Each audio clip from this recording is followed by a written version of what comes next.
Hello. How's everyone doing tonight? Am I loud enough? I don't know. Alright. That. Still doing some clicking around some things for a second now.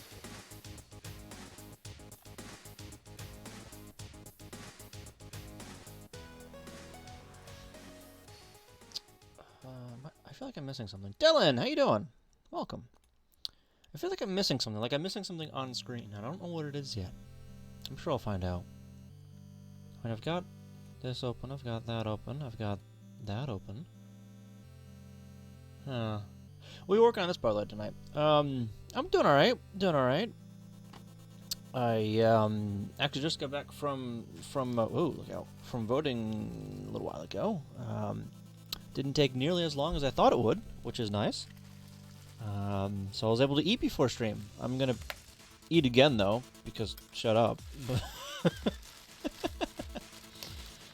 yeah, I was expecting like to have to wait in a line to do the thing, but no, I just walk in and you know they were there waiting for me practically.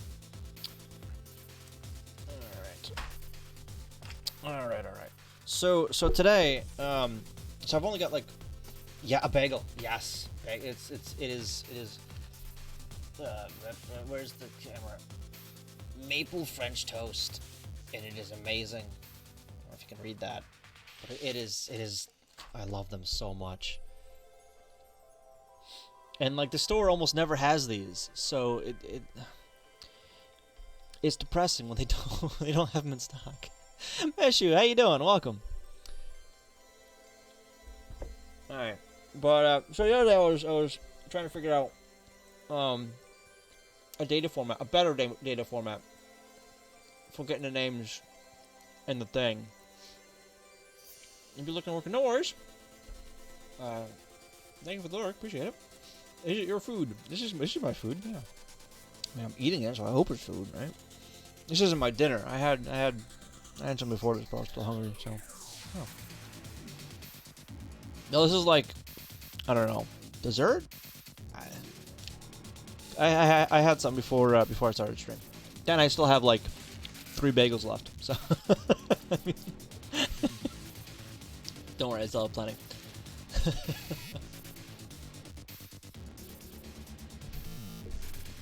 Alright, so I need to turn my phone on. This Twitch telling me about the fact that I'm live. I'm like, yes, Twitch, thank you. I realize I'm live. Oh no. Alright. I have no desk space.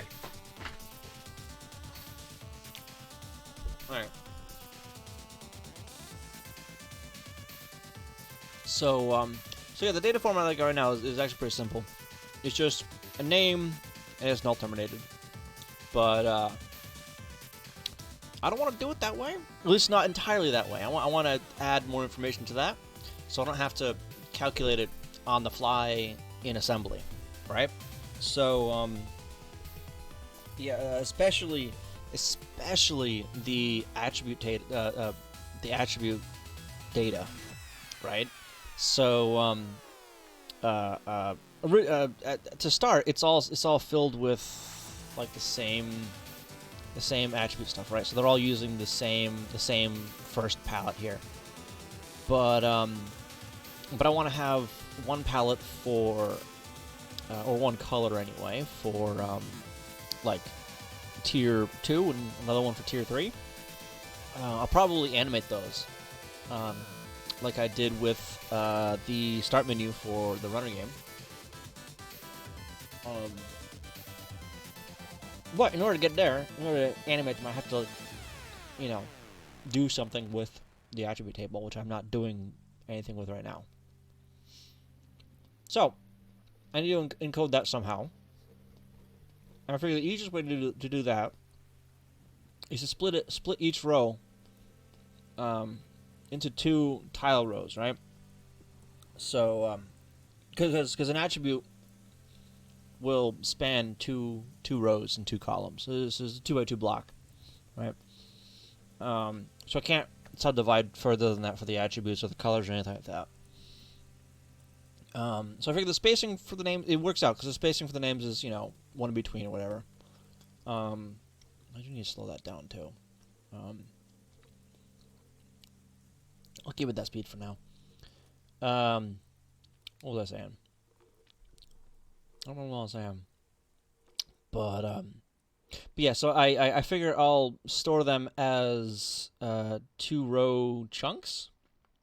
But I'll generate like the positions and the character data and all that stuff during the build process, so I don't have to do that during runtime, if that makes any sense.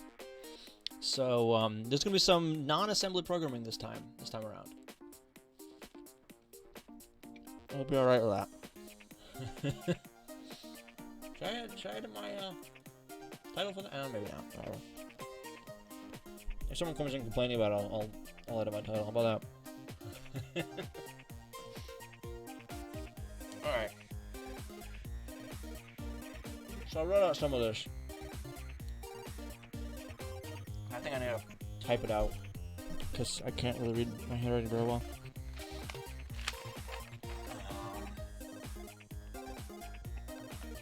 Okay.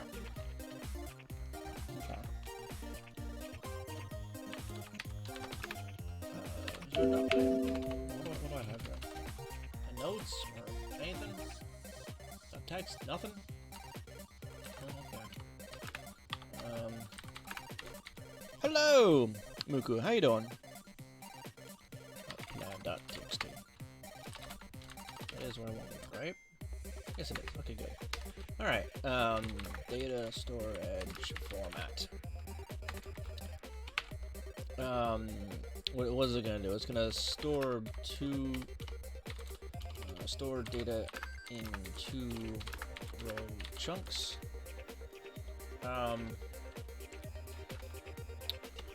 Both the tile and half of an attribute row. What do you mean buff type is set?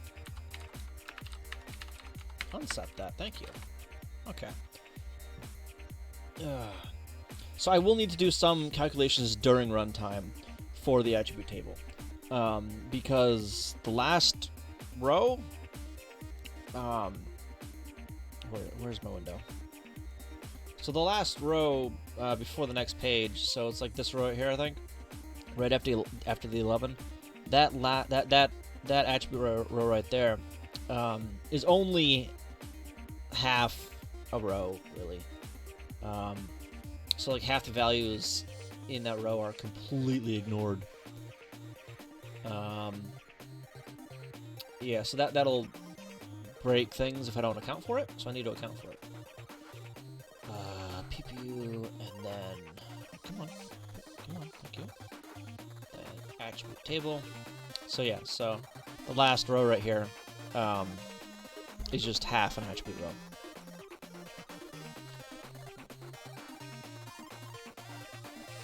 Eating from my beard, I need to do that. Yeah, so I'll store, you know, one row, and I'll have one name in it, but it'll be 2 tile rows, right?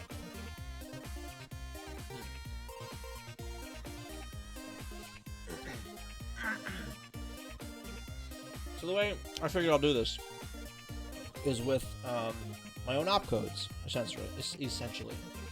So the first byte will be an opcode like end of data or clear row. Clear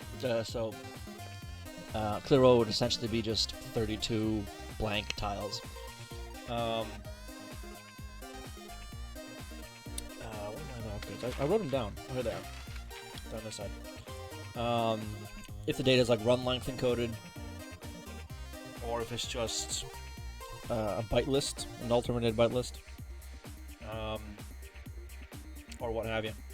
And that'll be encoded and compressed or what have you in the ROM, and then decompressed and decoded into RAM, and then during the NMI just copied over.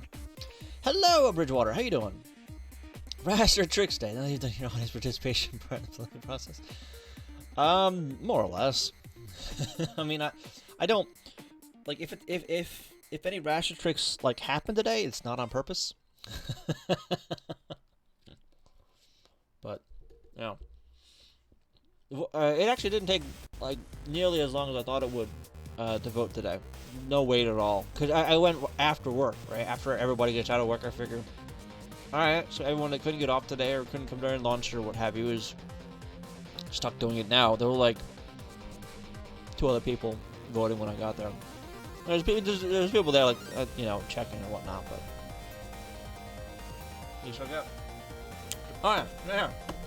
Yeah, I'll actually just leave that there. Sure. Yeah.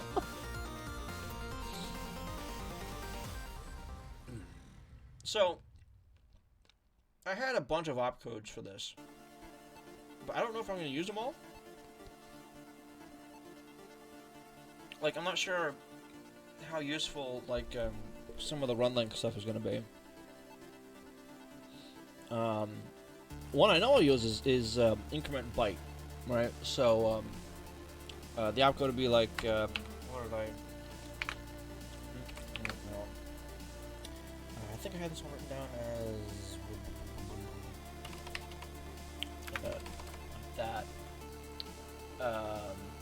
So that would be the opcode, and then... Data? Their data length, which this one's gonna be. I'm gonna use an actual example with this one here.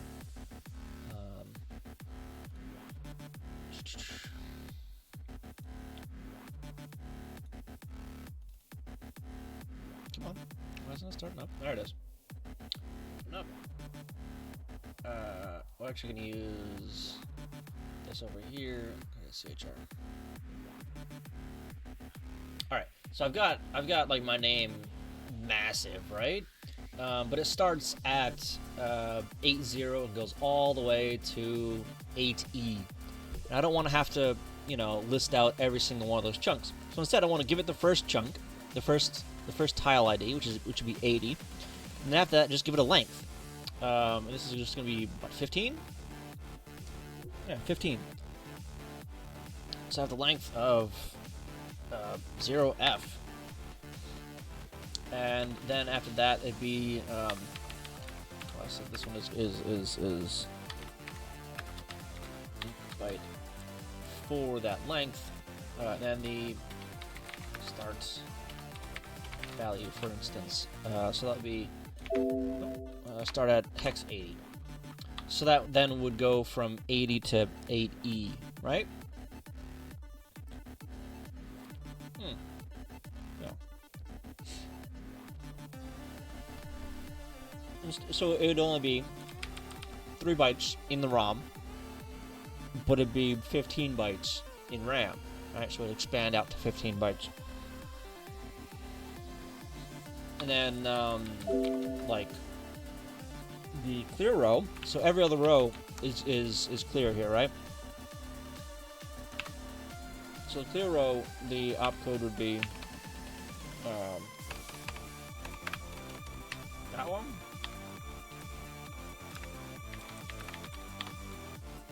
Takes no length, no start value, none of that crap.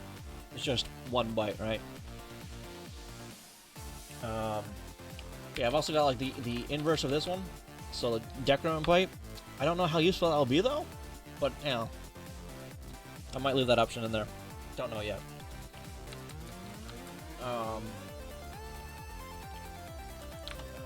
Let's just list them all out here, actually.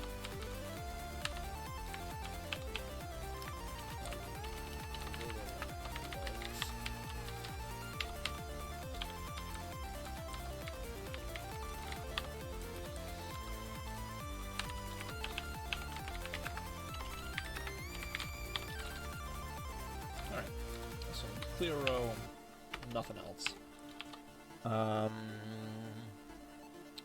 Let's see, run length encoded.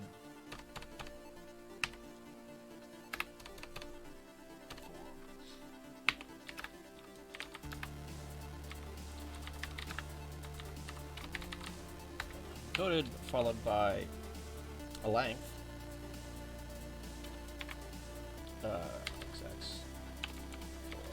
length, and then it would be the data byte to be repeated. So this could be used for like the offset, excuse me, before a name, to get it, to get it centered, and then also the offset at the end of the name as well. I do have one for run length repeated. So instead of having 1 byte of data, it'd have more than 1 byte.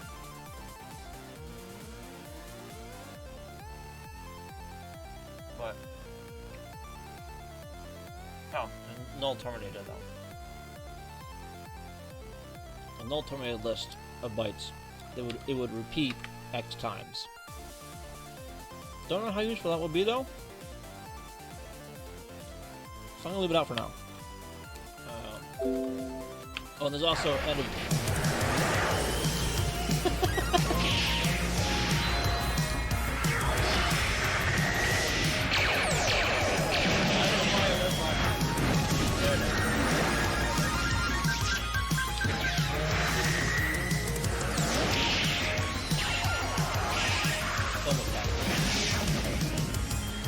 I think I need to shorten that alert. Hayes, thank you for that raid. How you doing? How was stream? Oh, I was lurking for a little while earlier today.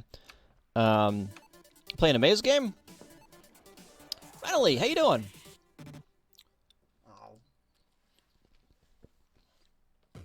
Yeah. Well, I mean, actual hair that time. Jeez. Yeah, I need to shorten that one by like a lot. It's the only one that's long. All the others are short. Well, actually, I think I copied that one from the host as well. But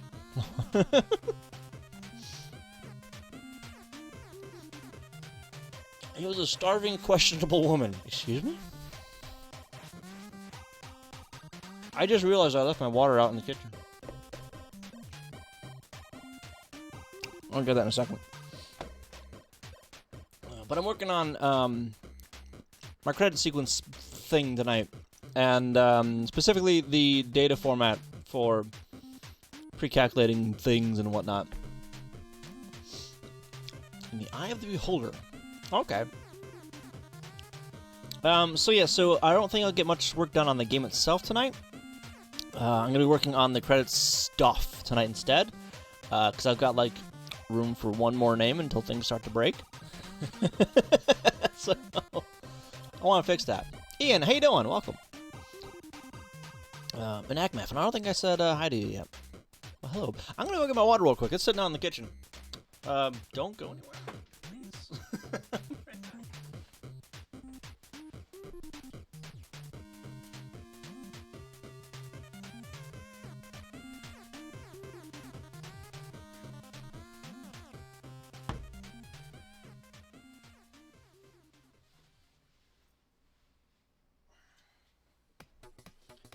I poured it in everything, and I forgot about it.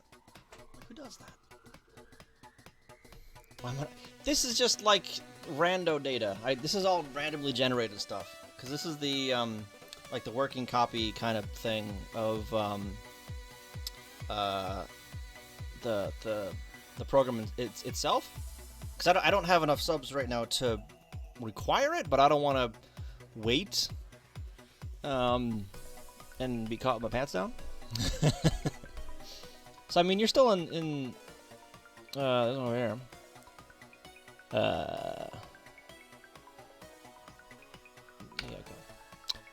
Let's select there. See, you're still in this one. I still need to fix the fonts for this.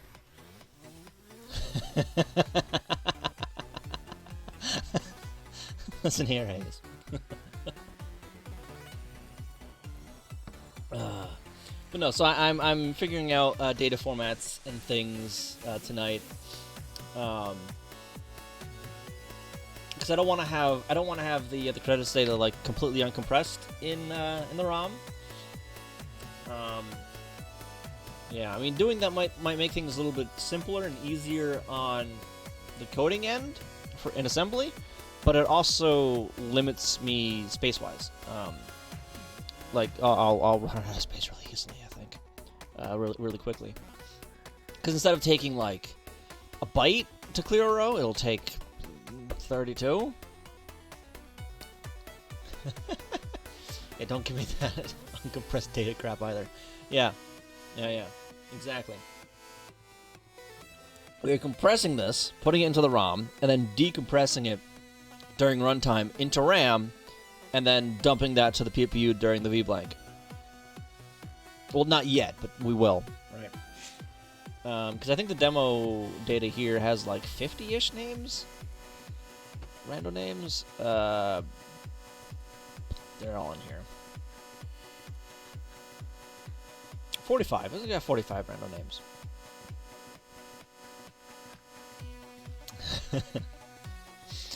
Yeah, and that says I'm not compressed. Yeah, so I need to. So this is the script I'll probably be working most for a good chunk of the night. It's a really over-engineered program to convert essentially a CSV to currently just this right here. But I want to put all the compression, the center on screen, and all the attribute table stuff, all that in that other program. It's not even the 60s anymore. No need to save bits. Even programming the 60s computer. See, I don't agree with you. My nose itches a lot, by the way. That's why I keep touching my nose. Nowadays, save the world, not save the bits. Or save the frames. That too.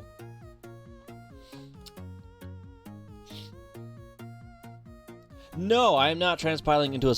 Well, it's not really transpiling, because it's not commands I'm spitting out. It's just data. And then from the data, I'm going to be constructing the stuff, right? 1, 2, 3, 4, that's going to be just end of data. That's not what it is.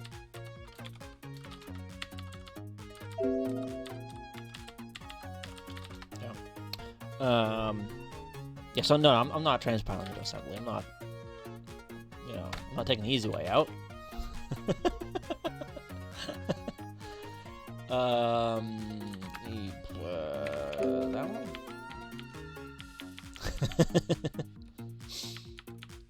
Yeah, so for instance, this header thing right here, that's all going to go away. Like these lines right here, they're all going to go away in favor of one of these rows, like 3 bytes. So all these commands here, that's all going to go away for 3 bytes. That's all going to be 3 bytes. So you click the books to make them more easily digested by the program running on the NES. More or less, yeah. Why do easy when you can do hard? Exactly.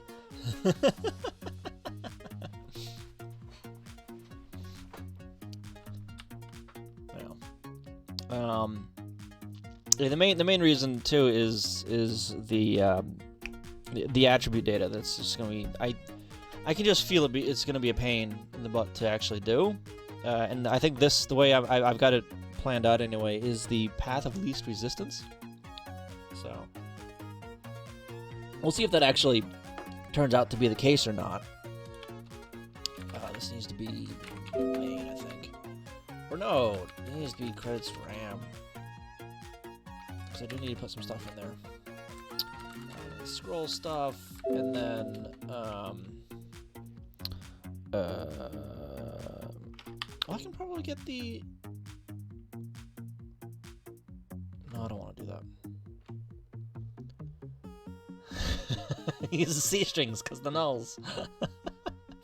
I mean, that actually makes it easier to deal with in assembly, honestly, because I don't have to read a length byte, and count down on that or anything. I just check for null, and then if it's null, I'm done with it. Like, where is that? Name, current name, don't name. Is that it? Name count. So I don't even know. All right, yeah, it's right here. Inner loop. So you load up the current byte. If it's 0, if it's null, you're done. Otherwise, do your thing. All right. That jumps down here. Otherwise, it's up here. I have to, like right here, I have to load up a length byte and then add 1 to it to be not off by 1 and all that crap. Can we see the state of the game? Click on support. Sure. Yeah, hang on. It hasn't changed since Saturday. So if you were here during that, it hasn't really changed much since then. Oh, I need to have that screen up. That would help. That's the F5 in the wrong window. You could use a length byte and then store the string backwards so you get the null check that way. Sure, but I don't. I mean, but then at that point I'd have to, like, I don't know. I mean, that could work, sure, but I don't think that will save me any time. Oh, yeah, you haven't seen the color cycling, really? I put that in like for kicks one day because like I thought it'd be funny. Yeah, it's just rainbows. I'm thinking of actually doing this for the tier 3s on the credit screen. So like right now, everyone is just plain white. I mean, everyone's tier 1s or whatever. But for like tier 2, I'm gonna have like a slower loop, I think, with not with like the desaturated colors. So these colors down here or something, right? Or down there, where the tier 3 are gonna be like more pronounced and faster and whatnot. But yeah, so the game, I mean, I got it to where it's got collision detection, so the jump works, which is nice. It does like a smooth jump, so it's not pointy anymore. And the collision detection exists in the fact that it detects it. Oh, that was actually possible? Oh, that one wasn't. I died on that one. Yeah, so I still need to like work on the the map generation, but I'll get to that eventually. Color cycling for tier 3, you drive a hard sail, right? And I've also got an emo for tier 3. I mean, that's, where's my chat window here? That's my tier 3 emo. I still need to do a tier 2 emo. I don't know really what to make for it though. I have an idea, but I don't know. I haven't finished tracing it out, and I don't really want to do that on stream. Real pizza is cheaper. You're not wrong. You're not wrong. But yeah, so I've also got the seed printed out on screen, and I'm pretty sure that's correct. There's a way to test that. I don't have pause, which I probably should have put in there. But yeah, I've also got the score doing its thing. But so that's where the game is right now. So I'm taking a quick break from working on the game so I can work on the credit screen, because as you can see, there's like one space left, and yeah. What? The seed changed from last time? Of course it did, because I'm storing the seed in RAM. So no matter what, it's gonna be different. Like, oh, that's not one. So that's stored save RAM. That's stored right there. So yeah, that should be 84FD when I start it up again. Right? Nope. It changed. But yeah, so the seed's over there. And but yeah, I do need to work on the map generation for that. But yeah, that's gonna be another stream down the line a little bit, I think. I don't want to keep that one open. Oh well.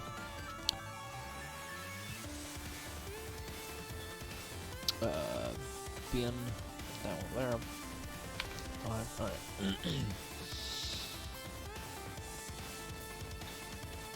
Yeah.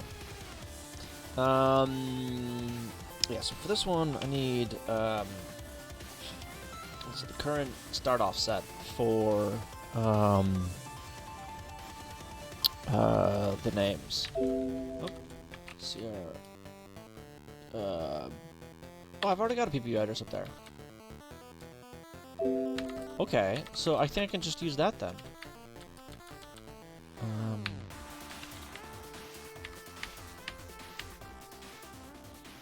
Maybe. Maybe, because if I check that with the scroll table, I should be all right. So I don't like write into the attribute data or whatever. All right, so I'm gonna need a function to, well, decode data and then do the things, right? So spe dot plan. Okay, so what do I need? I need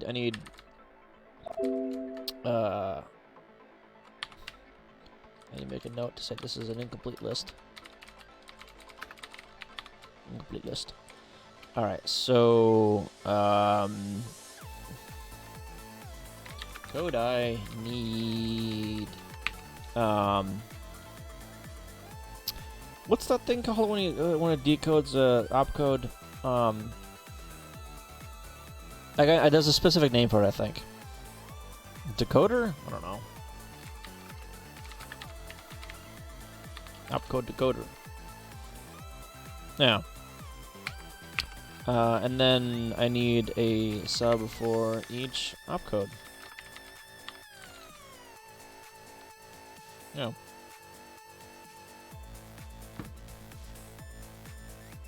Right? Probably. Alright, so first I think I need to actually solidify, I need to make this a complete list. I need to make this a complete list of opcodes I need to implement. So clear row is going to most certainly be one. End of data is also going to be one. Increment byte is going to be one because I'm going to be using that for, come on, for like the header stuff. So I'll be using that for the Twitch logo, for instance, because that's what, 3 wide? Yes, 3 wide. So that'll take 6 bytes. 6 bytes. Or no? 1, 2, 3, 4, 5, 6. Well, actually, yeah. Well, it'll be a few bytes. I don't know exactly what, because I need to put the Twitch.tv in there, right? So where's my window? All right, pause. Come over to there. Then you need that window. Yeah. So it'll write the first row of the Twitch logo as one opcode, and then it'll write Twitch.tv as another opcode. Then you go to the next line and write the middle bit of the logo as another opcode. Then the top row of my name as one opcode. And that'll be a chunk, because that's one half of an attribute row.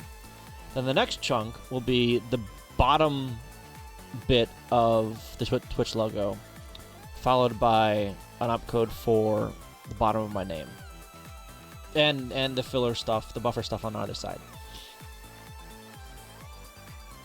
Yeah, because for each write, I will want to start with the start byte, or the start address of that row. So I don't want to start writing in here, like offset into the row, because I don't want to like miss clearing stuff, you know. Like if a name is longer than or shorter than what was there before, if I don't clear that, it won't clear it. It'll look like crap. Let's see, run length encoded. That's. See, I'm not sure if I really need that one yet. Oh, no, wait, I do, because that's gonna be the buffer stuff on either end, essentially.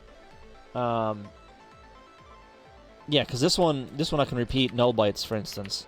Oops, null bytes. For What is that? For 6? Yeah, so like 0, 6, and that's gonna be the 3 bytes before the Twitch logo. That row on the Twitch logo. Then I'll have one of these for the Twitch logo, and then another one for whatever's after it. Either the Twitch.tv part or my name, the top and bottom row. Alright. So I don't think I need a decrement byte, so I'm going to leave that out for now. Let's see. Oh, just the data list, a list of data, so that's going to be like a name, for instance. Because that's not repeating, and that's not, like, incremented or anything like that. Let's see, which one was that? Byte list.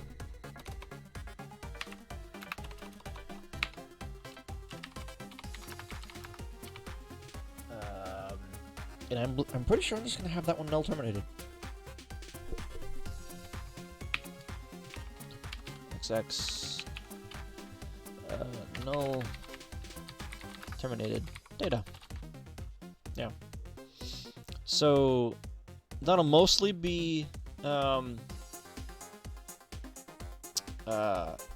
data, actually, human readable, just to make things easier. And I've already got all of the text where it's supposed to be for that, so it has their values, right? Like, you know, A is hex 41, and that's, you know, that's its ASCII value. I should do this on the screen, but whatever. But yeah, whoa, that's larger than I thought it would be. But yeah, hex 41 right there. So yeah, Windows. All right, so I think those are the only ones I'm going to implement for now.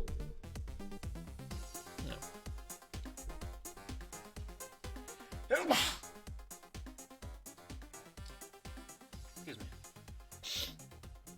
Yeah, so every chunk is going to have an end of data on it, and we'll probably have one clear row on it as well. Yeah.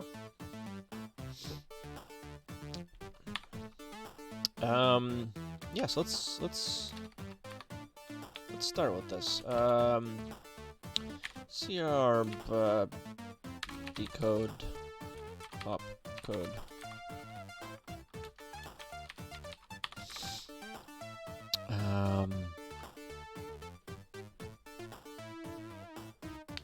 Actually, I might do a RTS trick on this one. Maybe. We'll see. Maybe, actually, I don't think I need to. But I might. I might, because I don't think I can branch... Well, I don't think I'll be able to branch far enough. Alright, so we're gonna load up... Oh,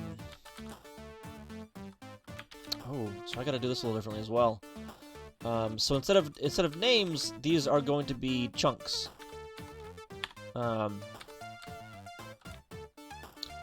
Create this data chunk, I'll name it. Why not?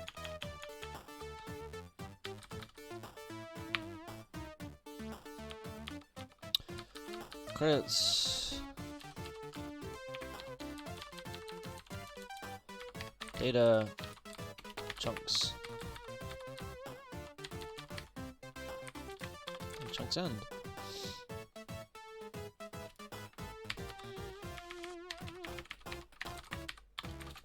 There's chunk.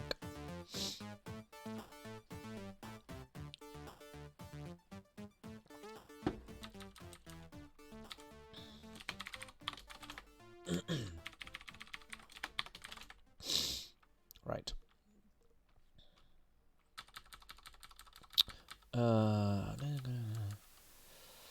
S.2. What is that? Sublist. It's this guy. What? Excuse me, I wanted you to do that. String. Oh, that just prints that out. No, I want the assembly string, the ASM string. Where's that one? Oh, it's just that's okay. That's the if verbose line. Okay. Yeah.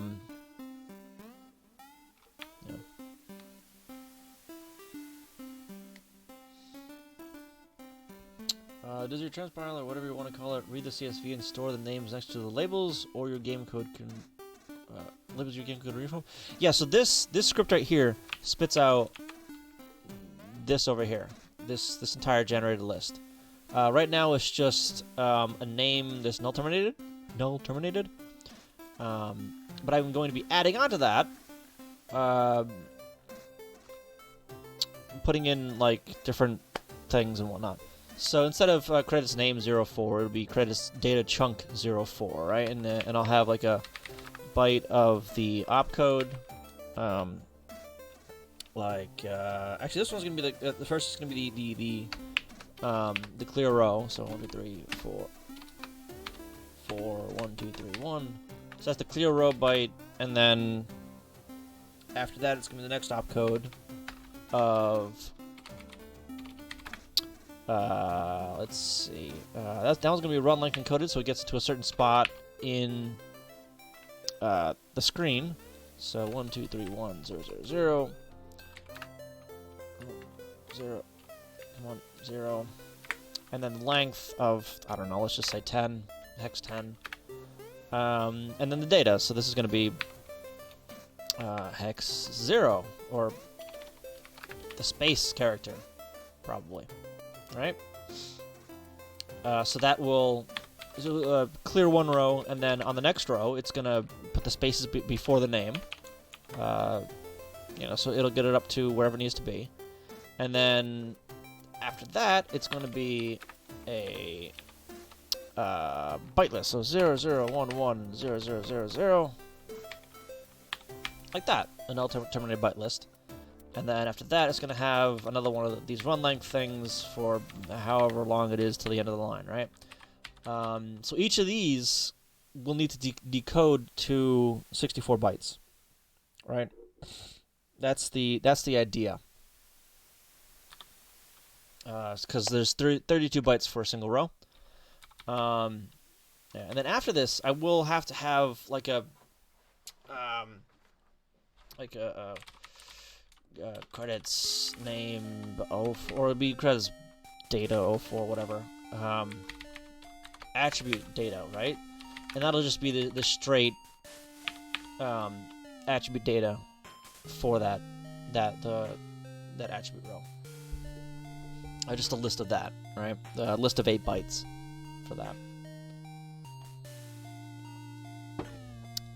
It is 8 bytes, right? I think it's 8 bytes. Yeah, list of 8 bytes. So 1, 2, 3, 4, 5, 6, 7, then 8. So when it draws on the screen, it's gonna have to, well, before it does that actually, it's gonna have to have this attribute table in RAM. And then it's going to have to figure out if it's the top or the bottom row of the attribute row, and then put it correctly. You'd only need the attributes every second name? No, I only need the attributes every name, essentially. Each name is 2 tile rows, a blank row, and then the name itself, essentially. That may change later on, where I like overlap the tiles, like I move move these into two tiles high for each letter, so I can get like some of the lowercase ones looking a little bit better. But I don't really want to do that right now. Might happen, might not happen. I don't know. But no, I would need the attributes every name. Every name.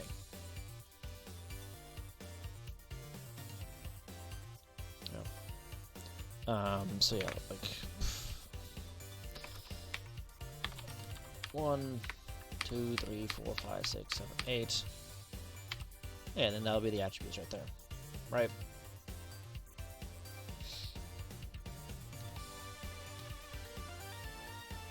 And I was thinking, like, I don't know if I'll do it or not, but I could have, like, other icons in there for whatever. Right, we have more than enough vertical space so that you can do 2 names worth of attributes in a single go without visual glitches. I don't have that much space on the screen, really. I don't want to... so currently I have an empty row in between all the names. I don't want them all bunched up, right? And all I'm doing is essentially just aligning them to the attribute grid. That's really all I'm doing there. And then I'm just storing those 2 rows and the name as one chunk, so it aligns with the attribute grid. That's really all I'm doing there. And then during runtime, I'll have to grab 2 rows of names and them together, or them together rather. I would OR them together for the actual attribute byte, because each row here is half a byte essentially of attribute data. So each box that you see here, it's hard to see, but each box, which is 4 total tiles, so 2 down and 2 across, that's half a byte in the attribute table. Right? That's right here. So each byte holds a buttload, it's like 16 tiles. Actually, there are 3 different attribute values to use, which should simplify things again. Not necessarily. Not necessarily, because that's part of the thing I was, like, looking into as well. There's 4 different palettes, right? There are 4 different palettes that any... whoop, that wasn't what I wanted to click. Any one of these can be. Right? Actually, it's... these are a quarter of a byte. Never mind, they're a quarter of a byte. So each chunk right here is 2 bits. It's only 2 bits. So each byte of the attribute table is 4 by 4.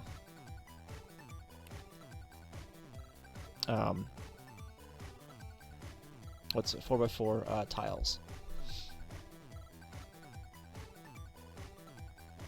No, which complicates things, or makes things a pain in the butt, right?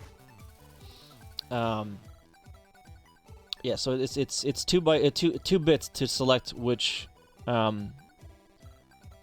palette you want,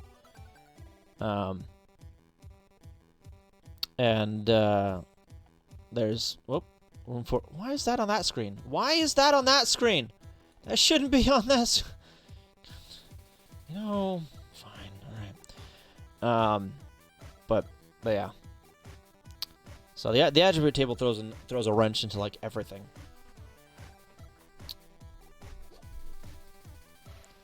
But the same palette, but said palette is the same for the entire row, isn't it? Maybe, maybe not, because I might have icons in there. If it is, I mean, I don't realize I spelled byte wrong here. If it is, I mean, I could just have a single byte here instead of 2 bytes, for instance. But each full byte of attribute data of the attribute row is going to have 2 separate names in it. So 4 total rows of tile data. Oh man, Windows has built-in logic which ensures the window you're trying to open appears on the opposite side of the screen. Yeah, I think it's some weird crap that like has to do with me remoting in from work on a different resolution than what this is, because this is 3 screens and one of them is tilted sideways, and at work I still have 3 screens but they're different resolutions, at least the one over here is, and it just screws with things, and it's just a pain in the butt. That's what I think it is anyway. So it's just Windows being a pain in the butt. Yeah. Yeah. Oh, and another thing I was working on for kicks, because like I'm putting all the names in the background, right? 3 screens, yeah. So I'm putting everything in the background, right? I have so much room up here. Like this is not even like none of this is even going to be used in the credits. Like, absolutely no. This is all for Pong. I just never removed it. So I have all of the space to use for things. So much room for activities, right? So yesterday I started to I started to trace out some Twitch emotes in NES colors, which is hard. It's hard only using 3 colors for things. So I've got that one, and what is this other stuff?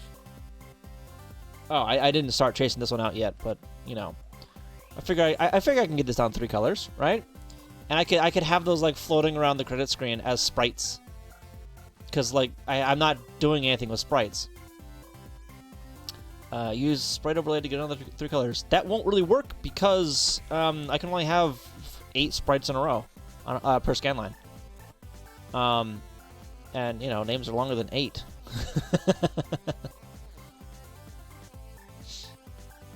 Yeah, the background stuff, the names are not going to be sprites. But these guys, these will be sprites. Like if I eventually get around to it. This is like after I figure out the whole data thing. So I won't be doing it this tonight.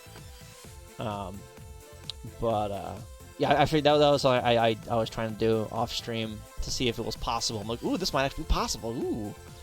So yeah, there's a few emote candidates I can have in there.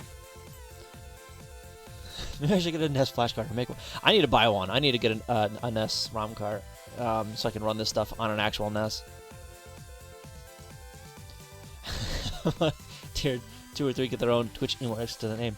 See, so I like thought about an icon or something like that next to names. But yeah, I don't know. Like, I don't know. Like most donor or something like that, but like most bits or something. But I haven't decided on that yet. But this format that I'm working out will be able to handle that as well, right? Because I would just essentially put the data bit of the icon or whatever, like as bytes in front of the name, and then you know just like put a space or whatever, right? Yeah. Yeah. All right, so you know, let me get it actually spitting that crap out first. All right.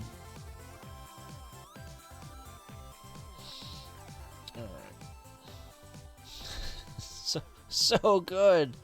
Yeah. So this is gonna be a little weird. So I gotta change up this entire thing right here, essentially. This template thing. It's gonna have to go away. Not go away. I'm gonna have to do something different with it.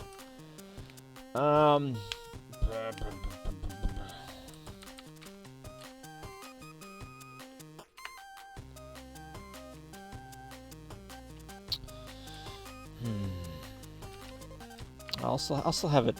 I'll still have it generated over here. Let me actually bring that template constant string down here. Like that. Alright, so byte for the opcode, which is going to be % hex, I think.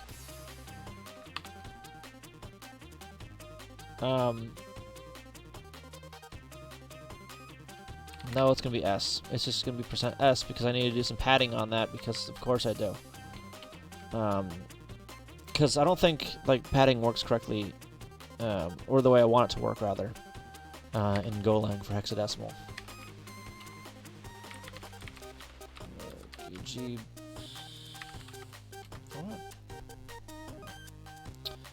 What? Yes, this is the one I want. X with uppercase because consistency. And then, so this stuff right here, like the width, like if I do 2, I think it puts in spaces. for whatever reason. Like, I don't know why it puts in spaces instead of zeros. Like, why would I ever want that? Which is why I have this crap here, right? So, oops. If I comment this out and just do x equals format.s printf percent like 2 x length of s dot username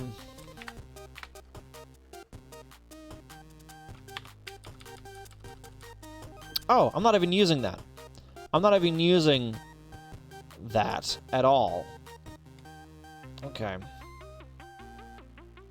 Well, let's just put it after the thing for kicks. Yeah. So it's null terminated, so it won't actually break anything. If I do that, and I let me actually grab this stuff and put it down here because I want to keep that for later. Like that. And then it's just make names, I think? What is it? What actually is it? Make, not main. Make file. Make clear credit data.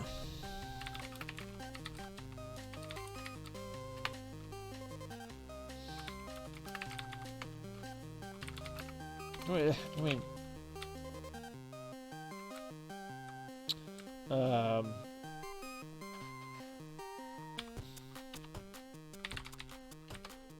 names.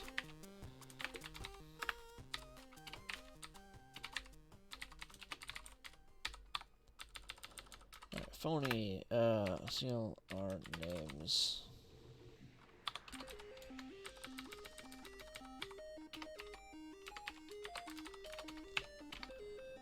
Minus $, that RM.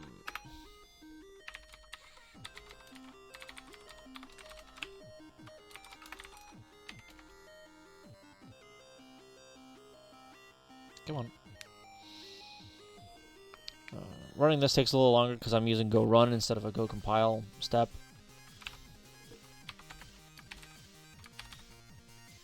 Yeah, see, so it doesn't actually pad the hex. It pads a space, which is dumb. Like, why are you padding a space? Like, I don't understand. Like, do I have to do 0 too? Like, does that do anything? Oh. Okay. Fine. Make a fool out of me.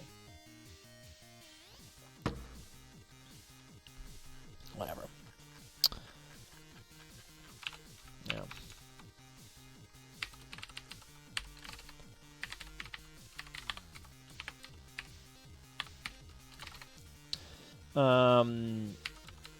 Yeah, but that's gonna be something completely different, actually.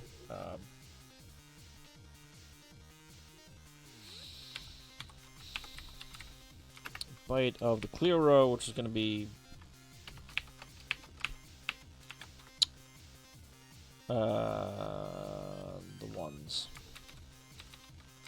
Or the 1 right there. That.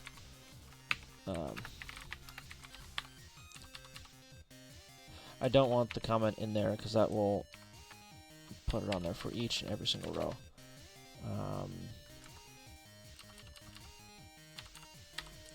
So this one is going to be. Actually, I can just make that one a decimal. I can make that a. Because I can. So that's gonna be length, or no, not length. The padding in. Yeah, so that needs to be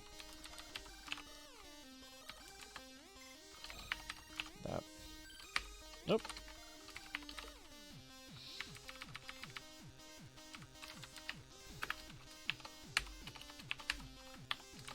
Okay. So clear row, and the next row is going to be padding in to center it. Then a byte, and then yeah, because this is the actual name, and this is going to be the data after the row. All right. Yeah. So offset is going to be the length of the username divided by 2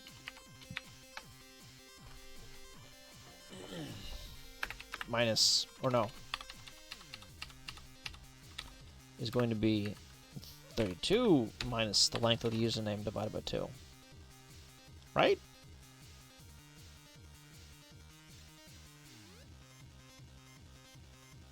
I think. Yeah. We're going to be using the integer value with that, so we're going to floor that as well. Can I just do int? Like, do I need to do any conversion crap, or can I just? I don't think I need to. Yeah. So it's going to be num. What is num? Oh, the number for that number right there. Oh, I even did it correctly for this one, but credits data chunk. And then this is going to be offset, and then trailing isn't actually going to be the offset number. It's going to be 32 minus offset minus length of the username.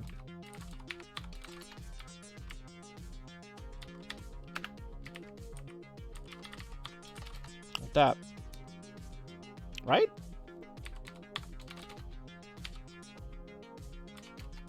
So, chunk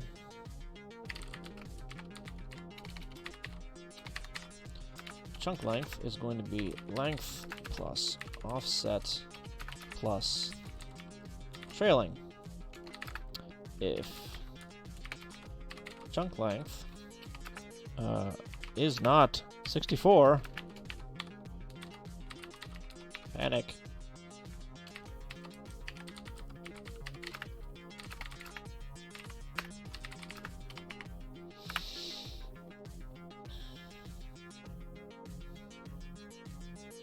Yeah. And on that, I'm going to have s.username. Or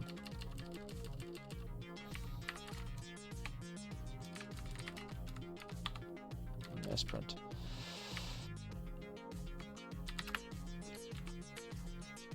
Username, and then length offset trailing.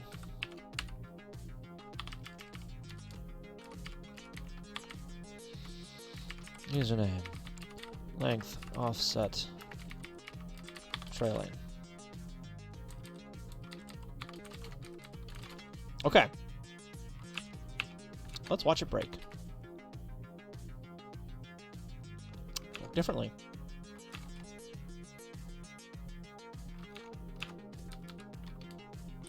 Oh, I missed. Come on.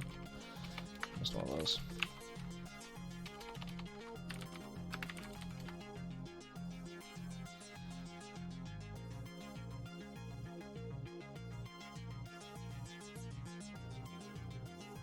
Undefined username. Where? Oh. S dot username.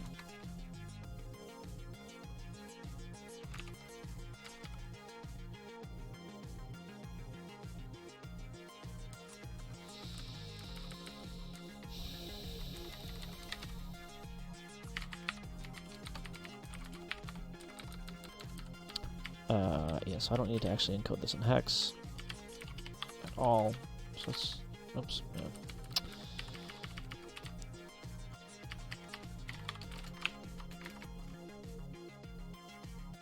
Panic! Okay. Why did it not actually print things correctly like I wanted it to?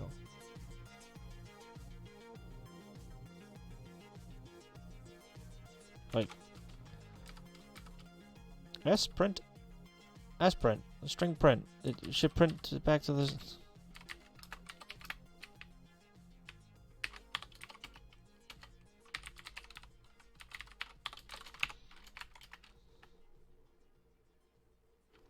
Why though?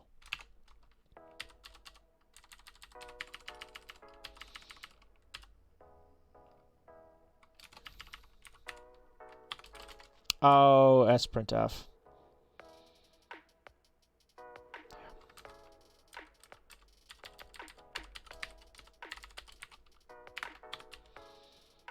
Yeah, I'm just an idiot. Like that. There we go. Trailing -8. Excuse me? Okay, so my math is just absolutely wrong.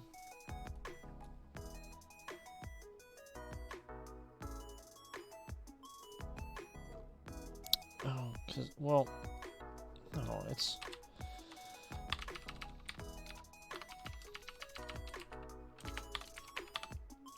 Right? Alright, let's put... So the offset and the length are going to be one chunk. Minus f from 32. That's what's left over. Right?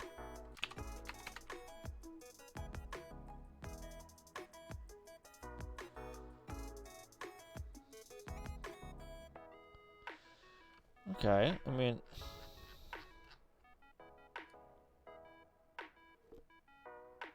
Right, that's 15.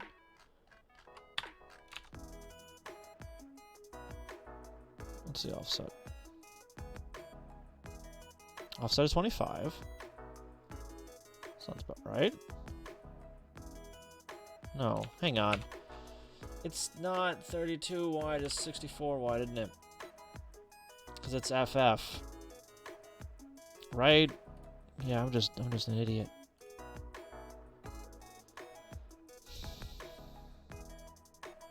Or 1F. So yeah, it's 64 wide. I don't have my calculator up. Where's my calculator? Calc. Over here, please. Decimal of 63, which is -1.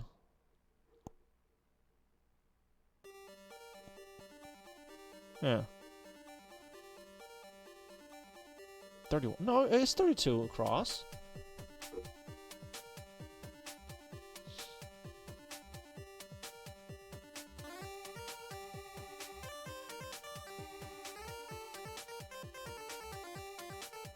So that should be 9, actually. 9 in. So that offset should be 9, not whatever the hell it was before. 15. No, 25 is wrong. That should be 9 instead. Why? Am I just an idiot?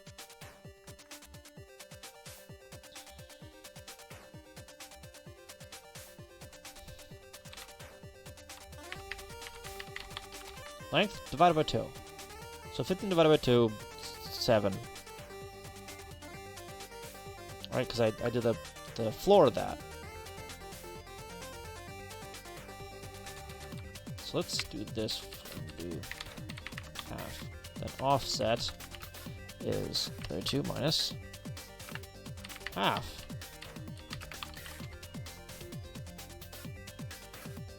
Right? No. That's wrong.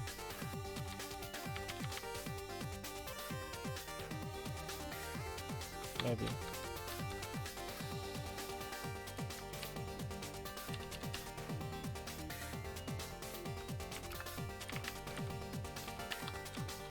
I have a feeling I'm missing something really, really basic here.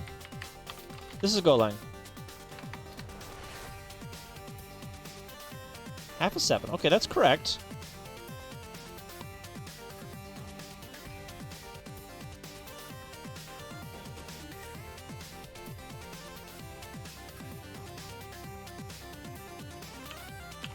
That needs to be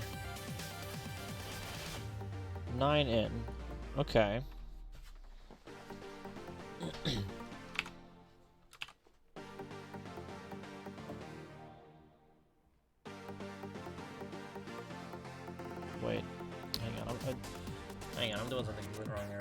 like completely freaking wrong.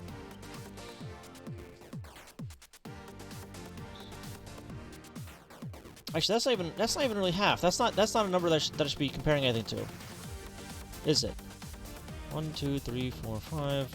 1, 2, 3. Yeah, it's not even freaking centered. That's not even centered, so it's wrong.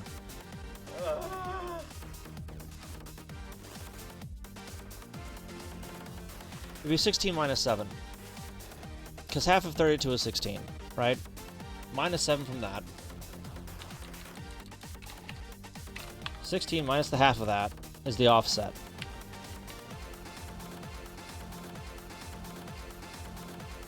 Trailing is probably still wrong, but...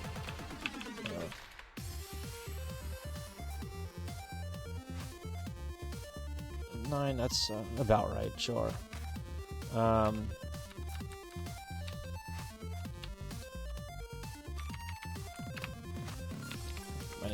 need to figure out what actually the chunk length is. Chunk length. It's half of that. Because that's correct. Half is correct.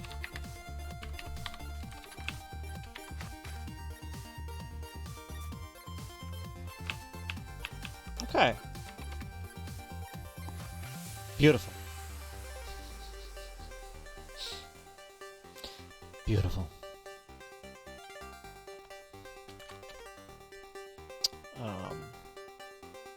I screwed something up.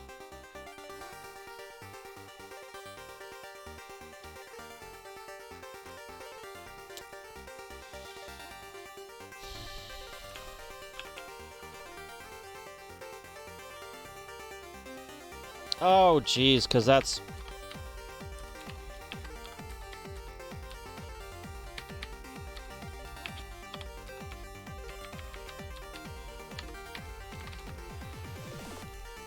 Did I enjoy... Yeah, I enjoyed TwitchCon. TwitchCon was a blast.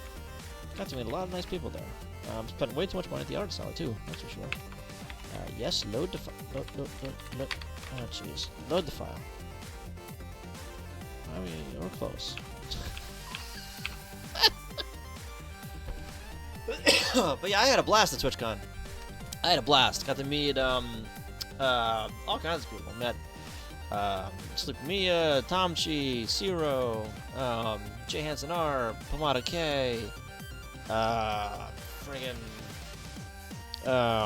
Batsy Starman. Mostly artists because like there wasn't like a retro alley, as it were. I did get to see a bunch of GDQX, which is nice. But that was like a show kind of thing going on, so I didn't really get to talk to anybody that was streaming that, you know. Yeah, why does it have an extra button there? Length isn't supposed to be in there.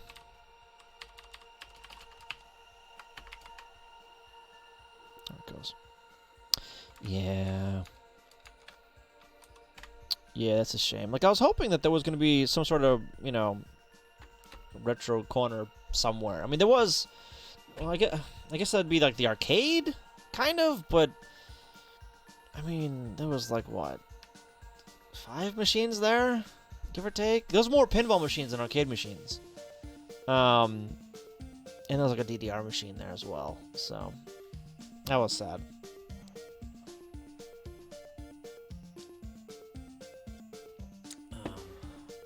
I got to meet... Yeah, I have some cards over here just randomly.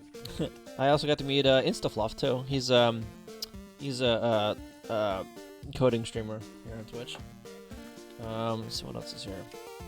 I got an ad on a business card. Okay. I don't know who this is, but I have the business card. I think I bought some art from them. Bear the Mighty. What is this? Batsky's business card. Batsky Starman. His art is amazing, by the way. Hello! Jabake boy? I'm just gonna call you Bake. How you doing? How's your night? Or day, depending on where you are. Pamadak, or Pomada K, her card. which is fairly nice. It's got like 3D on it. My green screen kind of screws that up, but yeah.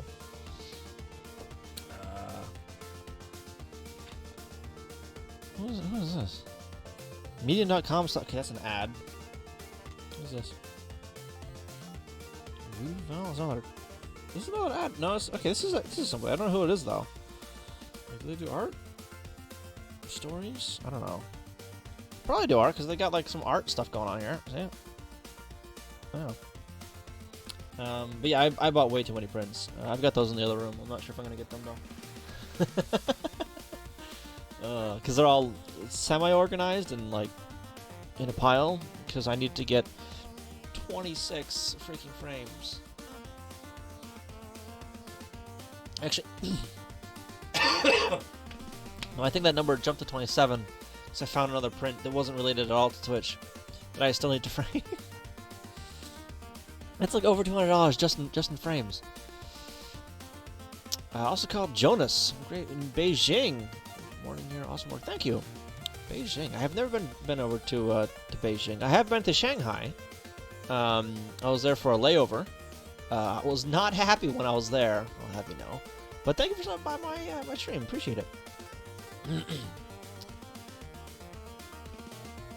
But yeah, so good morning to you, I guess. I suppose. It's nighttime for me. It's like almost 8 o'clock at night for me.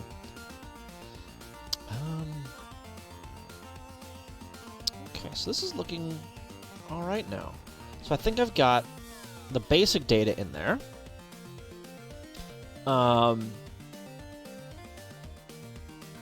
Yeah, and so for the attribute stuff, I could use just the run length for those 2 rows. Or not the 2 rows, but the 1 row or whatever. Yes, where's my window again? Where is it? There it is.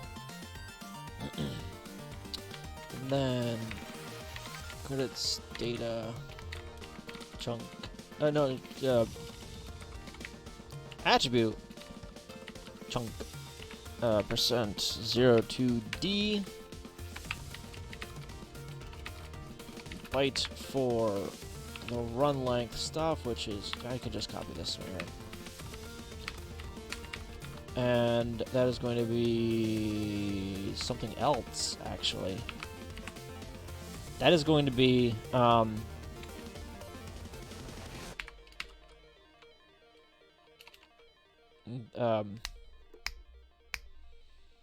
the actual attribute data. Percent 0 to X.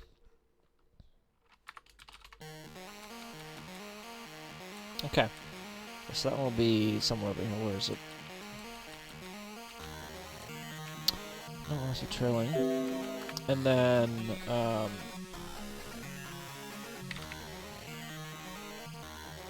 tier. You know what? Let's take this and just make it 8. Right? No. Yes. 1, 2, 3. Yeah, 8. Okay, I thought I was missing something there, but no, it is 8. It is 8. Okay. Yeah, this will have to be shifted around a bit once in the ROM, but I'm not gonna worry about that right yet. I'll get to it. Craig Unleashed, how you doing? Oh hey, this song is in my EP playlist. Yeah, I'm using a service to figure out the songs for me. I'm playing a chiptune station. Super Exxon is the best. I am terrible at that game. I really am. But I think it's !music, and you can see my playlist. I think it's that. Yeah, there it is. All right, so tier 3. That's gonna be the tier 3. That's gonna be the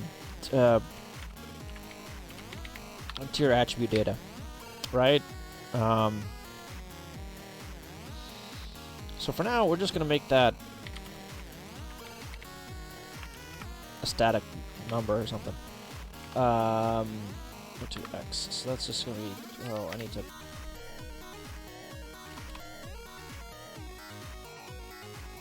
Let's make it 1. Let's make it 1 so I know I'm doing things correctly. Well, so I can see my mistakes easier. How about that? I'll word it that way. Yes. I also need to put the number in there as well, like that. Yeah. So okay.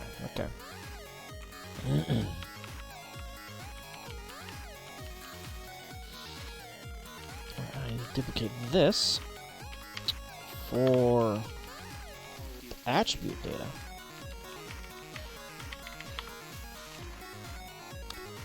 That URL reminds me that I once tried to use the deliberate misspelling of a common word method naming of a project and ended up with pretzel. Pretzel. Only to find out that very few people know how to spell pretzel correctly in the first place. Oops. Yeah. Yeah, surprise, people are terrible at spelling. Who knew? Okay, so this should give me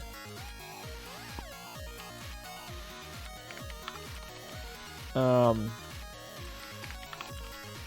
I want. I was expecting it to panic there, not gonna lie. It didn't give me what I wanted. Because I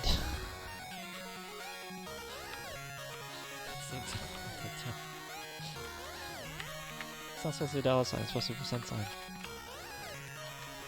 Let's just try that again. There we go.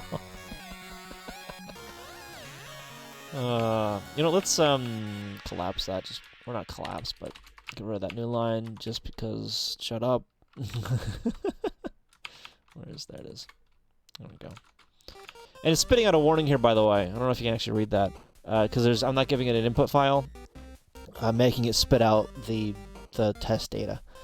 So if I actually give it an input file, like if I over here generate credits, runner, what's it called? Or let me.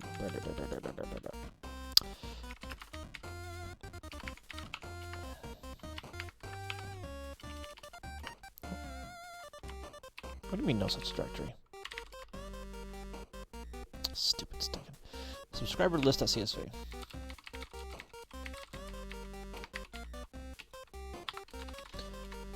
It's all the no child allowed ahead educational policies and the hooked on phonics methods of teaching how to read and spell. Oops. Make names.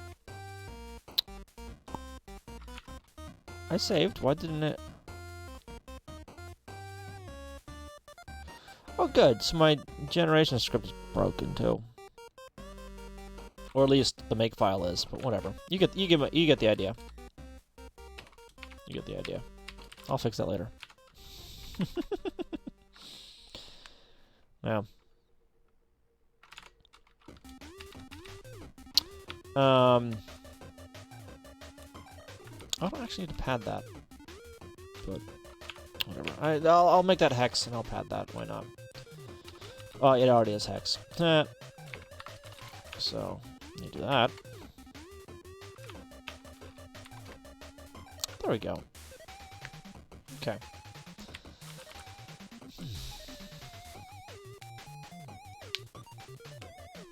Yeah. So now in theory, I'll be able to specify the attribute data and all that crap too. So I'm not gonna worry about that yet, quite yet. Go run away, not go. Go tell the Spartans go. I don't think there's a go tell command. Wait, is there? Yeah, there's no tell command.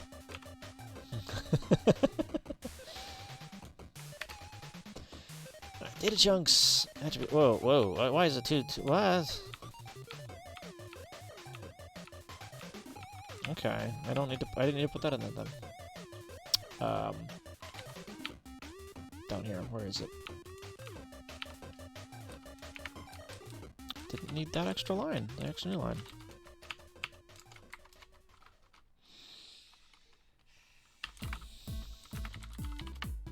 Pity.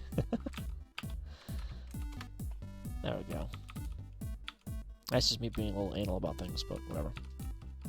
Alright. 44, 44, good.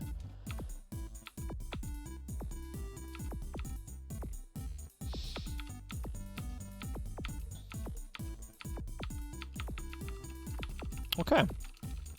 Alright. So now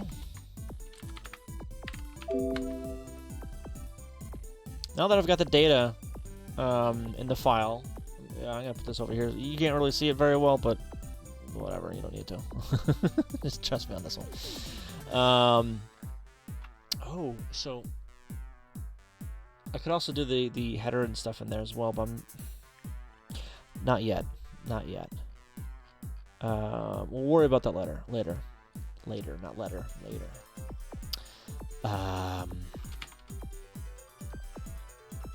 Alright, so decode opcode. So we're gonna load up. Shoot, what are we loading up? Hang on. We're loading up. Where's all the stuff with the thing? Draw names. Here it is. CR name current.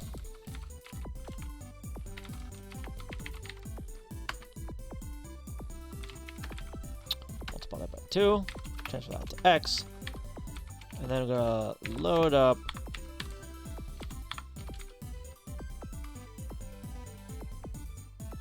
something. Oh, you know, I'm just gonna copy this from down here.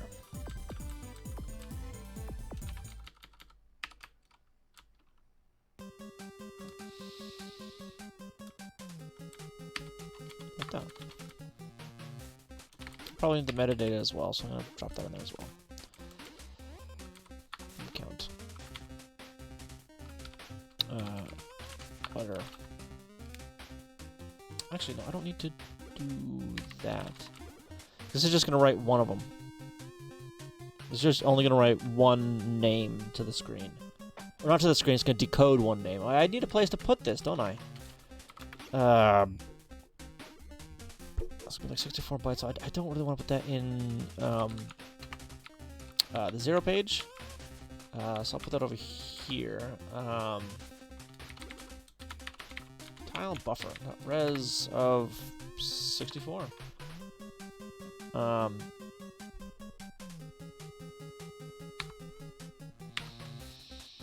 Yeah, and this needs to be double that. It needs to be 128 for both attribute tables. Right? Well, I don't actually need to store the entire attribute table in RAM, though. I just need to store, like, the next line. So that's just gonna be 8. I only need to store 8 bytes of the attribute table. Yeah. I mean, I'll have to figure out the high and low, or the upper and the lower of that, but I'll get to that later. I'll get to that later. Okay, so we're gonna decode upcode.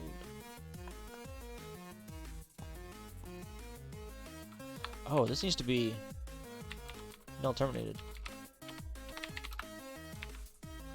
Oh, I can't just write that in there. I need to actually put it in the generation script.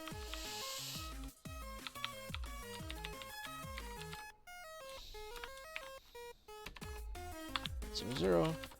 Something there. Yeah.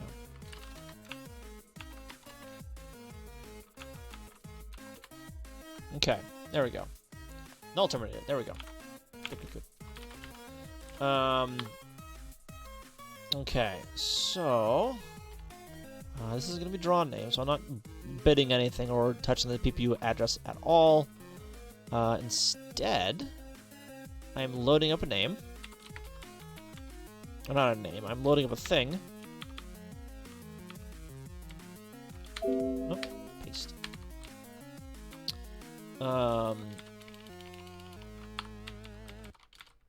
This is going to check for end of data. I don't actually need that.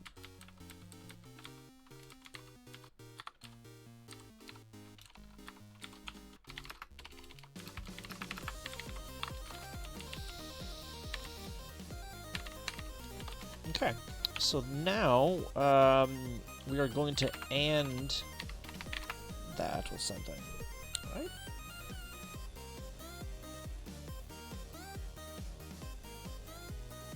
A nuclear road would be something else. A nuclear road would be that one.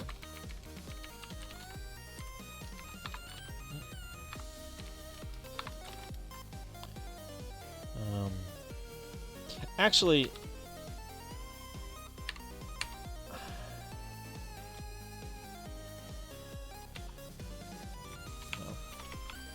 I'm just gonna start bidding it with different things. I need to actually have opcodes defined as.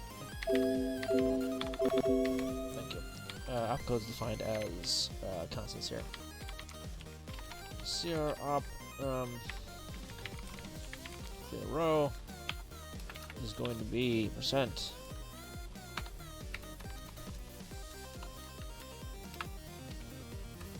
That CR op wait. Nope. %. 0 0 1 0 1 2 3 4. Oh, CR op AND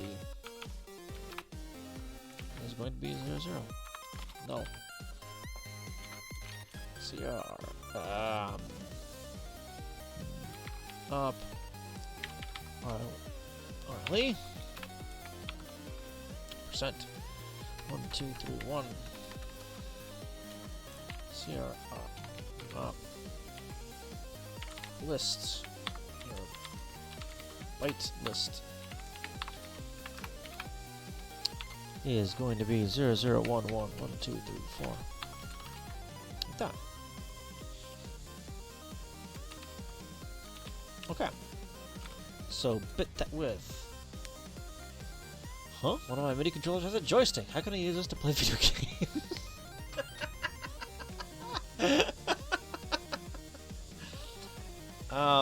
I'm sure you could find. I'm sure you could figure out a way. I'm sure you could.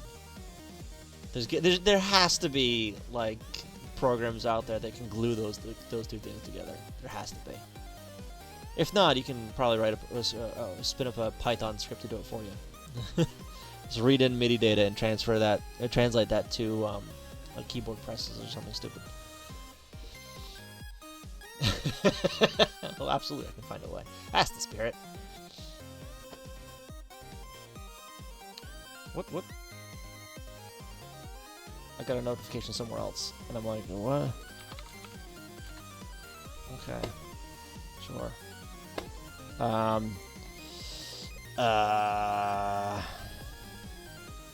What was I lost what I was. Okay, my train of thought.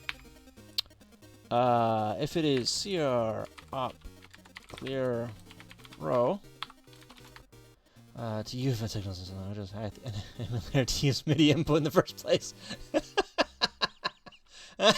Yeah. Shoot, I need to figure out what the specific bit thing I need, or not need, but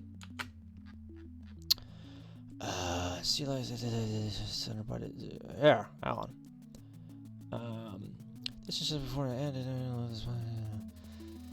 The bit instruction affects the N flag, with N being set to the value of 7th bit, and the V flag with V being set to the 6th bit. The Z flag being set to the result of the AND operation between the accumulator and the memory if the result is 0. Z is reset otherwise. Okay, so if they are the same, essentially, it's set. So B and E, right? Am I reading that right? And Z being set by the result if the AND operation between the accumulator and the memory of the result, not if the result, of the result, 0. No. No, so this is I can use BEQ, branch equal with this one. Right. So branch equal to CR clear row.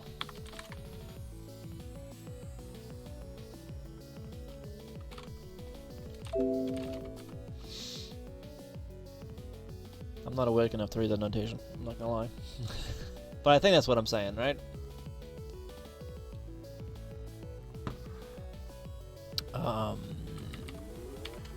Yeah. So CR up. Clear row. Do the thing. Bit. CR up. Inc. Byte. CR up. Command byte.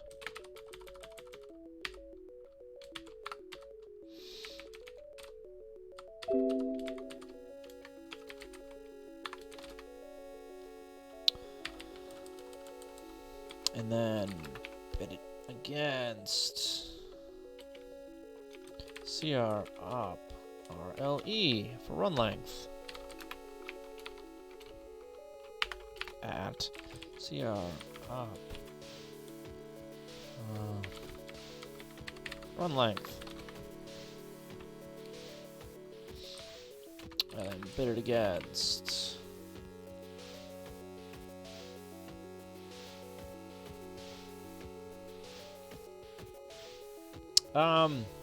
because I'm using more than 3 or 2 really. 3 topmost bits.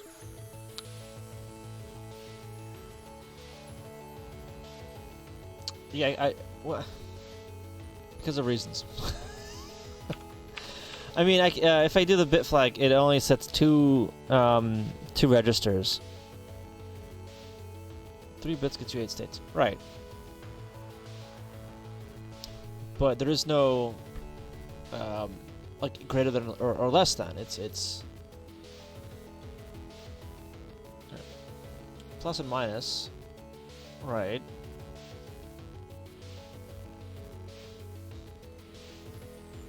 Well, I mean, I suppose I could do it that way, but for now, anyway, this is easy to read. So there. I certainly could, but this is easy to read for now. I will probably rewrite a bunch of this anyway.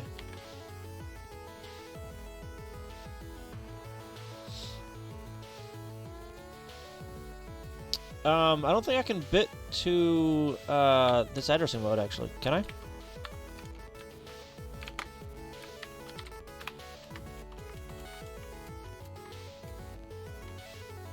Yeah, I can only do 0 page or absolute. I can't use that address, the addressing mode I need to use. So I need to actually load that in. Yeah. I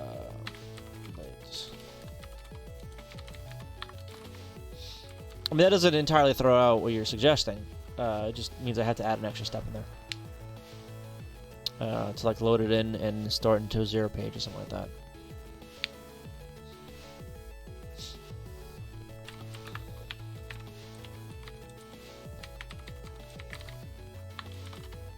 Yeah.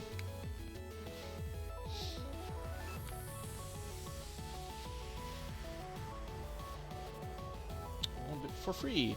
That's true. That's true. So if I do a V, is it? Was it the V? No, negative.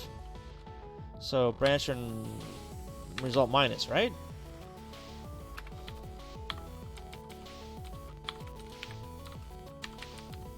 Right? Or maybe do that.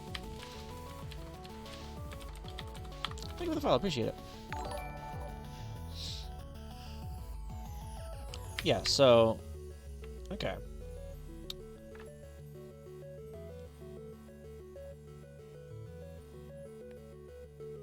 Yeah. I'm still leaving the other ones in there for now though.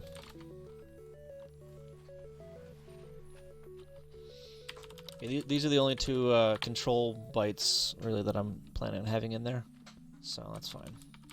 Control opcodes or what have you. I'm missing one. Ink early byte list.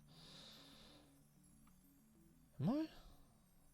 No, I'm not. Okay, I'm not missing one. I'm going crazy instead. That's cool. Increment byte CR up.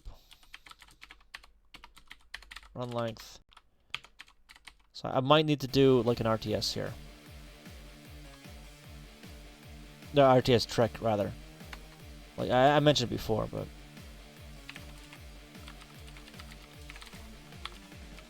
yeah.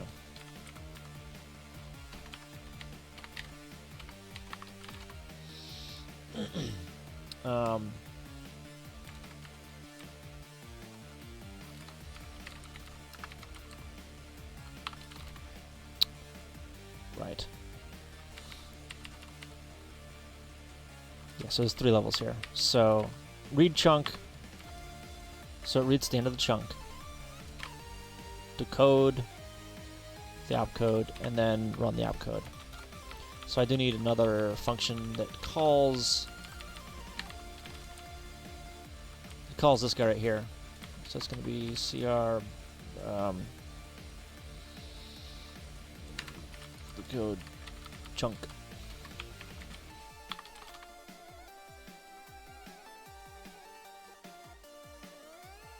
Right? How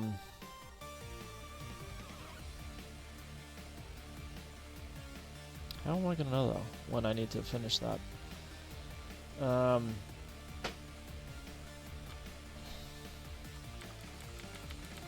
Would I like load something into A or what have you?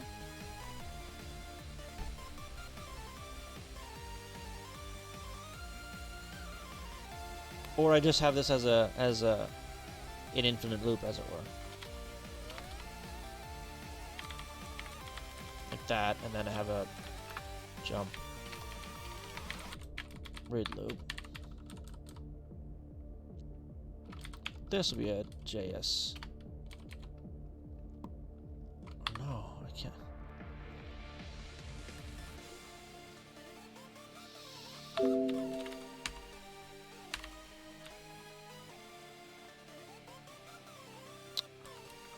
These guys would be jump to the CRD code chunk, right?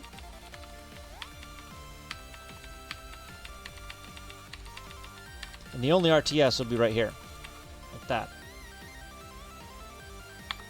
Which would return from this guy that is JSR2.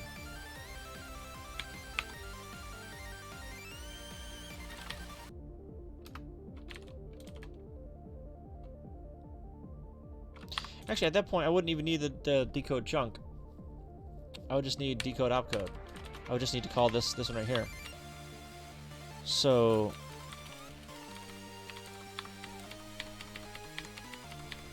like that.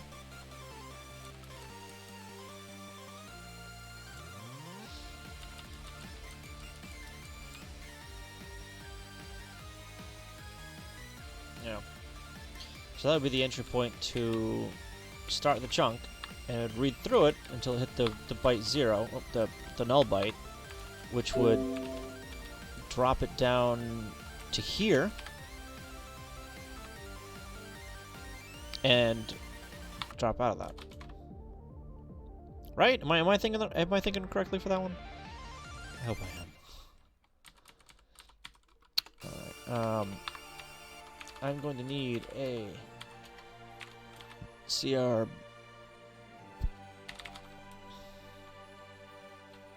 tile buffer offset of 1.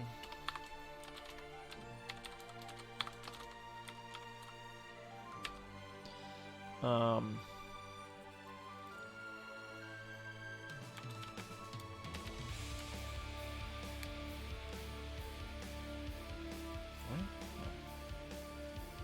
going to need another drink. Yeah, Yeah, so I haven't actually bought any beer for like a few weeks because I've been buying too much of it, I think.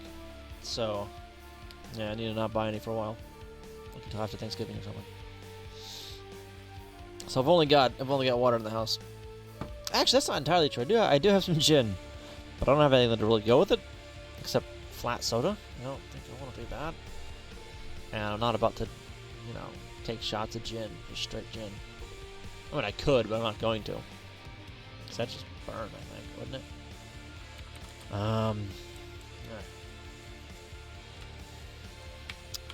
Alright. So Clearo, that's just gonna load up the tile buffer offset.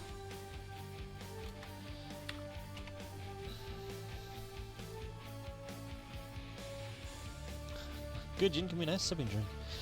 Yeah, well, I've had it for a while, and I don't know if it's really good gin. It's, you know, it's a popular one. I don't think it's one I can sip.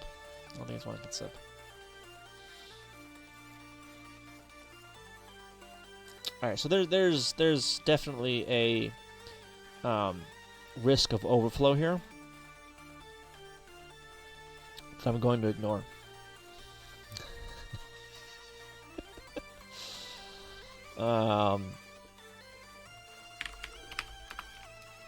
Zero into Y. I said 0 into Y, thank you. Then we're going to... Oh. 0 into A as well.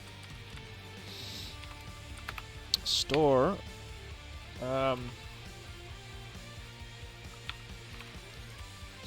shoot, what was it?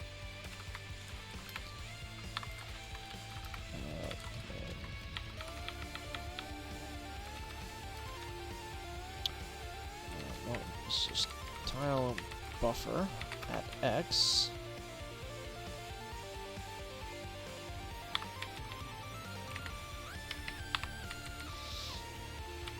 And then we're gonna decrement Y.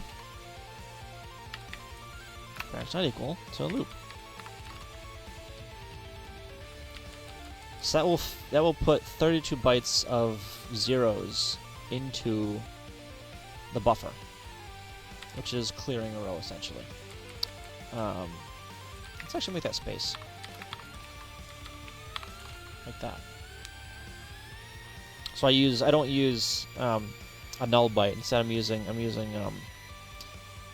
the space character, which is right there. Right? That is right in front of A, right?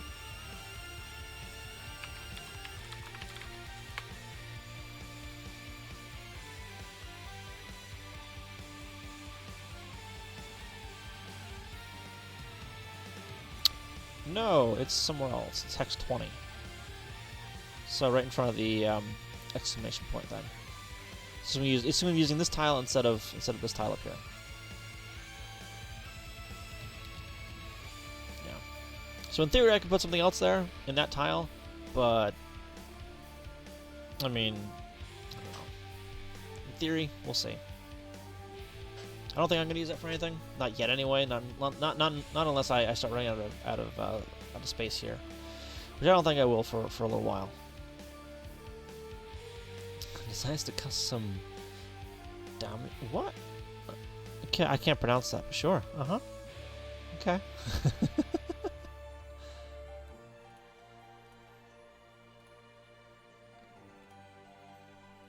All right. So this is just going to be add 32 bytes of spaces to the tile buffer.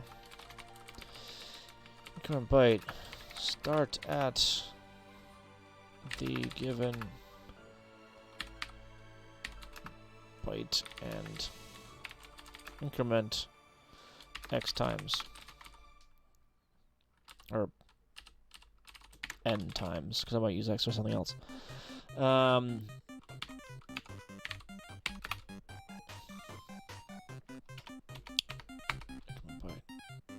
That's going to be length. Yeah, so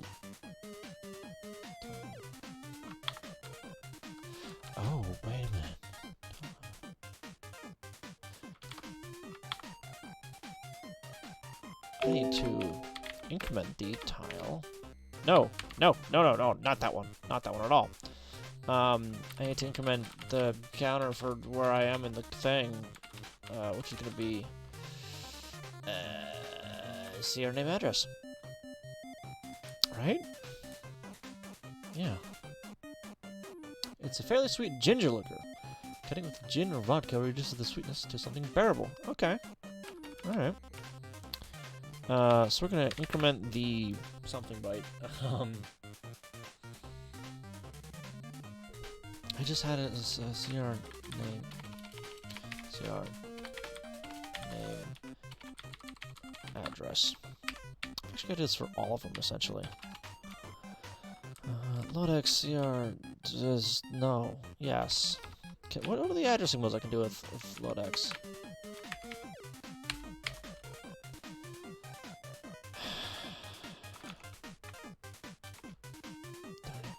Okay.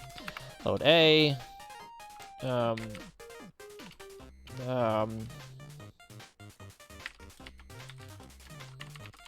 Address set X.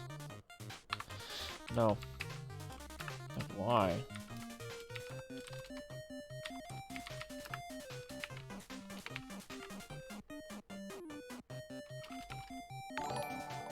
What was that? Thank you for the follow. Appreciate it. Using scotch would also work, giving something like a gingery, rusty nail. I don't like, you know, drinking rusty nails, but I mean, if you're into that, props to you, I guess. Oh. Ugh. I guess. I suppose. I'm not even sure why I still have that there. I don't really need that right now.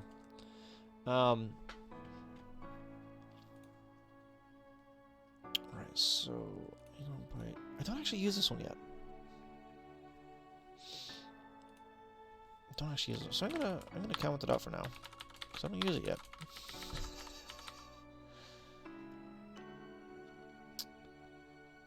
Okay. Drambui? Am I saying that right?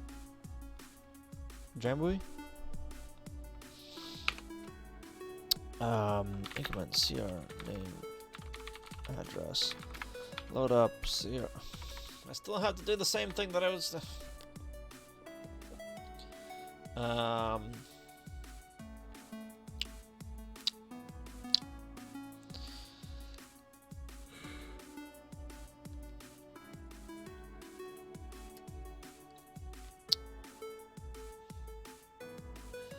know what? I think I am gonna do the RTS trick on this. Darn it! I'll do that. Because for each one of these, I'm gonna have to increment the address. That, well, I'll leave this for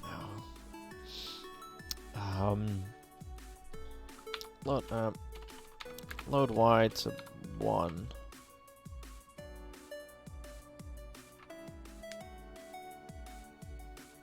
Or no, just 0.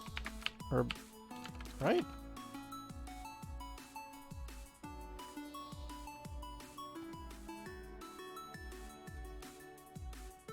Alright, so I can. Oh, why is it that one?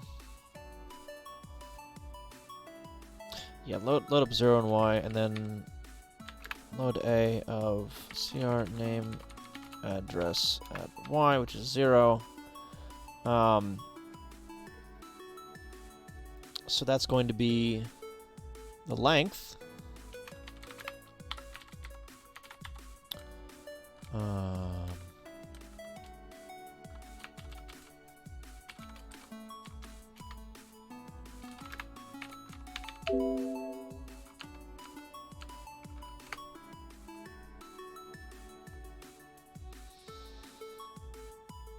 Name length. Do I use that anymore? I do not. Okay, so I'm going to store that into CR name length. That's not going to be the actual length of the name, but screw it. I don't care.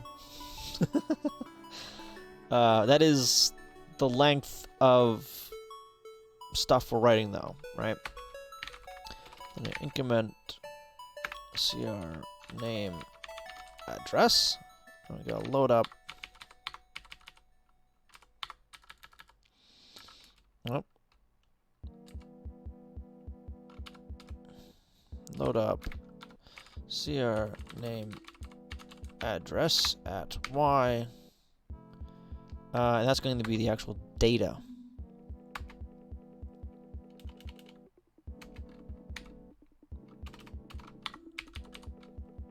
No, I can actually just tax. Transfer A to X. And then loop.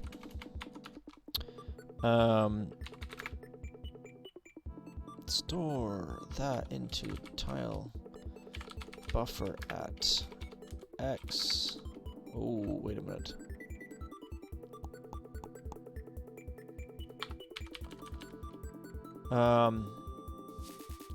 Shoot. Because I need to add in the tile buffer.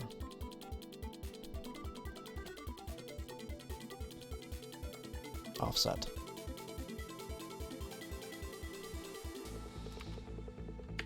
Clear carry, add carry, tile buffer, offset. Then add that, move that over to X. Yes.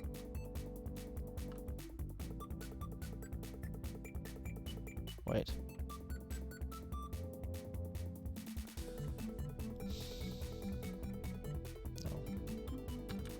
No. Just no. At the end of this guy, I need to add 32 to the tile buffer offset.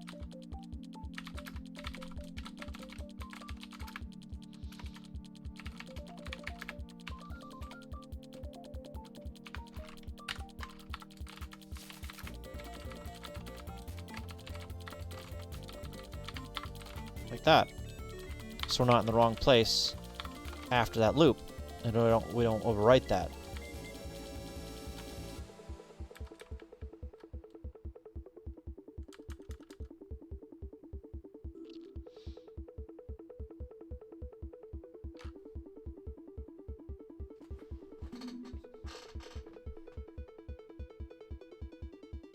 Oh.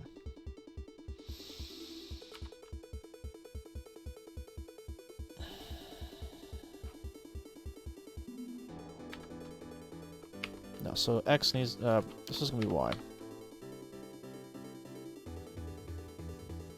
Shoot. No, okay, so this needs to... That is going to name length.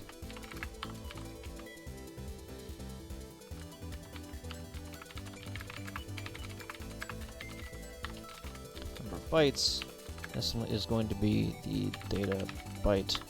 That.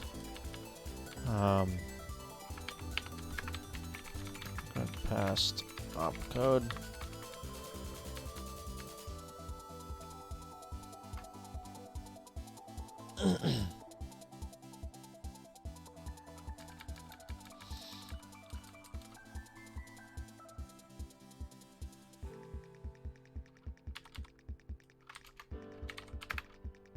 Load X tile buffer offset. Like that. Increment X. Oh, I don't increment X over here.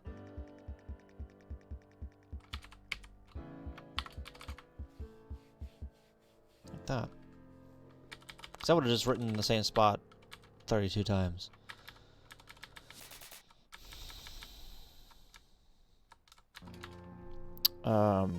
Load up that and tile over offset.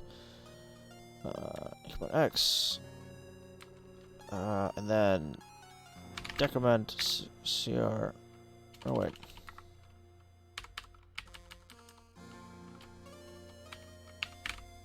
Load Y. Let's just put this in Y. CR name length. So now I'm no longer using that variable, right?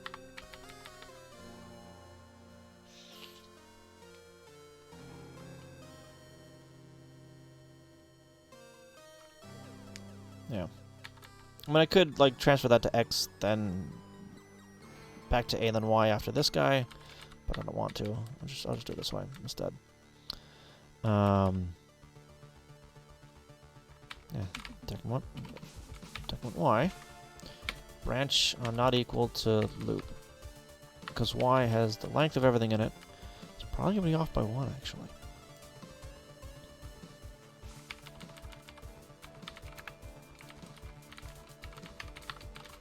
Yeah.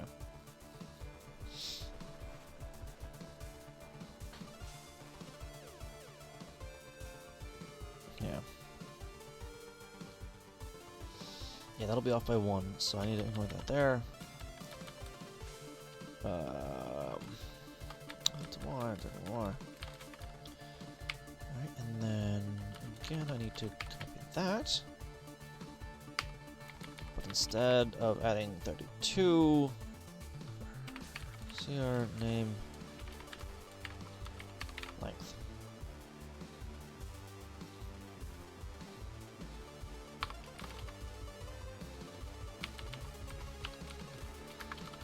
Update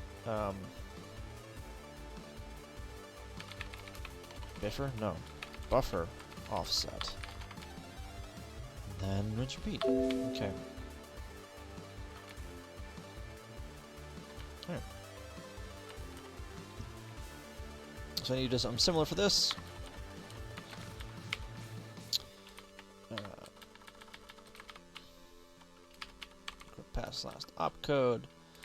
Load up 0 for y, then load. Order of bytes to right.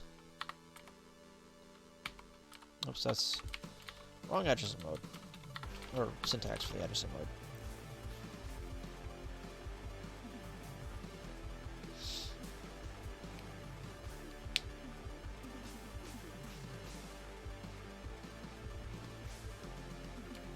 I think I need to increment that address one more time too as well, before the jump back anyway.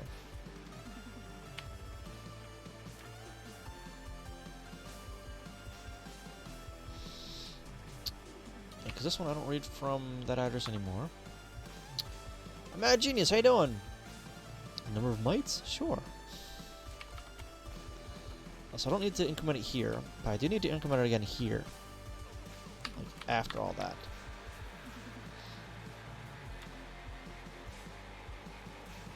And this might cross a page. Oh, no.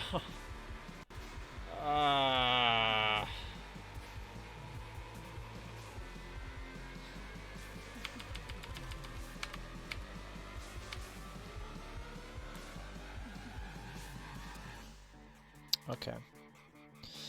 That might cross a page, so we're not going to do it there. Ink header. Instead, we're going to do some hacky crap.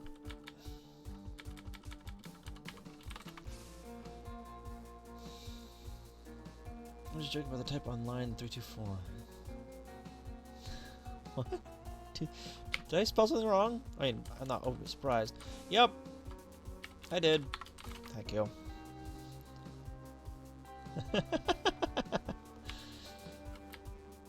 Alright. So... Right, so I need to make the ink adder label, which is going to be up here, above the decode opcode.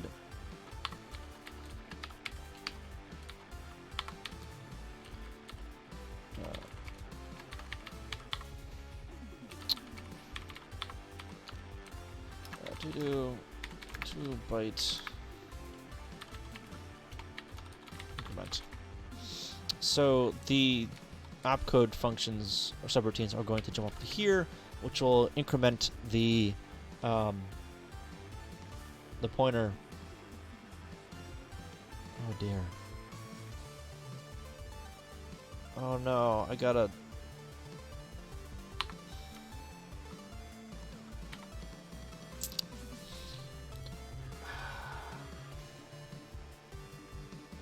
I have to do that between every single fetch, because these can go across pages.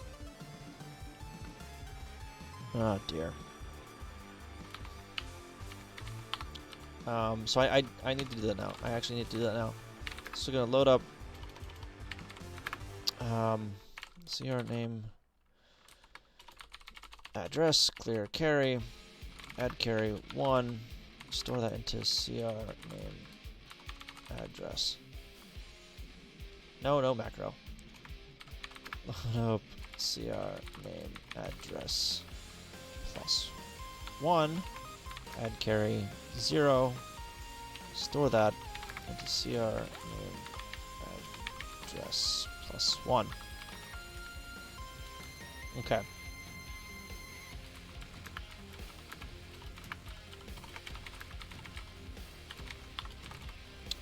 Yes, I am using CA65 as my assembler. If you do exclamation point tools, you can see all the tools I'm using. Yeah, so the emulator, the editor I'm using, the compiler toolchain. So yeah, I do have the power of macros here, but I don't want to use them. Only because I don't want to use that much space in ROM. I'd rather use cycles, CPU cycles. Okay, I keep going. I can't do that in NES housing. I really need to learn that. Yeah, CS65 I think is more or less what everyone eventually moves to in terms of assembler for the NES, or really any other 6502 machine.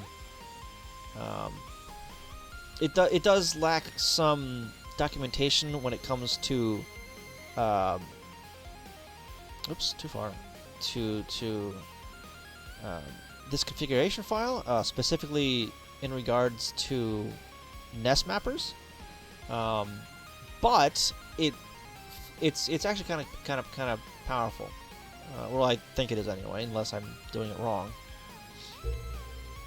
Yes, it's more or less the de facto standard. Again, it handles just about everything. Like a lot of code examples you find online will be for this emulator.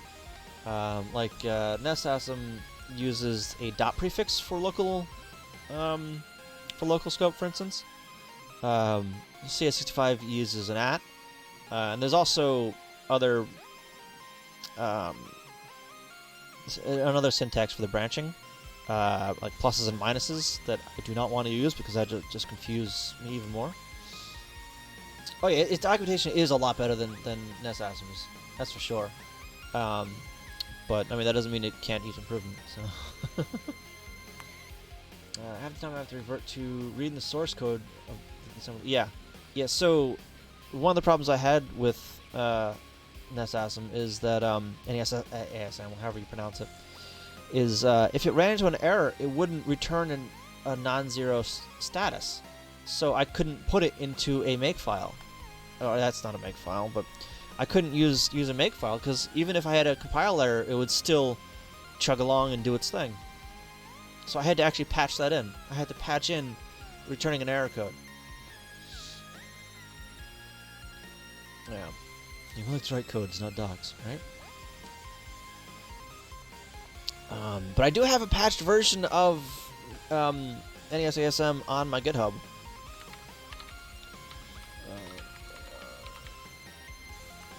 That repo. Dismiss that.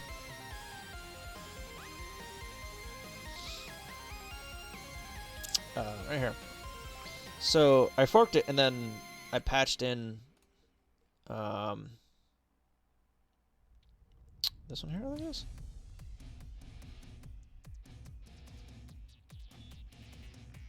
Yeah, I patched in, return 1 if there's an error, kind of thing. Like, help, return 1. Just return 1.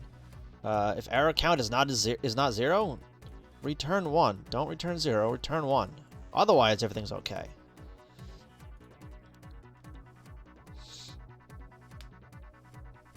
Really? That's amazing. Really?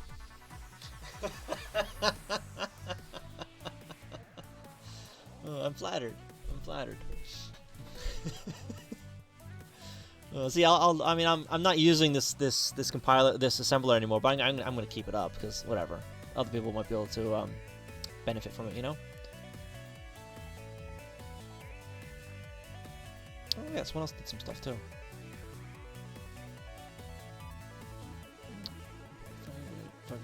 Microsoft Visual Studio. This compiles with Visual Studio? Really? I've got it compiling with like GCC, I think. And dump the FCEUX compatible debug symbols. Okay. All right. That's something I didn't like bother patching in because I had in my toolchain a Perl script that did that for me. But good on him though. Good on him. I might, for kicks, like merge that into mine too. But it's all the day. I don't really want to become like the maintainer of that assembler. That's for sure. I'll let someone else do that. Yeah, it's not like I have to pay to host. It's one of the things I like about GitHub and GitLab. Plus, they aren't SourceForge, right? Speaking of GitLab, by the way, I finally got around to doing my sub perk for what's it? The access to source code. So for everything that I've already released, it's on over there. It's on GitHub, right? So Pong, for instance, is on GitHub. On my GitHub. I can't control Shift T in incognito.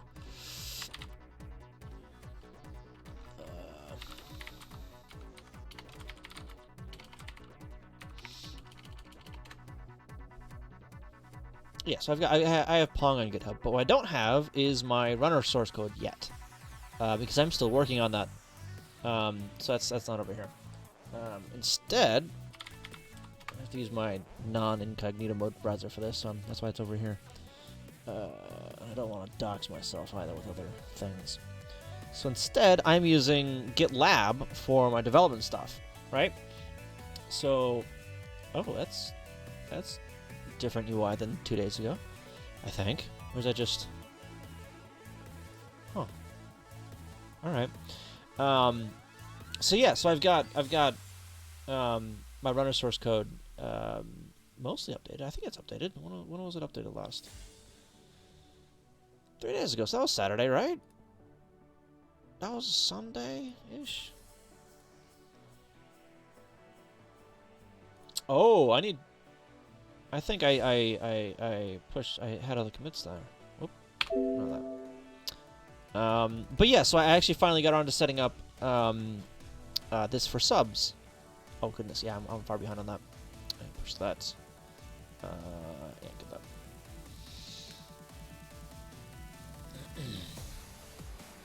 I'm not sure actually wants. Yeah, I don't think anyone really wants the NES system as their main. To be the main maintainer for that. Oh shoot! Hang on.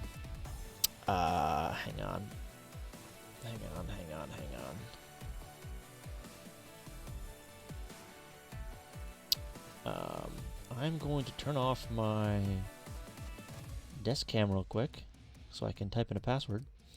Put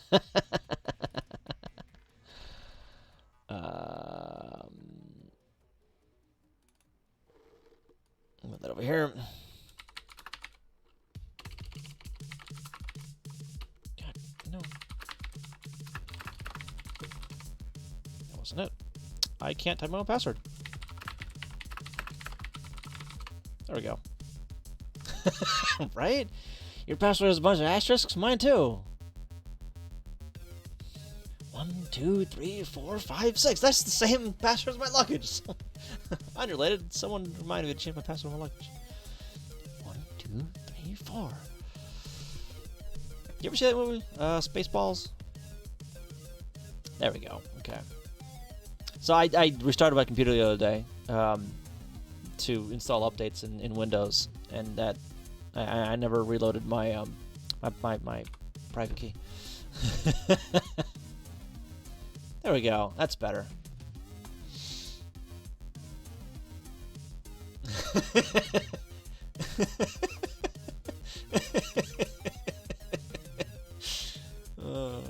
Great movie.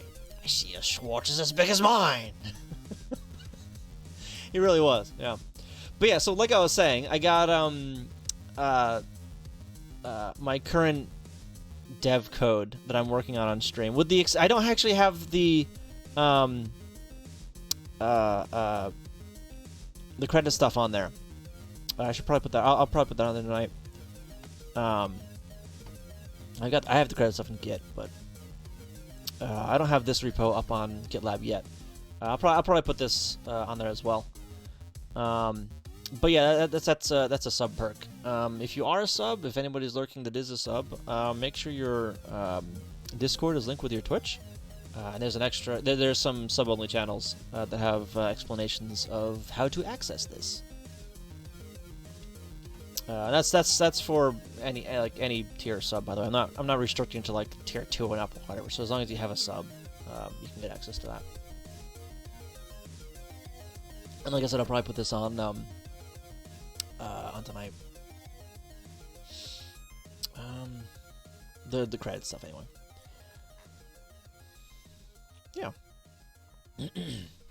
Yeah, I'm actually technically working on all sub perks tonight, really, because this credit stuff is a sub perk. So if you sub to me, I put your name on the list. I'll show one that actually has names in it instead of just like not names. Yes, this is my runner game. So on the credits here, these are all my current, or not necessarily current. These are all the people that have subbed to me during this project. So as long as you sub during a project, I will put you on the credit scene. You don't have to keep the sub for the entire length of the project or whatever. But yeah, so like if you use a Twitch Prime sub, for instance, I'll put you on here, even though it only lasts a month. The sub only lasts a month, but I'll still put you on and keep you on here until the end of the project. Yeah, like it's like a Patreon perk almost, but I don't have a Patreon. Well, I mean, I don't have like a creator Patreon. I back people on Patreon, but yeah, without all the hassle of setting up a creator Patreon.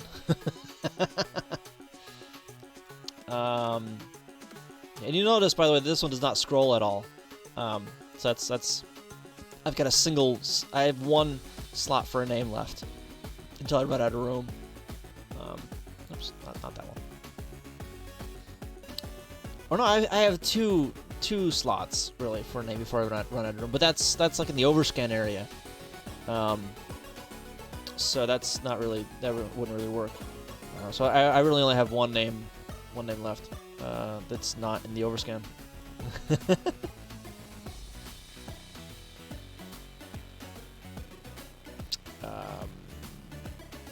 Oh, because it's gone. Okay. Well, I can just close the emulator for now then, I suppose. Got it there again.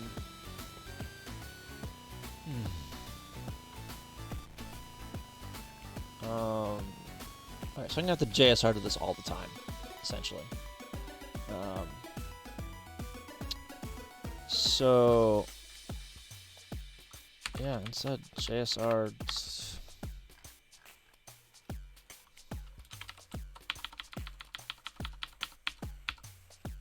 What was it? Right there.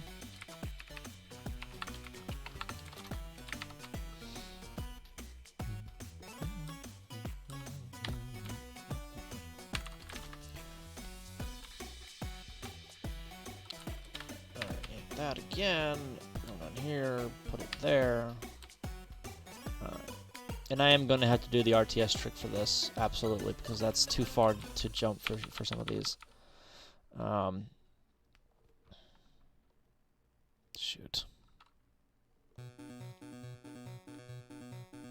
That shouldn't be too bad, actually.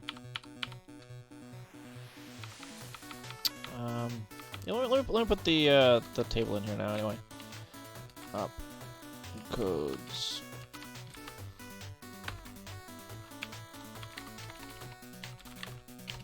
Word. Start at the top with Sierra up. AD.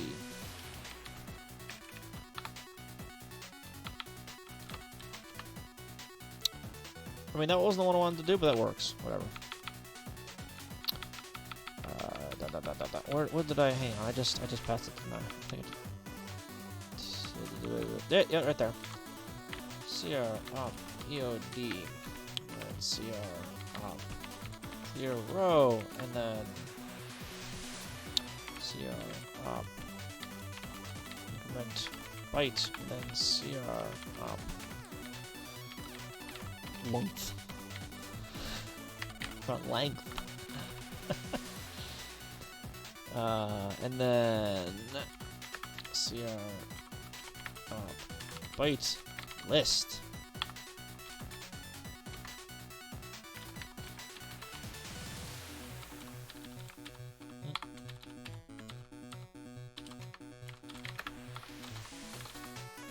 There we go. Alright, so I'm going to use this basically as a jump table. Essentially, as a jump table.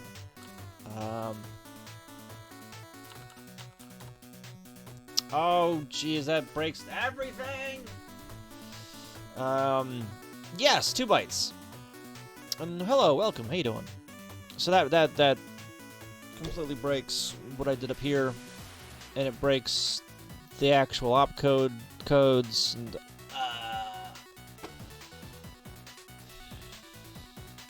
darn it.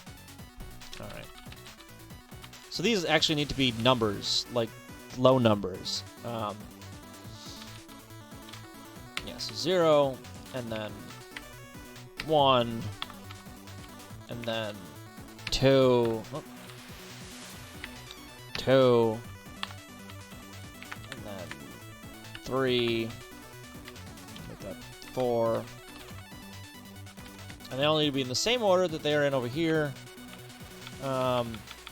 which they probably aren't. And clear, increment, RLE, and... But they are! Okay, good. Okay.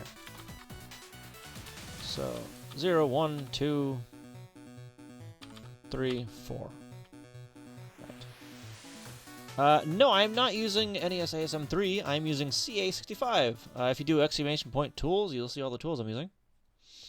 I was originally using that assembler, but I didn't like it because I had to patch it to get it to do what I wanted it to do. Like I had to patch in returning an error code or returning non-zero on error, which you'd think they would have that. I think I patched in something else as well to dump other labels that aren't just labels, like the variables and stuff. I patched in dumping those. Yeah. I didn't have to do that with CA65 though. That's taken care of for me. Well, no, it's not actually. It's not taken care of for me because I have another script that where's my make file? Another script that does something else that actually gets that for me. That can I?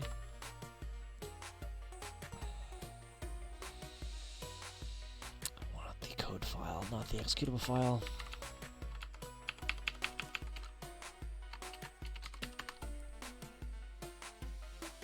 Oh, because main go. That's why.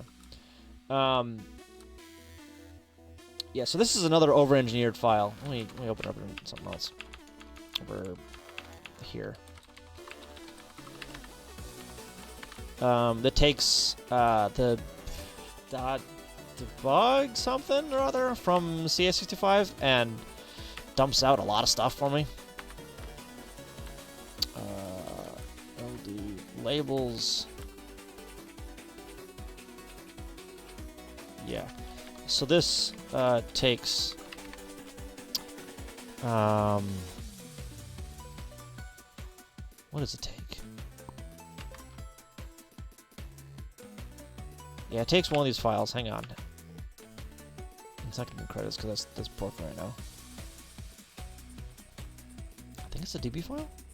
Yeah, so it takes this massive freaking file that is a list of a lot of things that I don't understand half of. But it lists out, like, all the labels and things, including variable names and whatnot. And I wrote a program to read that file and dump out both the labels and the variable names. so that my emulator could read them. Again, this one doesn't do immediate LDA. It converts to absolute mode, so you have to inline the bytes. Really? Yeah, I did notice a few quirks with that assembler. Like, one of them, it took me a little while to figure out too. It was the format for not that window, for some of the addressing modes, or one of the addressing modes rather. So you see these two addressing modes right here, indirect X and indirect Y. So they both have parentheses, right? So you'd think parentheses. So this one, I think, works fine, but this one requires square brackets instead of parentheses because of reasons. So I'm missing LDA 000. What? Well, I mean, it doesn't load up labels. LDA doesn't load labels. Like, you can't pass LDA label. It only takes bytes, really. So that's just loading up. Oh, you were saying it was trying to actually load a word? Thank you for the follow. I appreciate it. Because yeah, I can't like load a word in the immediate. That's only I can only load a byte. Oh yeah, so that'd be loading up. Oh, well, I mean that's 0 page, so that's still a byte too many for that. But really? Wow. Okay. Yeah, so it was using the absolute, the AD, instead of the A5. There's the alert. Thank you again for that follow. Appreciate it. Yeah, I had issues with the mapper, actually. And I think I had an issue with it doing that as well. The AD instead of A5, I think, somewhere. I vaguely remember that. Or I had an issue where it wasn't using the correct opcode for the instruction. Yeah. I don't remember exactly what it was. I don't remember how I got around it. But I'm not using that assembler anymore, so I don't have to worry about it.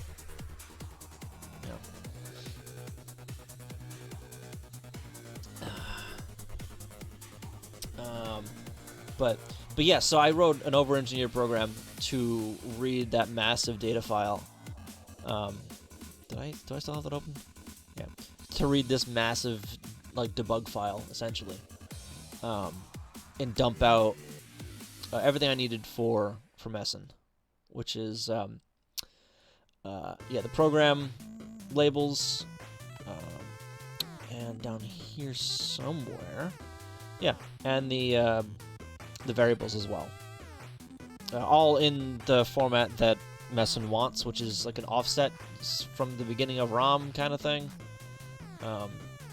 Or something like that. I forget the specifics of it, but it was weird.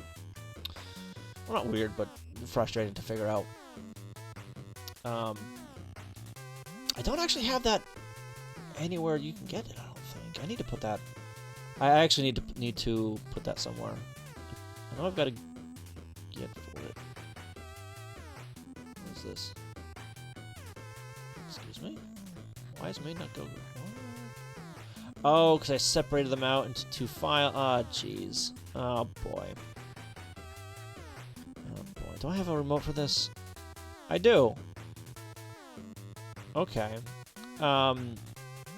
It's on GitHub, but it's broken on GitHub, so don't use it yet. Oops. I should fix that, shouldn't I? There it is. I should really fix that. Yeah, this is broken, but...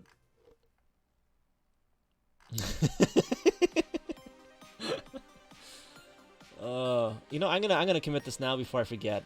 Because I'm pretty sure I fixed some offset bugs. Oh, yeah, and... yeah, I fixed an offset bug there.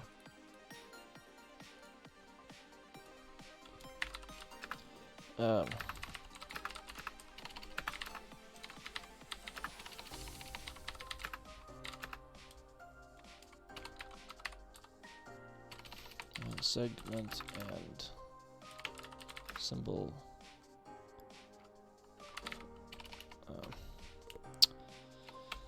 Split objects into their own files. You know.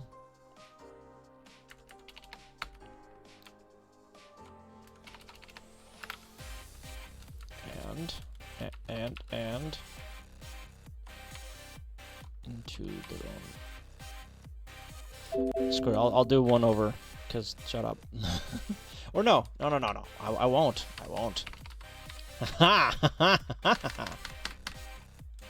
There we go. Alright, so first, split, verb moved the symbol and segment objects into their own files, own source files, and fixed an offset bug with the addresses.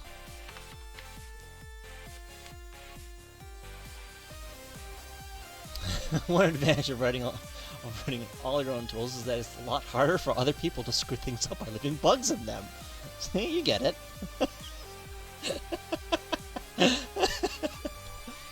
Oh, alright, good at that.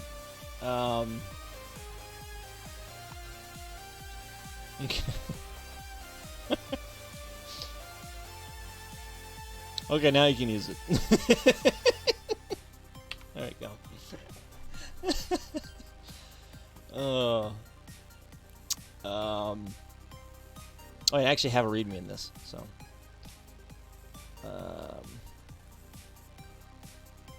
By the way, yeah, if you guys like actually are writing any NES stuff and you do want to test this for me, feel free.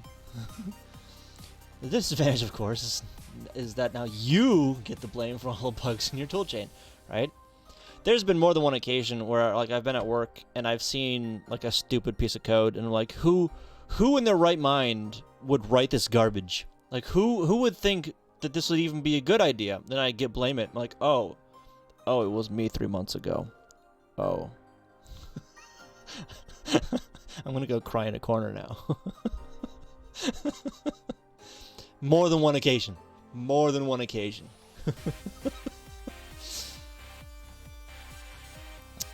But yeah, so you can go ahead and use that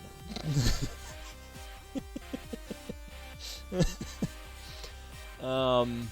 I'm getting hungry again. I'm gonna have another bagel.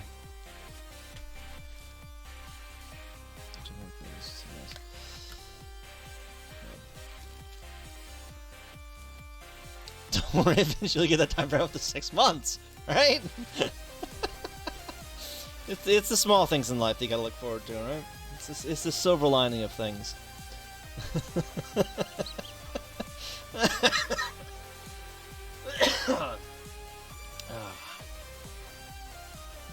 Well, I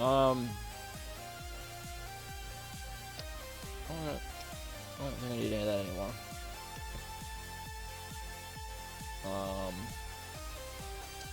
Back up, over there. Remember, every silver lining has a cloud. So what you're saying is, I need to spin up a few cloud instances to compile things. That's what you're saying. I need to involve the cloud in my tool chain.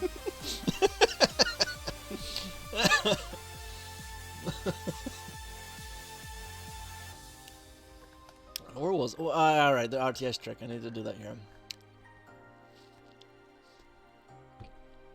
That means all this. Well, not. That means all this crap goes away. I can't use any of this anymore.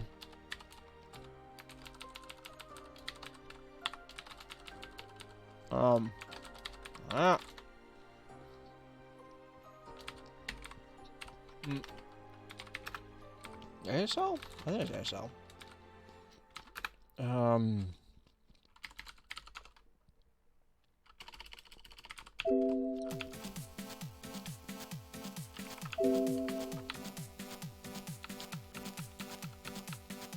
I think.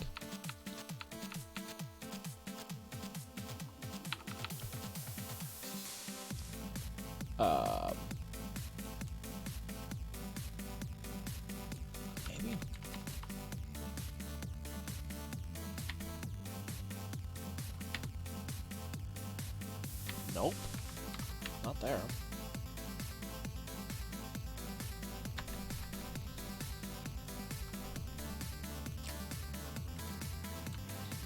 Countdown lookup. This one?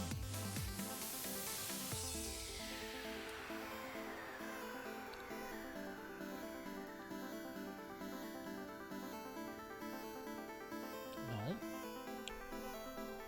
What's that? Did I... Countdown data table.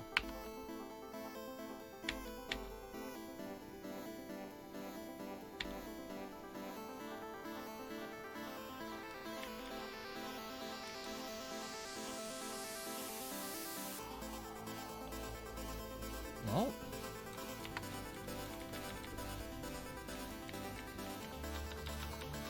Oh, it was in. Come on, what? Wait a minute.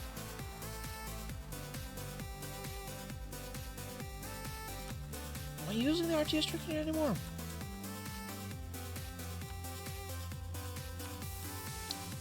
Come back on down.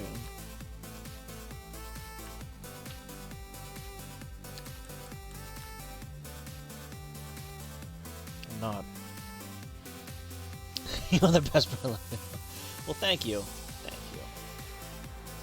I appreciate it. Thank you for stopping by. Addictos? Am I saying that right? Addictos? How you doing tonight? Or today, depending on where you are. Okay, time zones. Time, how does it work? Thank you for the follow, I appreciate it. I know I used it somewhere. Where is it? Did I, like, remove it? Because that's something I removed? Over there.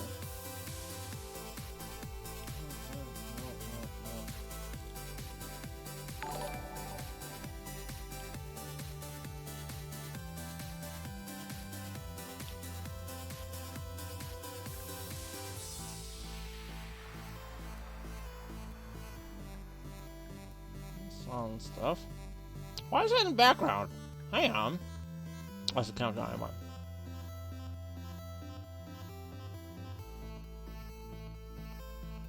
No, gotta loop stuff.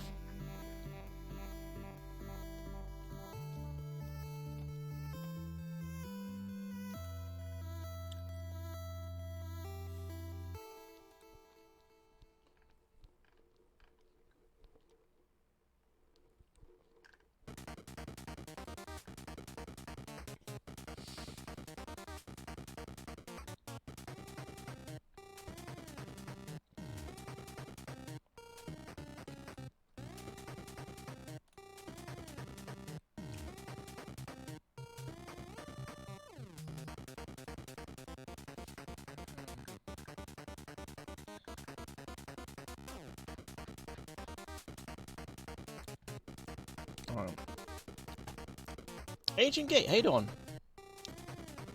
Wow, someone still doing this ASM? Good appetite. Yeah, I'm writing NES games. This one, and then, okay, look at trick. I got rid of it. Like, I don't think I'm using it in this either. Yeah, I'm not using it in there. Let's just do that. I removed it entirely. Hello. I noticed you have a CLD instruction on your phone, but you may be relieved to know you don't need it. I know it doesn't implement the binary coded decimal. However, it still has that that flag in the processor. So I just set it to a known state at the very beginning and ignore it. Yeah, but I'm aware that it doesn't have a decimal mode, which is disappointing because when I was looking at some binary to ASCII code essentially, so I could print out hex numbers, some of the examples use the the binary coded decimal mode in the thing, so I couldn't use those examples. Yeah. That's why I don't know where it was though. That's just the thing. I don't know where it was. I mean, so I could probably get it back, but I don't know where it was. Like, I don't remember what file it was in, even. Like, I don't know... Like, I remember writing it at one point, or trying to figure it out at one point. But I don't even know if that file exists in the final game, you know?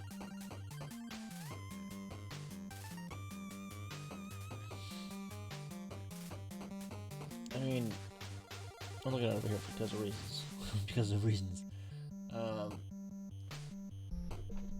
I'm looking for, oh, thank you for the file, by the way, Agent Gate. I'm looking for, my code for an RTS trick. Which, I mean, I don't even really need to look up the code for it, because I know how it works, really. Where do I need to be for this? That file again. Appreciate it. How am I doing the account name current? So that's what all this is.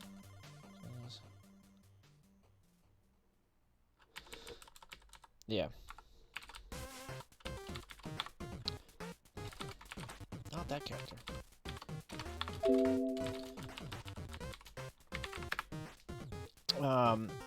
Yeah, so this loads up the opcode, and then I'm going to just load up, I don't want VS, I want to SP, down here, to the words, CR op codes at X, and we're gonna push that to the stack.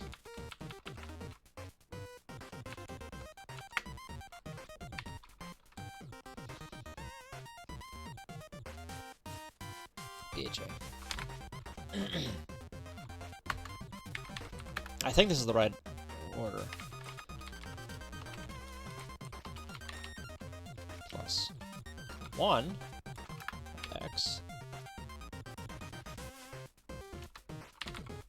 BHA RTS. Like that. So the way the RTS works is it reads the address from the stack.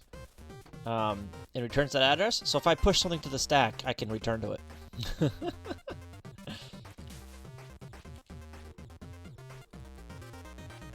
No.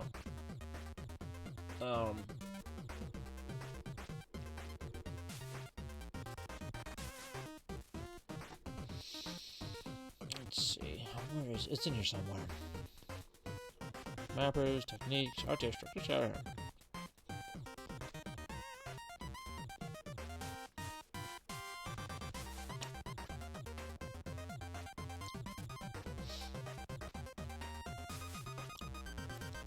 Oh, it's +1 and then... Oh, okay. I got it backwards. That's what I was afraid of. Okay.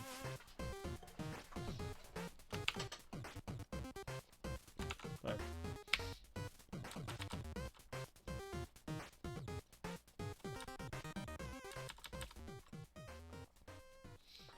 Yeah.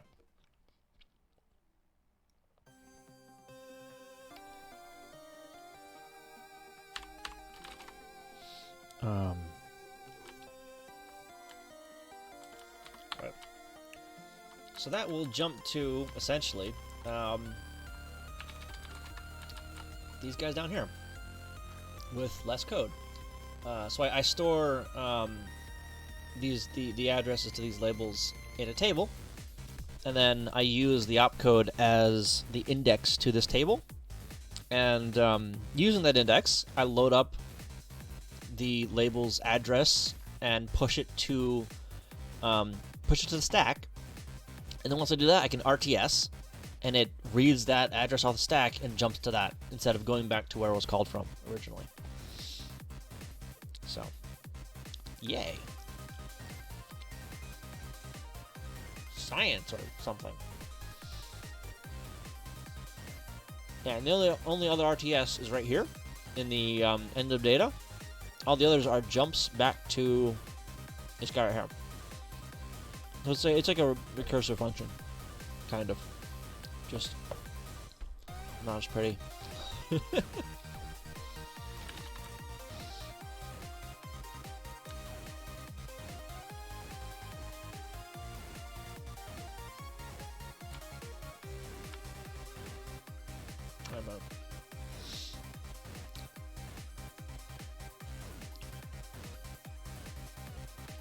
No, I need to actually. Oh shoot! I need to load up. So that's gonna be no.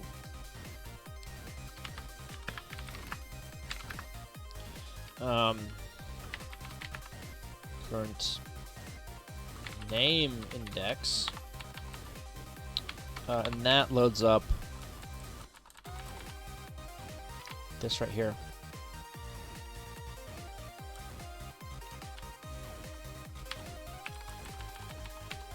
Right. So I need to get the first opcode. So load up the current name index. Shift it so it multiplied by 2 to get the index in a word table. Transfer that to X. Look up that first byte, or that byte rather. Oh no! Ah, jeez! Ah! I need an offset in that.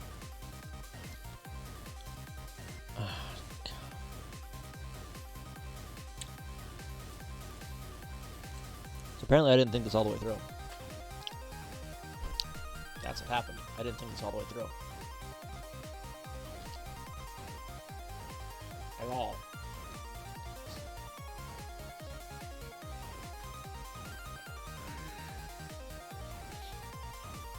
This right here will only ever load the first byte in a chunk.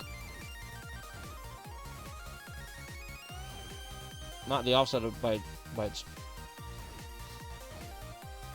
So when it finishes this one, it's going to load up. Yep, still on the current name.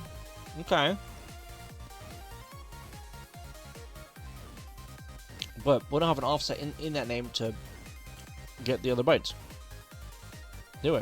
I have the offset for the tile buffer.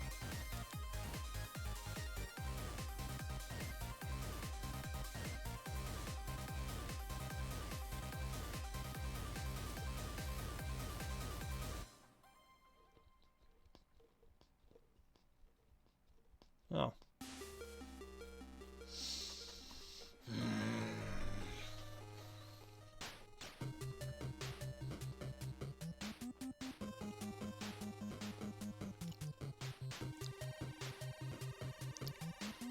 Well, what I suppose I can do is I can use this.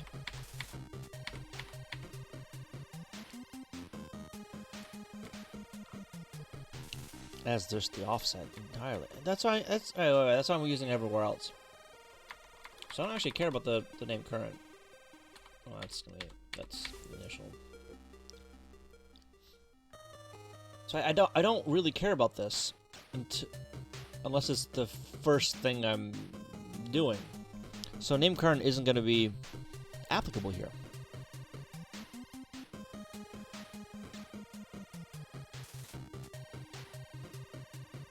At all.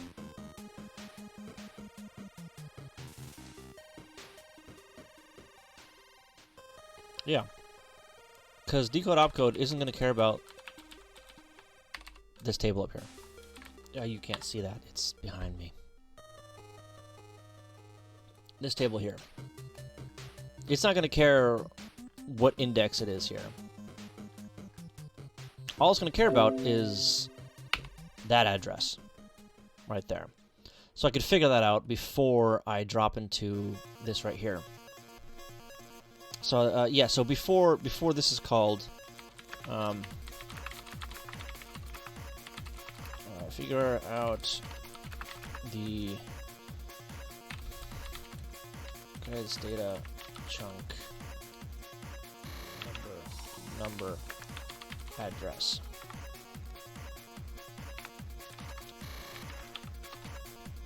Yeah. figure that out. So I don't have to bother with looking up this at all.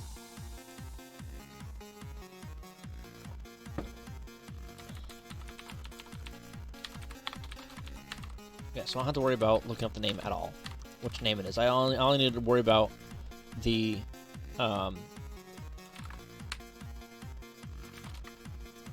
current name. Oh, that address on the name, which is this guy right here. I'm going to want to load 0 into Y though.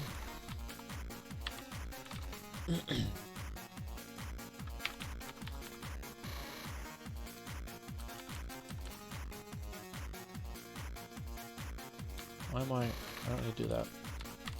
I don't care about the metadata at all. Yeah, I'm just looking up the opcode. That's all this does, is look up the opcode and return. And jump to it. That's all that does. Yeah.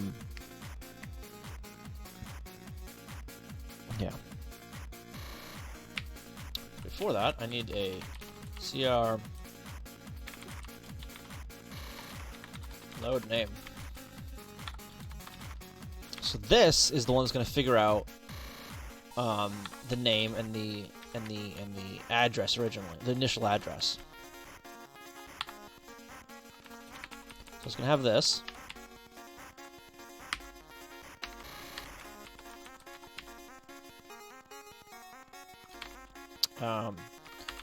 Load up X of the current. Current. Name current. Like that. I'm going to increment CR name current. I will have to do a check to see if that's past the length of everything. The length of that list. This list here. I'll get to that later, I think.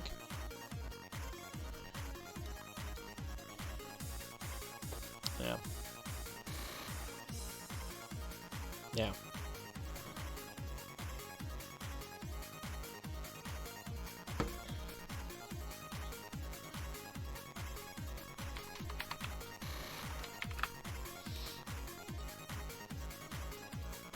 Actually,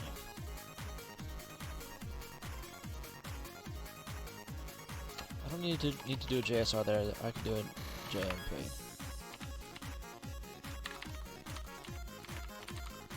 Keep that output.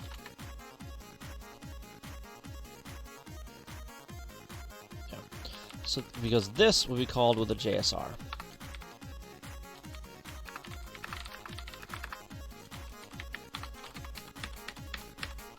Right.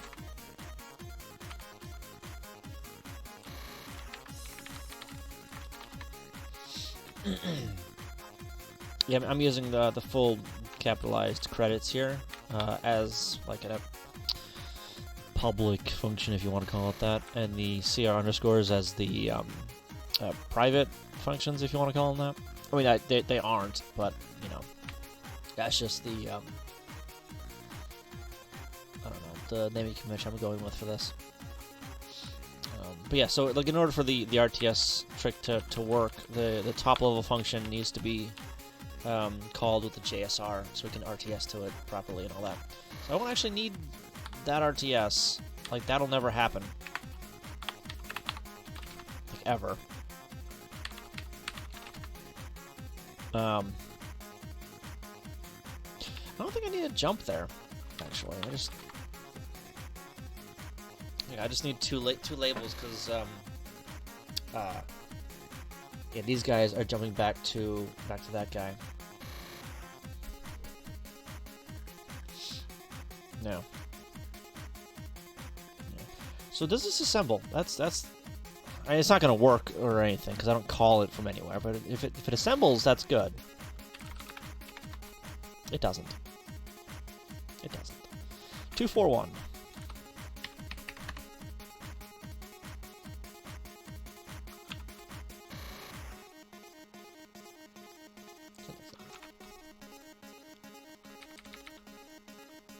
Because I want the data of that. I want the data of space. Do I need to do this? I need to do that, don't I? Yep, okay. 2, 4, 3. Oh. No, that needs to be X, and then, oh, geez. Oh, it's just gonna be like that. Yeah. Yeah. Absolute at X, because that's fine. That's fine. 2, 3. Same thing.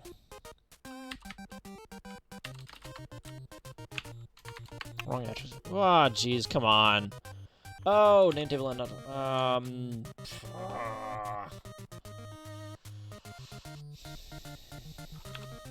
that's at the very end, isn't it?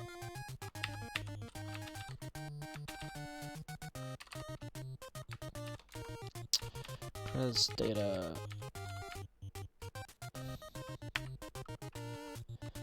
Data chunks and creds.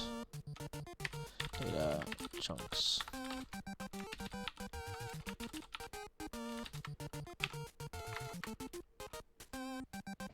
Tile buffer offset is undefined. Really? That's right there. Tile buffer offset.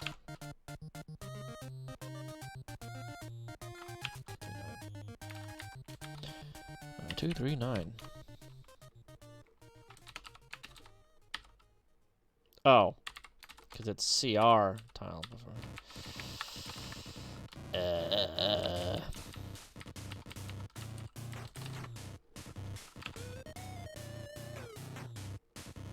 There's more one there. Yep. 281 again.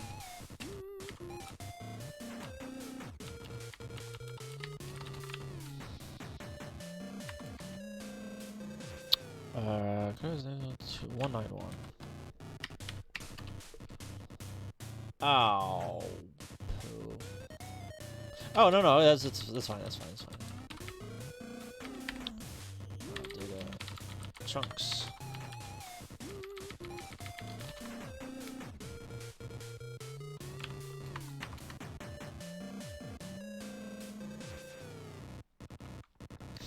Cool. Now we can glitch out the game and run the credits in 3 minutes, right? I mean, not yet. I'm not done breaking things. 332. 332.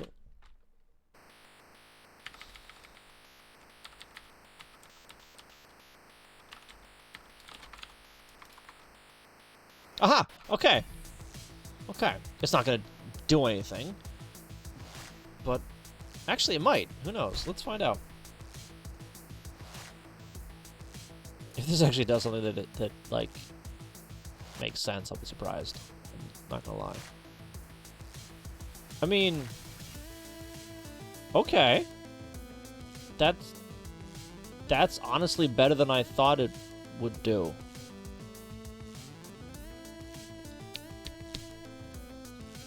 Like, wow. Oh, because it's not even calling. Yes, it's not calling that function at all. It's just the initial drawing of names. Yeah. So I need to loop through the draw name thing a few times, or draw chunks rather, until yeah, for the initial thing. But yeah, because that's drawing like that's drawing the actual opcodes. Like 1 is that square thing, which is that right there, and then it does, what is that, 10?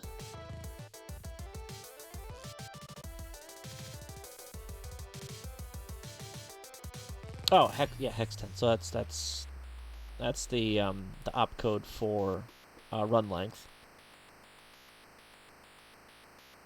And then I'll do a space. Sometimes. Like, what is... That's that TV thing. Like, why is it doing that sometimes?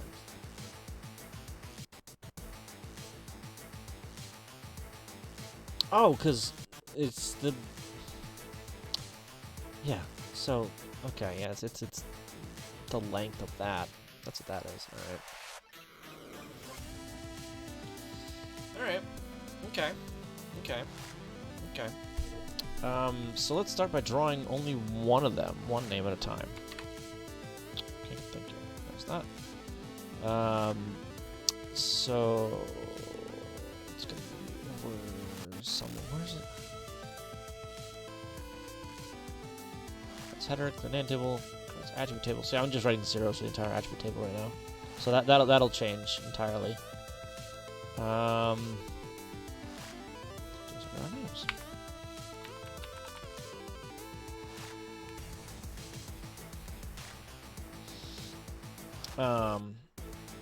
Yeah, so this is gonna have to draw a bunch of names. But let's just have it draw the first name first.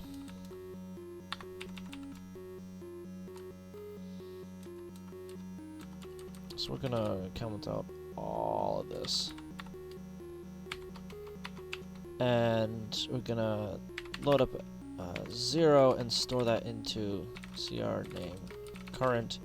Then we're gonna JSR to something.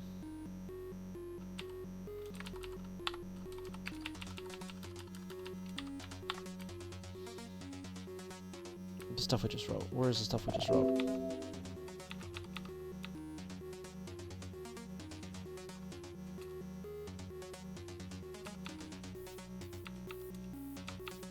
It's up here somewhere.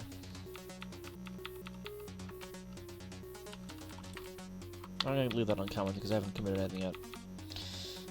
Credits load name. Okay. Credits load name.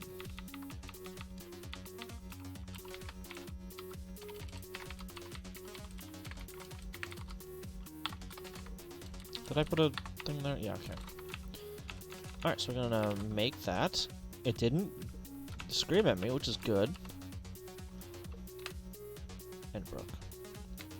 It broke. It didn't draw anything at all. Okay. Okay. Alright, well, let's have a look and step through a few things. Oh goodness, it's got... It's got all the data chunks in here as labels. That's unnecessary.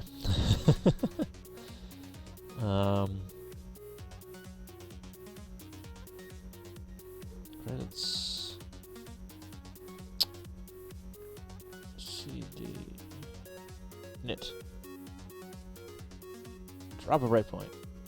All these other breakpoints are going to be not needed because everything's different now. Almost everything's different. And then we're gonna reset, and then F5. Okay.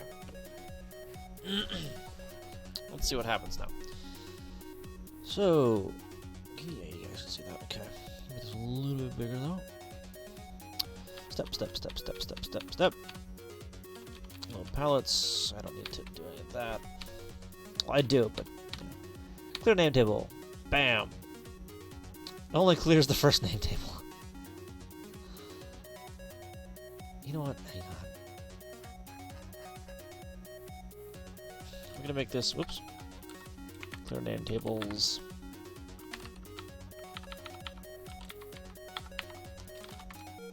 So that's gonna be one of them. I'm gonna make this one.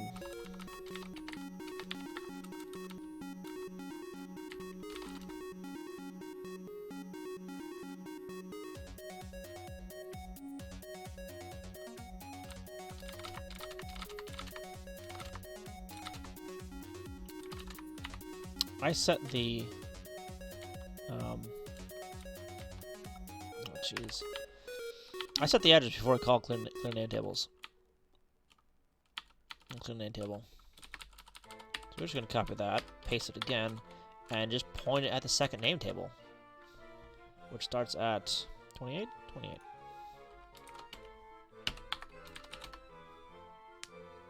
I'm mirroring vertically. So, yeah, so that's... these two are the same, essentially. So I'm mirroring horizontally, rather. So it's vertically, it'll scroll. So vertical is the different stuff. Not different stuff, you know what I mean. Probably, hopefully, you know what I mean. Bam. Okay. And then... see it clear the first name table. Bam! And then set some addresses, and then clear the second name table. Bam! It broke things. Badly. No, it didn't. Okay. No. We're still good. We're still good. Because we drew the header. I just read it. The highlight's a little weird. Alright. 0 in the current name. 20 EA, and that there. Okay, so that sets the address for the current PPU address. Draw names. Okay, we're jumping into what is this? What are we jumping into?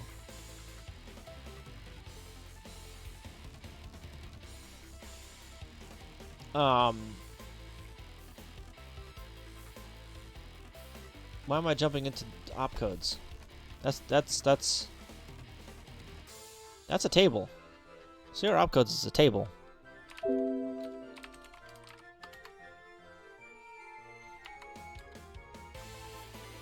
That's a table. What was that? 4 long? 5 long? So 10?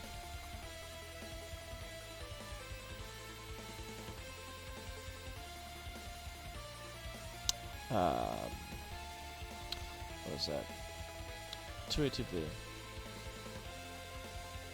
No, 820B. For PPU to bring up final help tell message and load all as random. Default zeros is out. Zeros it out. So I see why I don't initialize. I think I do that as well. I think. Where's the setting for that? That's not gonna be over there. It's gonna be somewhere else. Preferences.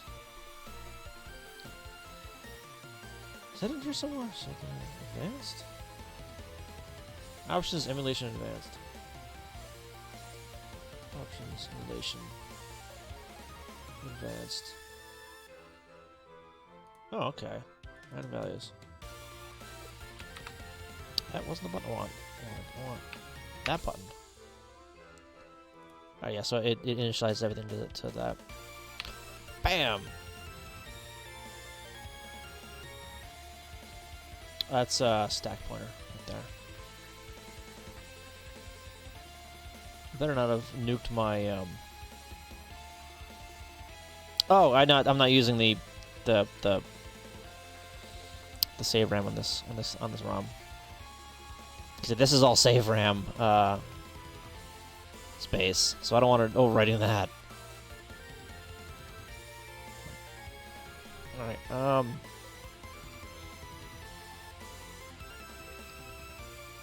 Come down to that one right there. And that is 820C.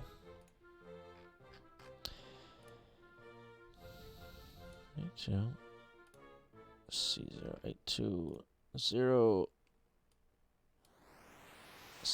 There. So that means like these guys. Yeah. Well, let's step into that. CR opcodes or CR opcodes. 8202.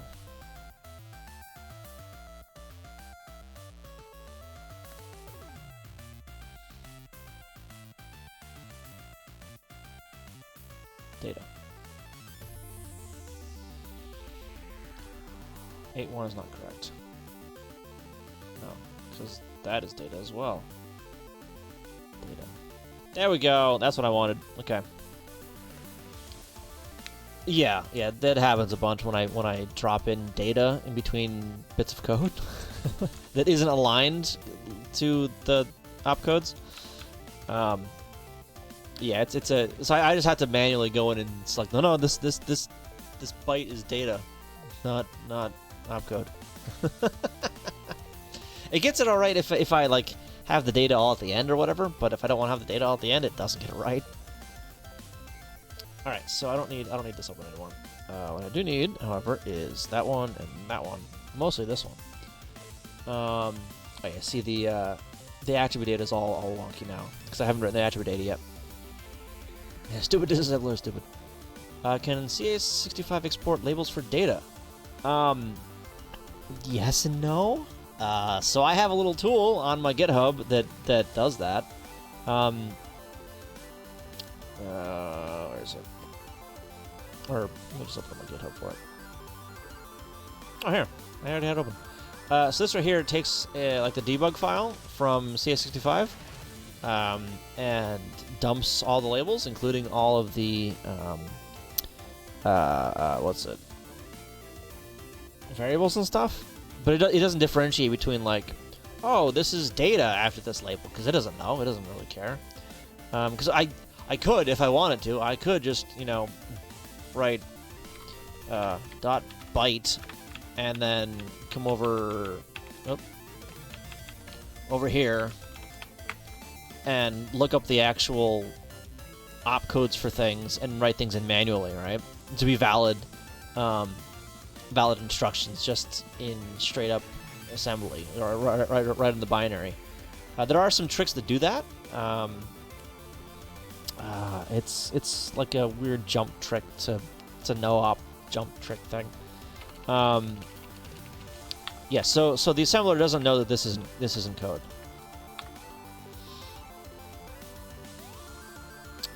Sure, but is there an annotation telling C where the section could be labeled or should be labeled as code versus data? Not that I'm aware of. Maybe. I don't know. No. At any rate, there isn't any way for I'm not sure if or how rather Messon saves that workspace. Oh, because I already saved the workspace probably. I don't even know where it saves that workspace. Oh yeah, it's just labels. I don't know how it saves data versus code stuff. I think that's only runtime. Yeah, I think. Don't quote me on that. That'd be my guess. All right. Anyway, come back to this. All right, step to this. Load up credits metadata. Why am I loading up credits metadata? Name count. Oh, that's the total number of names, which is 45.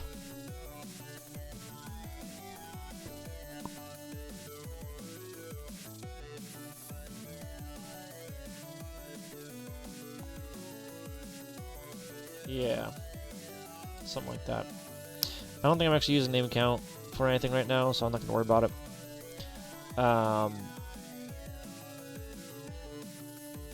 Okay, so this is setting up the address that we want to start writing the names at. It's fine. Name current, that's 0. Alright, first name. Alright, load name. Load x, 0. Increment for the next time around.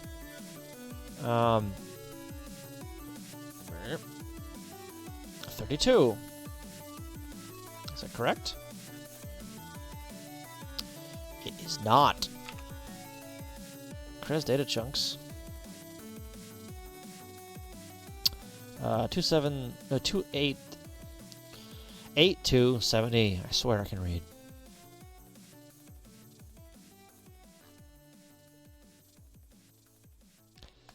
Eight two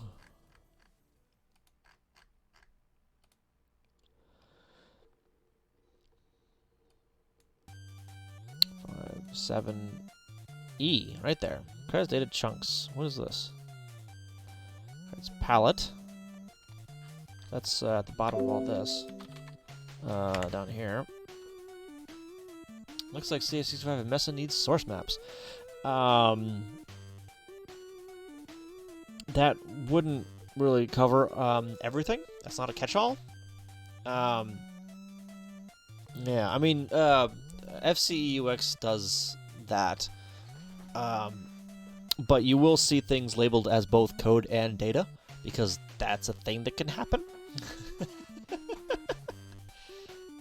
I don't fully understand the uses for it, but it's there.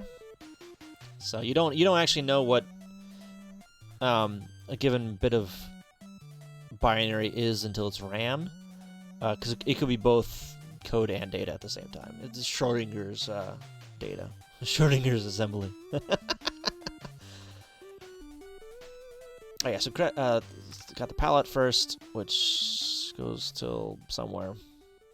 Then the metadata, which is this guy, which is the length of that. So 5A should be 45, right? Is that 45 in hex? Or decimal? 90? 90?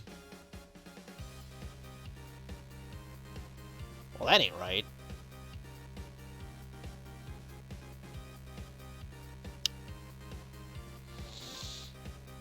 Yeah, self-modifying code comes to mind. Yeah, that too. So this ain't right. There's also a fun trick of doing a JSR to a routine that pops the return address and uses it as a data pointer. It pushes the return address. Yeah, that's the RTS trick. That's what I do. I actually just wrote a little while ago, a few minutes ago. That's this right here. I am looking up the opcode in a table. I'm pushing that to the stack, and then I'm doing a return the other way around.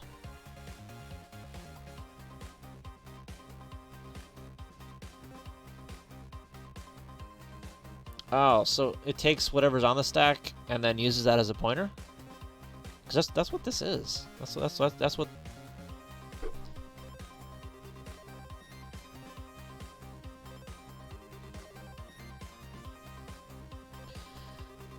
Yeah, okay. All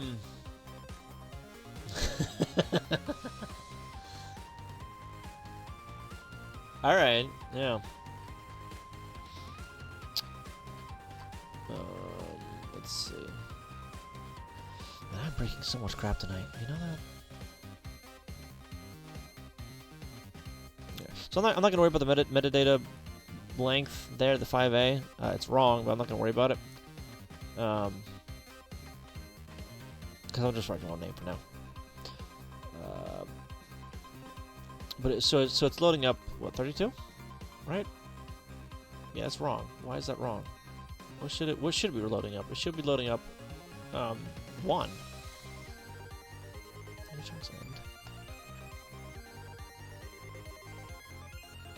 Oh wait, no. That's correct, because this is the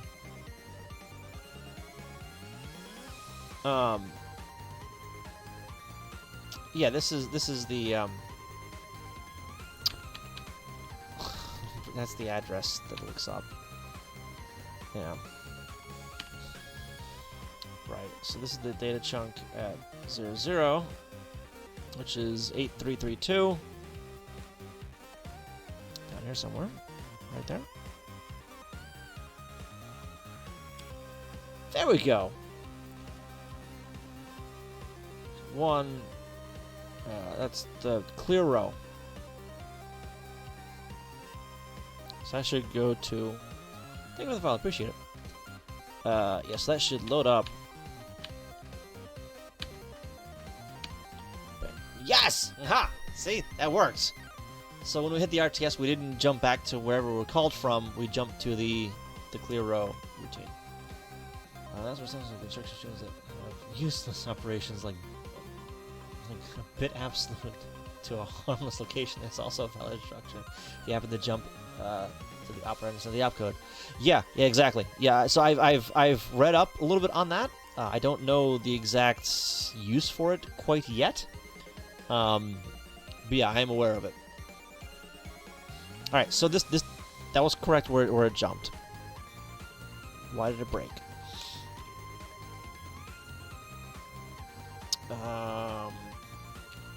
Load up a few things at space. I think you can for that. Space saving trick. Yeah, okay. I think you can for that follow.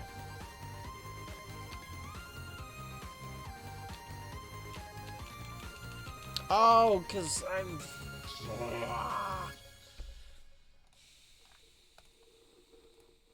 That's the beginning of the row. I don't know where...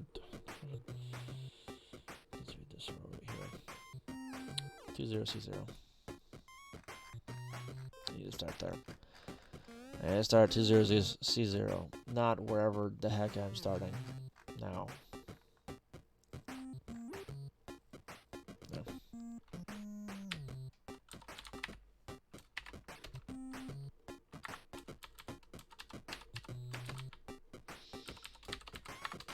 That.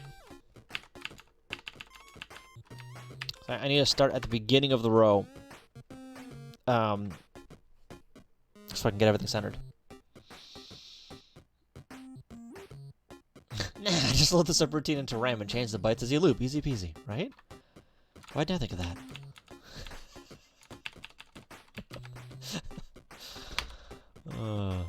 Where's my other one down? There it is. Whoa, okay, there we go. See, there's the random stuff, the randomness. That's actually a pretty good idea that I have that in there. Palettes, PB address. Clear name tables. Bam! That's the first one. Then down a little bit more. Bam! That's the second one. And some other crap. Oh, that's the header. Thank you for the file. I appreciate it. Alright, and then... still current, and then into the draw names. And it doesn't keep the thing across reloads.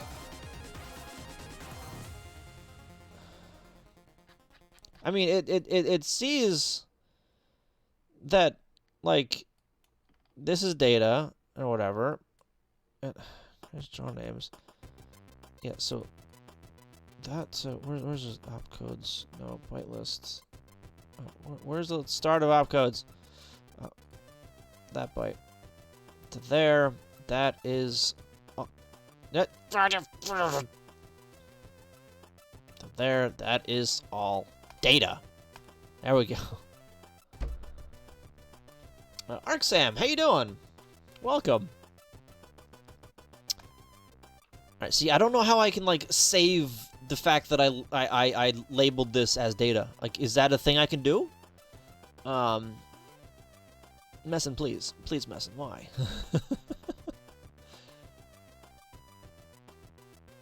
Is that this? That's a memory dump.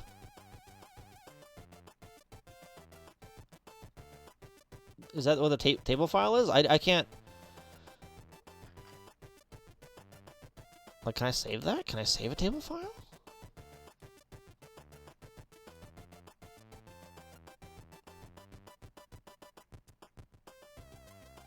What is this?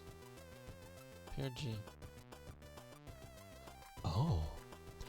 Oh, that's the bank, isn't it? Oh my goodness. Is that the bank? No.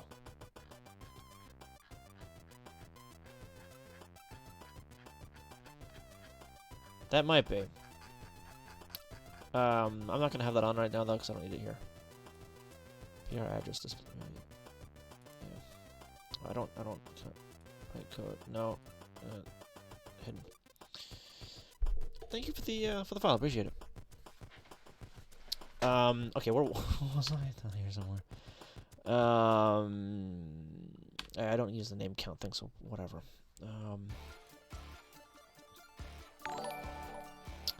Thank you again for that follow. PB address starting over there. Good. Loading up the name and then the opcode. And then jumping to the opcode routine. Good. And then drawing a bunch of spaces.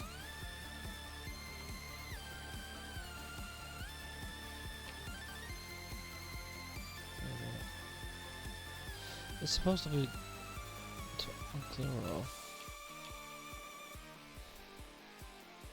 Oh, yeah, because that's putting it in the buffer. And I don't write the buffer to the PPU. Ever.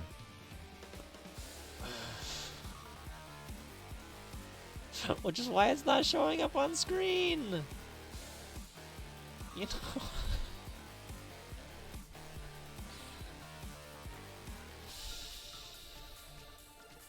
It's like 10 o'clock at night. I think I need another coffee.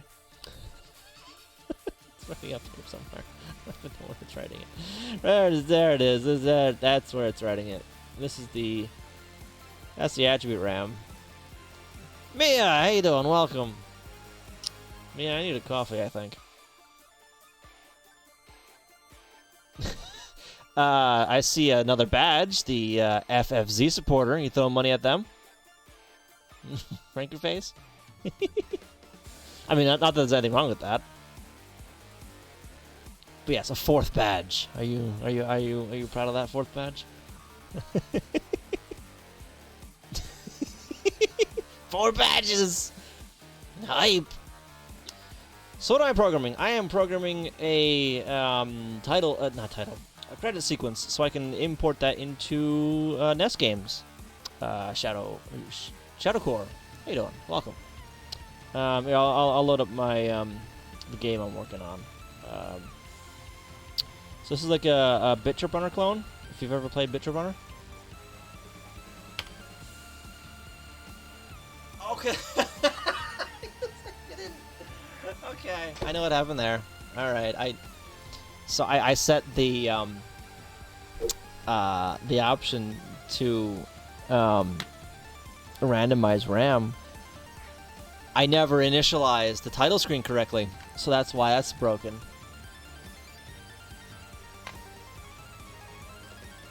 Okay. Okay. Oh, good lord.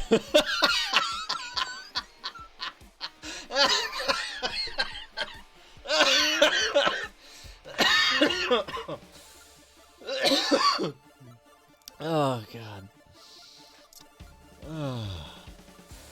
So we can say it's real fans. Yeah, Runner 2 and 3 is the same credits engine, right? So this is what happens when you don't like fully test your code.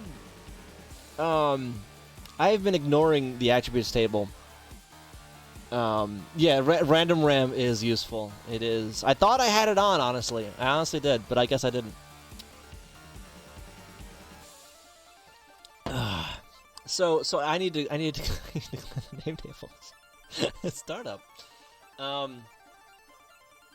Yeah, this is not supposed to happen like that. Here, let me fix this real quick. Hang on. Let me go fix that. Where's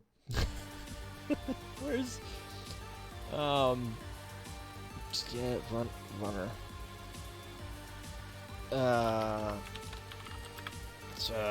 Exe.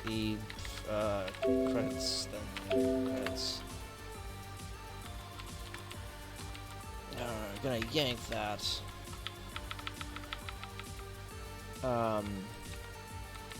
Set.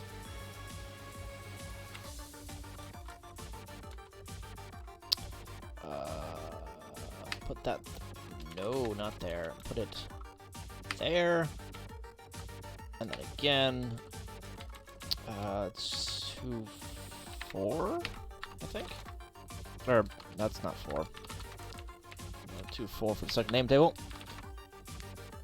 I'm getting goosebumps when I think about assembly. It's not that bad.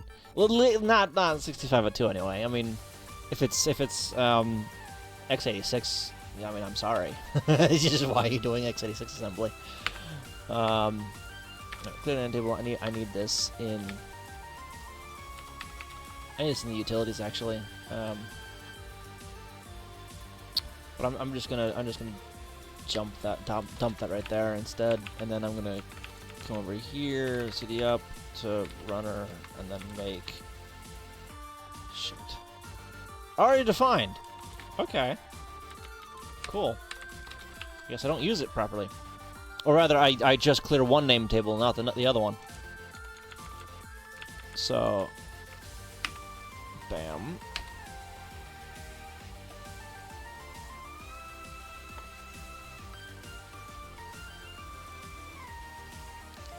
I broke it more. I broke it more. How did I break it more?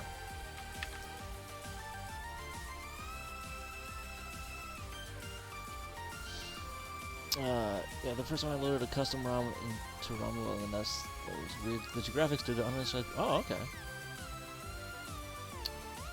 I was for the Tandy 2000. The beer's missing. Yeah, right. Tandy 2000 use C. What's the fun of using C? Oh, is it because it screws up the pages? Oh no. Is that why? Okay, so I've got 0 and 3 loaded, and 0 and 3 still loaded. Okay, I'm looking down in the corner. You can't see that. Okay, I'm looking down over here. This shows the current pages loaded into ROM. Okay, so now we're gonna load up. What? Wait, why is it in the sprites loop? No. You should have been in the sprite.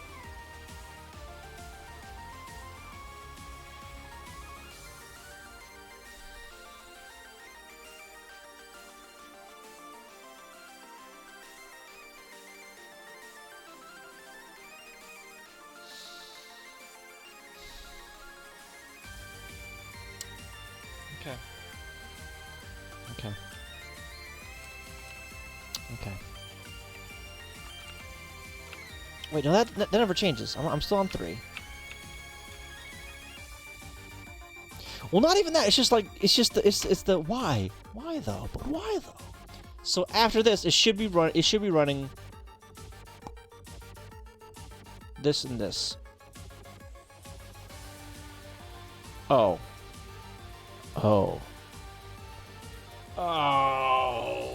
Because that's in a name table in a ROM bank that isn't loaded. That's why.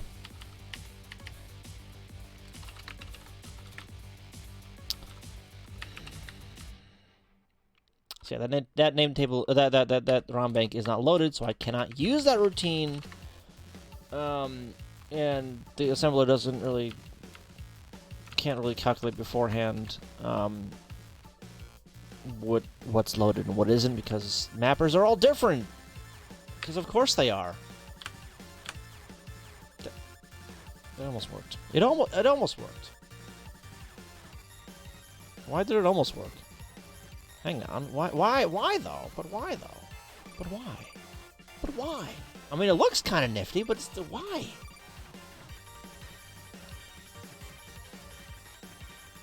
Wait, am I not doing something with, like...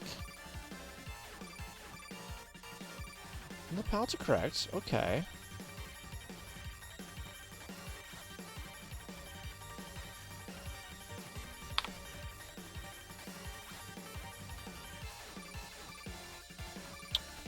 Attribute data is all wrong. I never read the attribute table. Ever.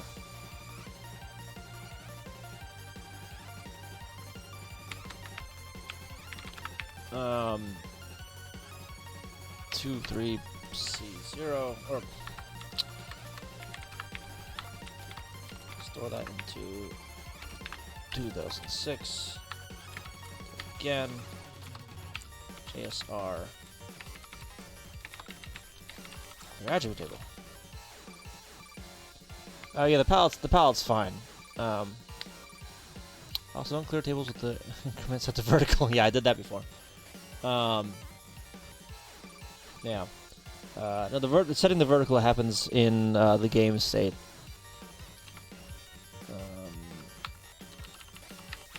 2, 3, 0, and then 2, 4. 6, no, 2, 5, 6. 2, 6 is 0. No. Yes? No, so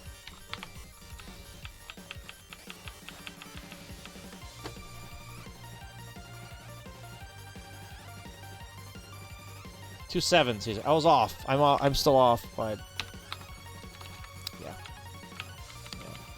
Now I need to write a clear attribute table, right?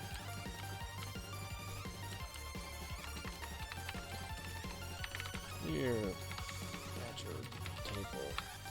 Did I spell that right? Yes. Good. Load x 64. Load a 0. That value 0. Loop 7. Dex branch not equal to loop. I'm losing all that said. Yeah, so I don't have like if statements or like switch statements or loop or while loops or for loops. I have to like make those out of building blocks essentially.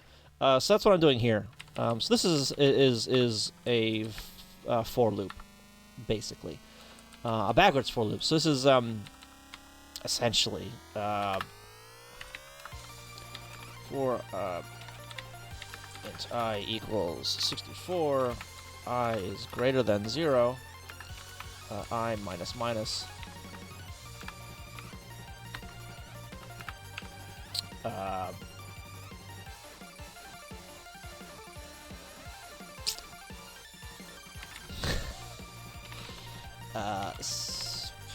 Send bytes to PPU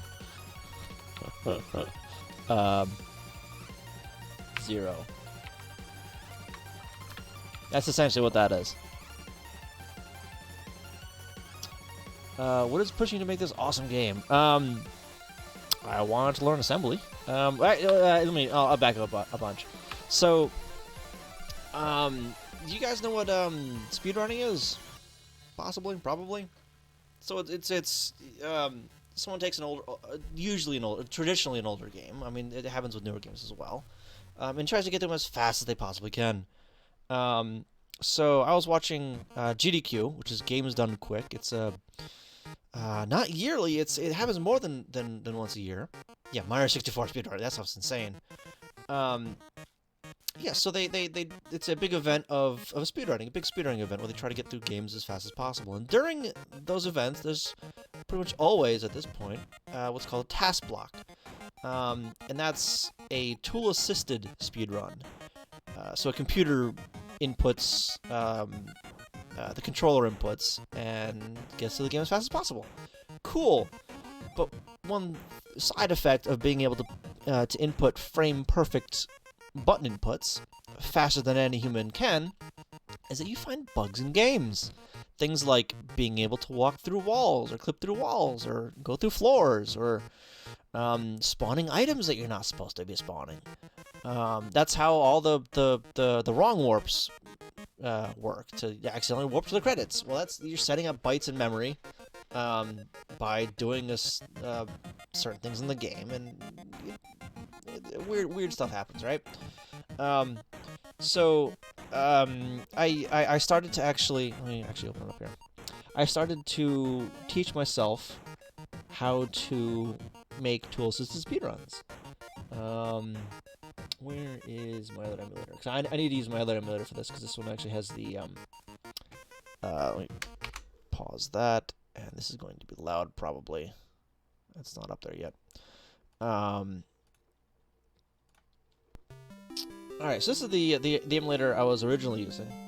Okay, it's already turned all the way down. This is the debugger I was originally using too, which is not pretty, right? No, so B, so it was at the top of the list on the directory listing, so that's one of the reasons I chose it. That and, like, I saw, I think, one task for it. But it was just like a regular task, right? So I figured I'd use this as a way to learn tasking. So recent, there we go. So this is what I put together, right? It's not all that interesting, because not too much really happens yet, but it's all frame perfect inputs. Thank you for the follow. You're cool too. Thank you. Appreciate it. So yeah, so what's scrolling by here, you can kind of see it, are frame perfect button inputs. So if I pause it real quick, this is the frame number. So on frame 972, it has B pressed down and R, the right direction. The frame after that, B is no longer pressed down, but right's still pressed down, right? So you can frame perfectly input stuff for a game, input controls for a game, right?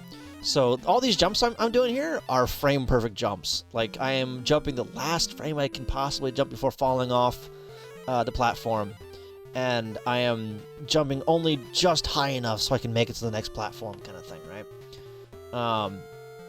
Which means I can get to the level faster and all that.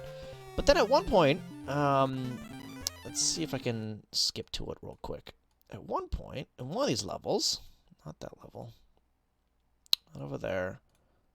No, not that stupid level. I think it was actually the second level, so I think I went too far. This level here. Let me back up a little bit, because I forget exactly where in the level it was. So in this level, there's a bunch of water things going on, right? So those are waterfalls, and later on it's got like water spouts or what have you that you're supposed to like stop and wait for, and that's boring. So I'm like, all right, I have enough health, which is the Z's you see at the bottom. This is the health for Barbie. I just damage boosted all the. Well, I didn't boost actually. I just ignored them and said, you know, I have enough health. Screw it. So those are the water spots I'm talking about. One of them coming up here. Okay, I missed it. One of them, I walk through without taking any damage at all. I'm like, wait a minute, what happened there? Like, is it this one? No. So it turns out that this game is encoded very well. It's over here somewhere. Where is it? Because I pause, and then... No, not that one. But yeah, so I walk under a waterfall that I'm not supposed to walk through a waterfall I'm not supposed to walk through. So I'm like, okay, I've got frame perfect control here. Let me back up a frame and press the right direction 1 frame early. I get damaged. Okay. Let's press it 1 frame late. I get damaged. Huh. Press it right on the frame. Oh, I don't get damaged. I wonder what else is broken in this game. I wonder what other things I can find. Like, can I figure out a wrong warp for this game? Because no one cares about this game, right? So no one's tried to find these things in this game yet. The one thing I did find is someone found out how to soft lock the game in the first level by jumping over a boss trigger or whatever.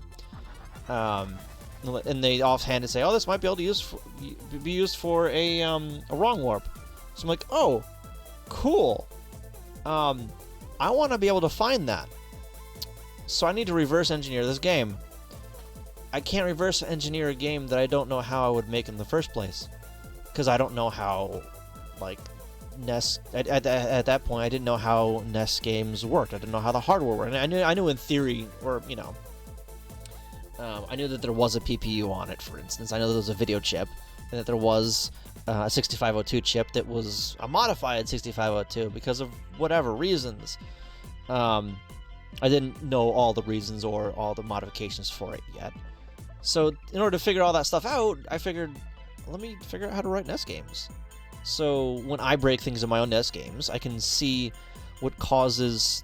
or what some common pitfalls are, and what some shortcuts are to, you know, to get around some things, and all that kind of stuff.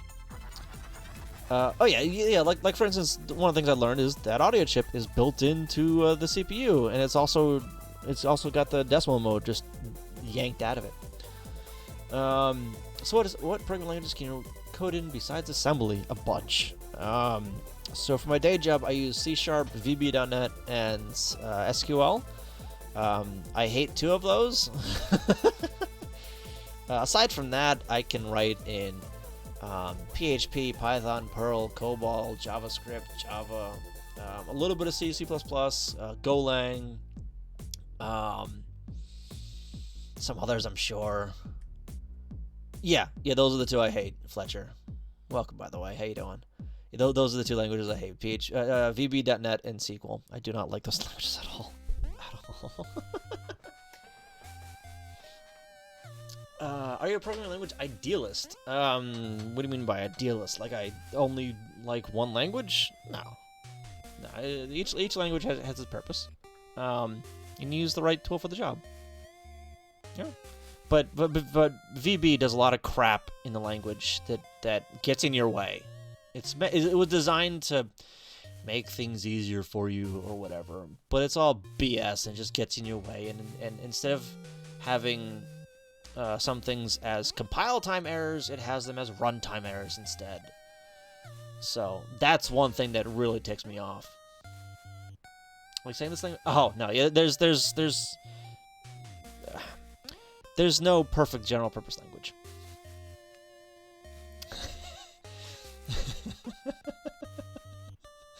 Better than a simulator, just brain fuck.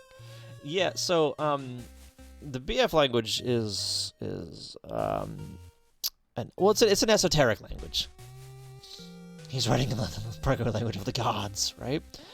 That's an esoteric language that actually has some extensions on it. Honestly, I still need to implement. By implement, I mean I have an interpreter for it.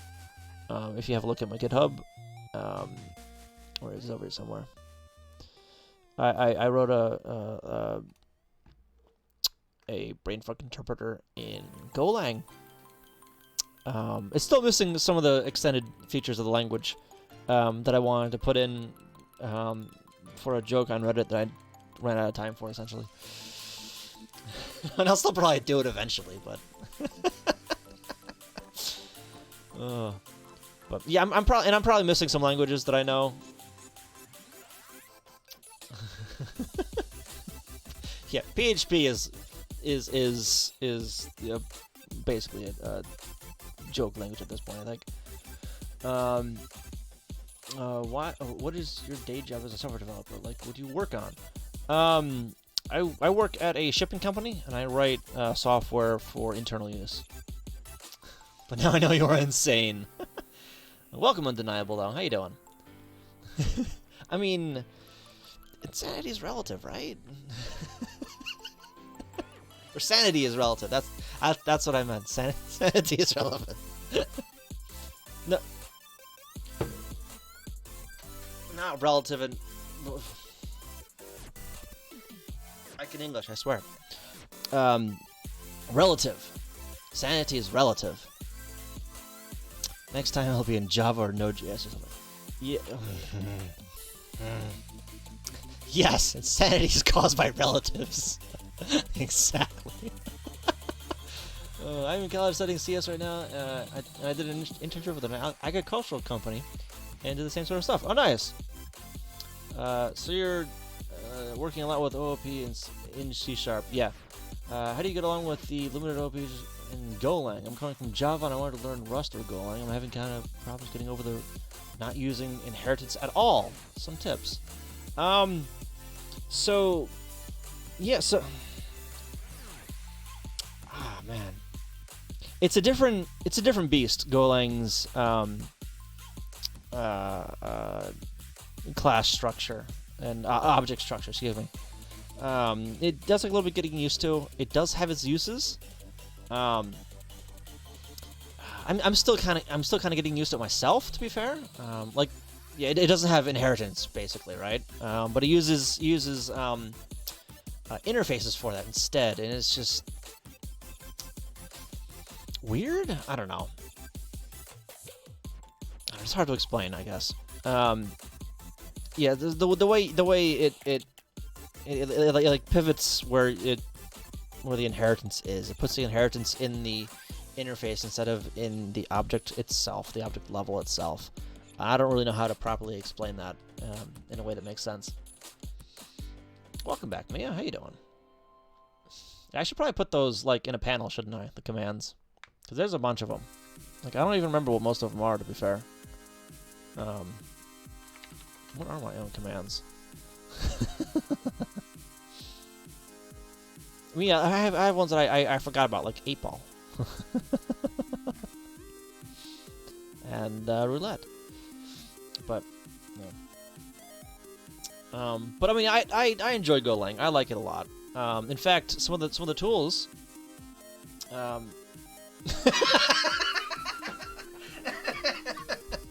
Well, there's the answer. There's the answer. Oh. Yeah, the easiest way, Deedle's got it right. The easiest way to get into a language is sit down and make a simple project with that language. What I've come to do, what I've found easiest for me anyways, I've got a few simple projects in various languages, and I'll port that project to a different language. For instance, one of them was like a URL shortener. So I originally wrote it in PHP, I think? No, Python. I originally wrote that in Python, and then I ported it to Golang to get a hang of Golang, really. And then I tried porting that to .NET, and it just didn't work. I'm so frustrated with IIS that I said, screw it, I'm not doing this. Which is unfortunate, because I use IIS at work, and I hate it. But what are you going to do? Yeah. But yeah, I mean, I'm using Golang for some of my tools here. I don't have the window open anymore. Okay. I'll just show it on my GitHub. Like this program right here is a utility written in Go that takes the debug file that my assembler spits out. So it's like 1,000 or 2 lines of things that look like this, and it essentially decodes that and puts it into a format that my emulator can understand. But yeah, that's all written in Go. But yeah, the easiest way is to find a small project and learn with that project. Keep the scope small, so you don't overwhelm yourself. Yeah. But yeah, so the inheritance thing is something you just have to, like, I don't know, think differently about.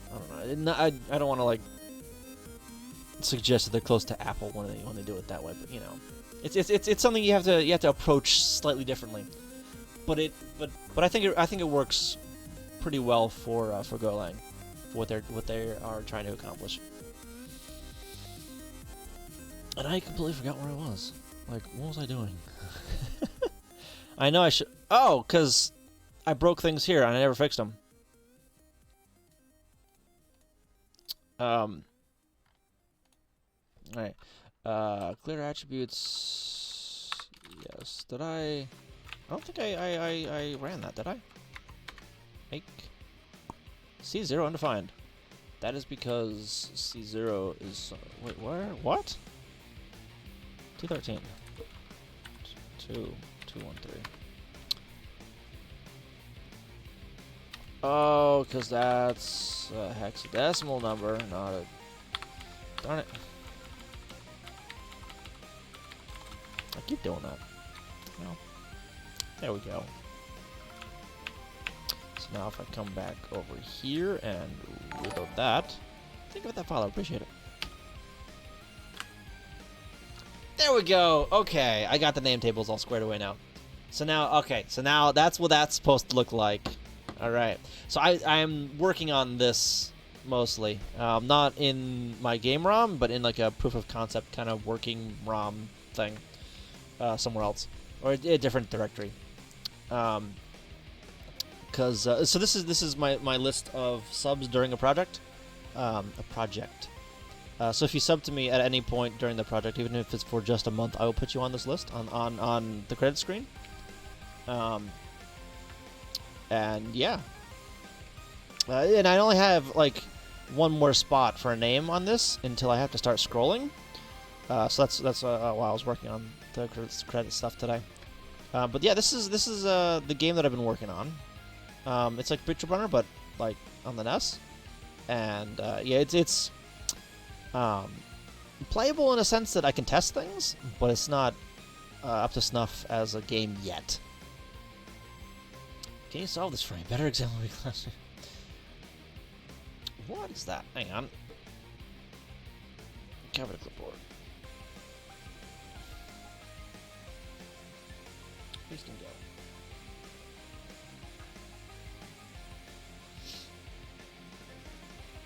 Oh, this is Java. Yeah, so it would be different. I mean, for properties, that's actually pretty easy because you can include other interfaces in your interface. Let me bring up my. Nope, too far. Tools and then that one. And segment. So yeah, all objects start with a struct, right? So that's where all your properties are going to be, right? So these are all these are available to all the class functions, as it were. So what you can do for moving or for including properties is you can actually embed another structure in a structure. Where did my window go? I'm not sure what I'm looking for anymore. Oh, there it is. Yeah, but so that's what looks like is happening here, because it's protected properties that are strings. Yeah, so these would just embed the class A.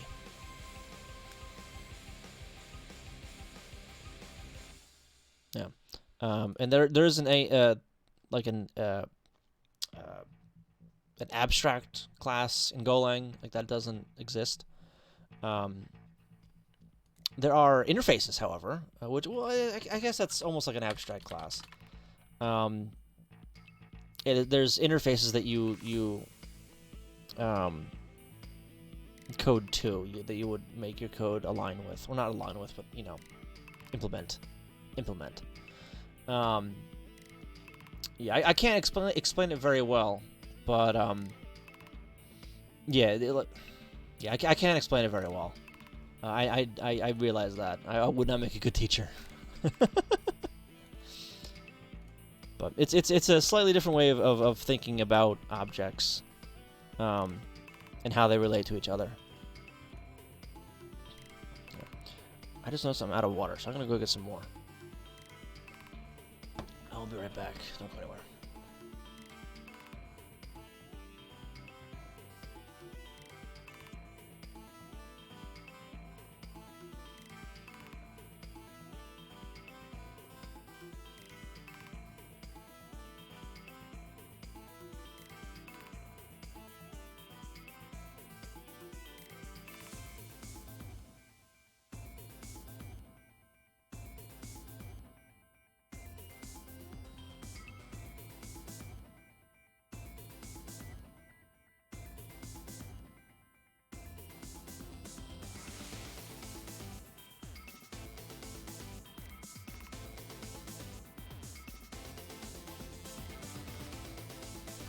So apparently I need to go to the store and get some more water.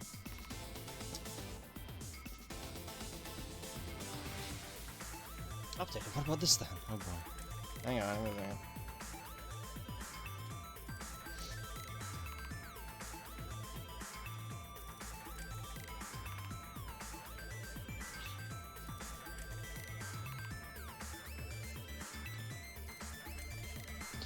Yeah, so you can't, like, inherit the methods for it.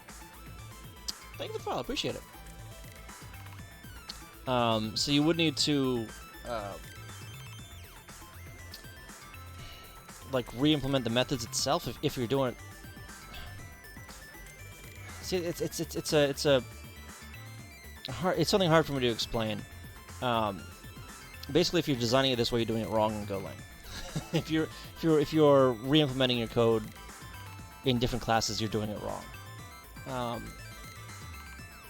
Essentially. Yeah. But you can, like, where is so you can have an interface, right? And you can have Where is my other window? Actually, do I have... Hang on. I might have a better example of this on my...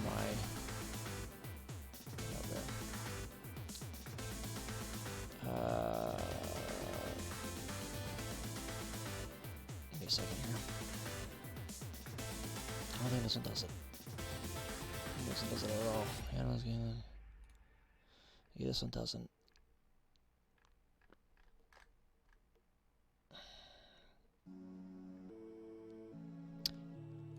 Where's one that actually has an interface? Hang on.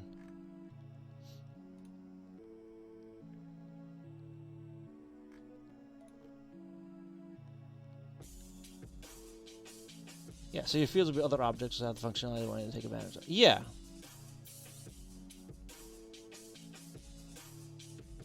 You misspelled lazy. It's never fear. Put the work in.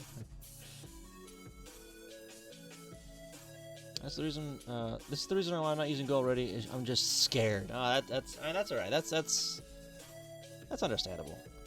Okay, so this one might actually have it in here. Engine. Right. No, it doesn't. All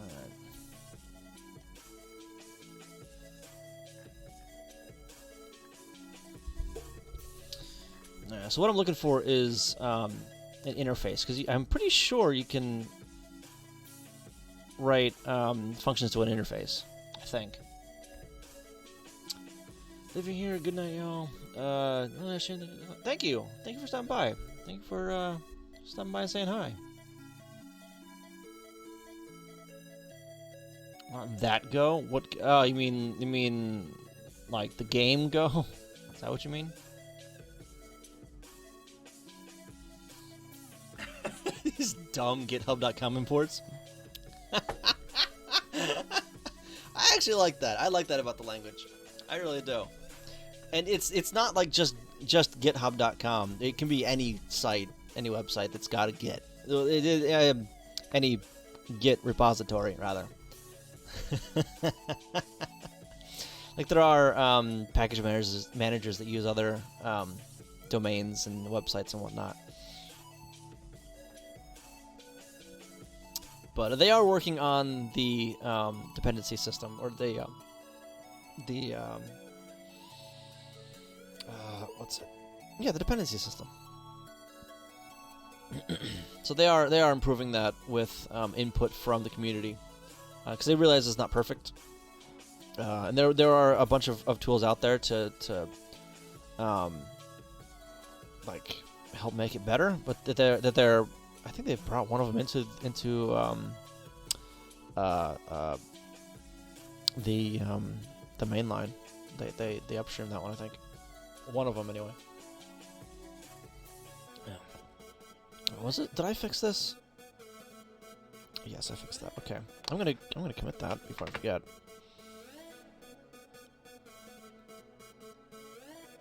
That's the wrong one. Over here. Yes, and then runner, and then this one.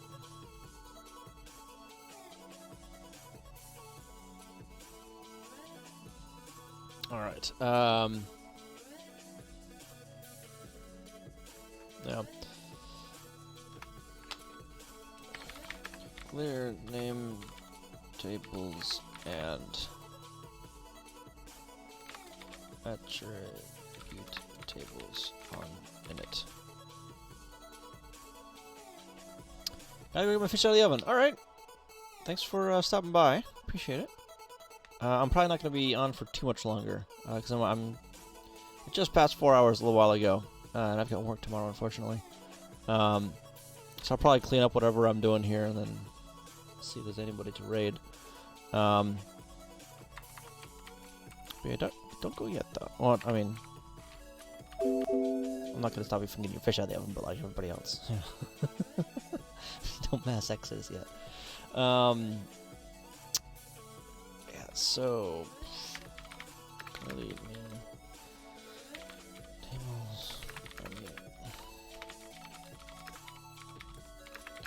on first load. On...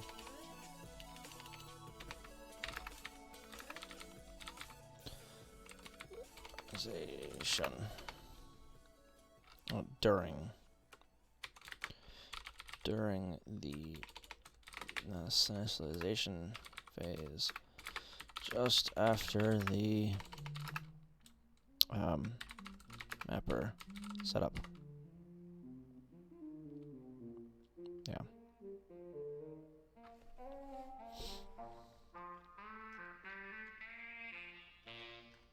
Yeah, I'll probably move some of the stuff into the utilities, but I'm not gonna bother that right yet.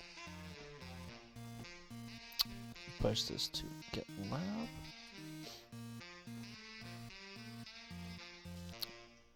I've mentioned it before, so I don't know if everyone that's currently here knows, but I do give access to the current code to subs.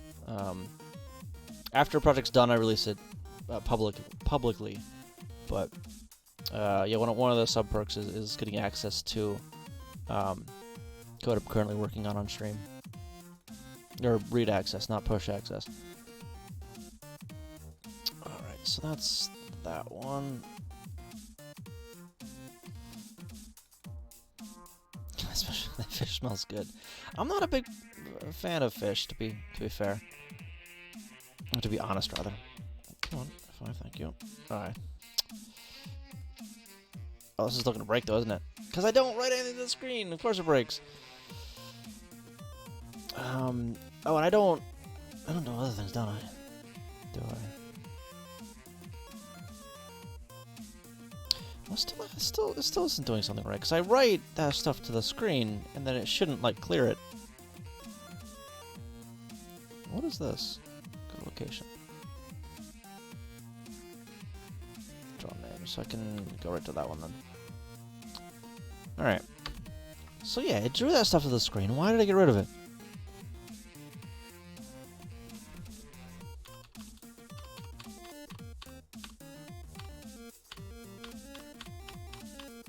Decode. Clearo. For some reason it doesn't load that label correctly, but whatever. I don't care. Oh, probably because I'm using like a @ loop that's used a bunch of places. That's probably why. Yeah.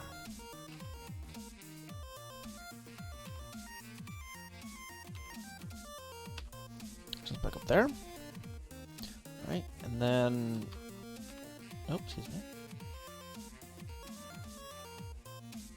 Oh, right, increments the name address. Let me put this in the watch. But make that a word, like that. Got a gaming PC? Yes, I do. That's the one I'm on here. I don't typically game on stream, though. I usually game off stream. Yeah. More people want to watch me write assembly than be terrible in games.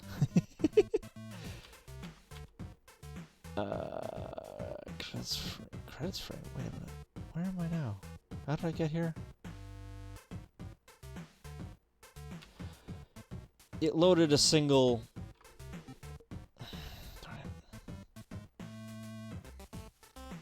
Oh, I think I already did, actually. Hang on. Where is...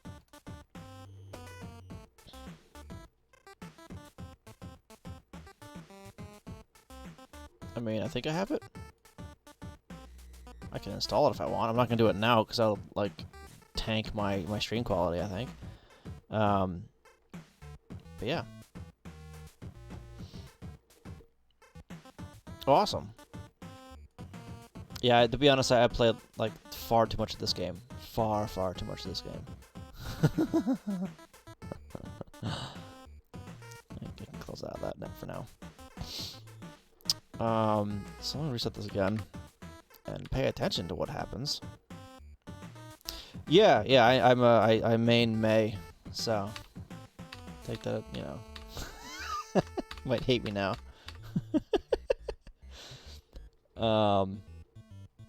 Load name, okay. Decode outcode.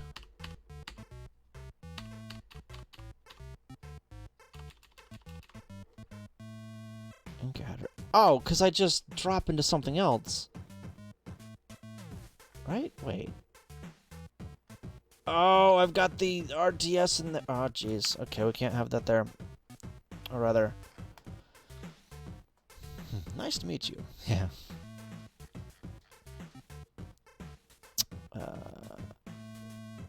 So I need to find where these are, and I need to... these could be a JSR, and then a jump to... somewhere else. Jump to that decode opcode.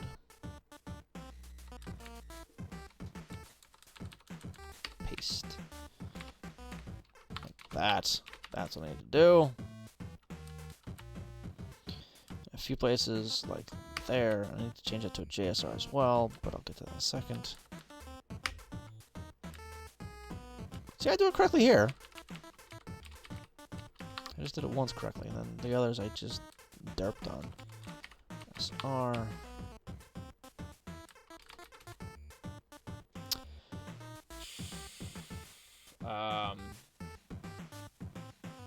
Four something? 400 something? I think. Yeah. I still have a bronze border, if that's what you mean.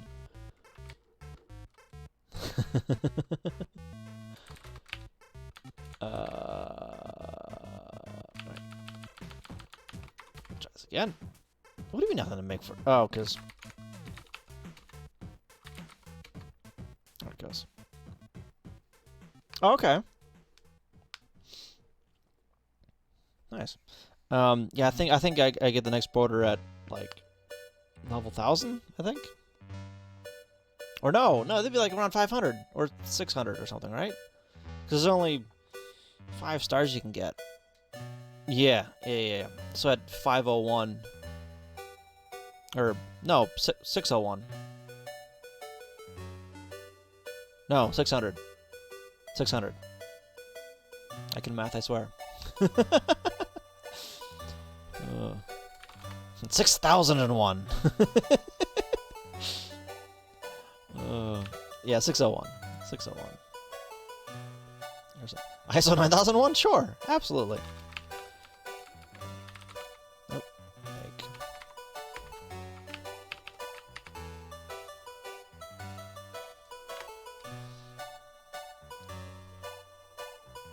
Okay, draw names. Again with the... I'm gonna ignore it this time. Screw it.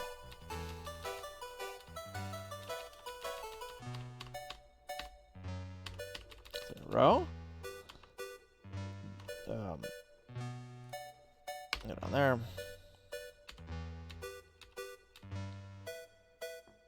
JSR there. RTS. Decode opcode.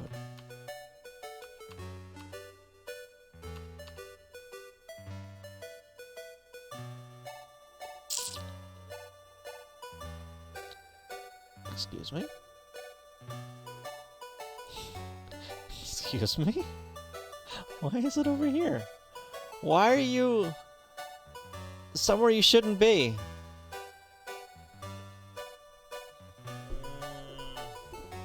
Okay.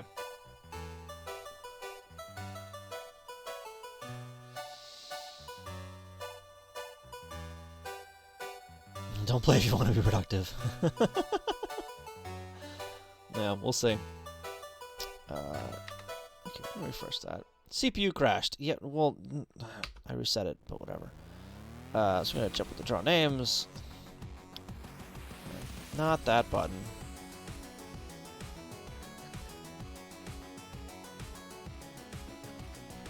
What is that at? 8205 or 28 something.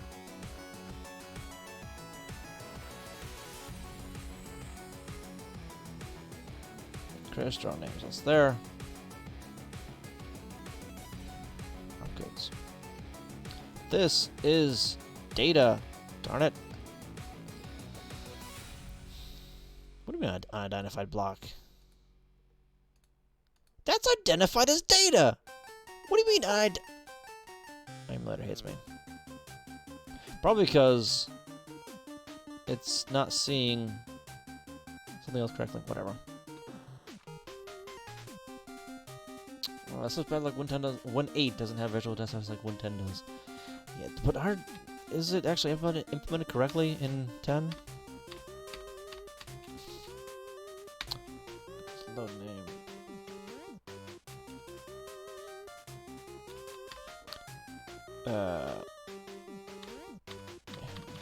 Then we're going to 8.1, 8.7.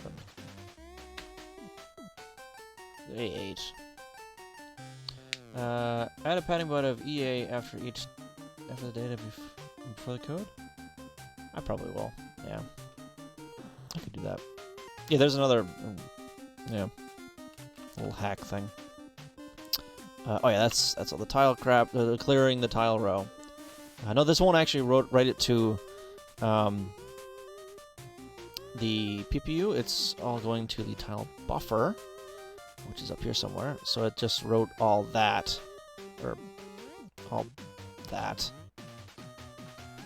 which are all spaces right now.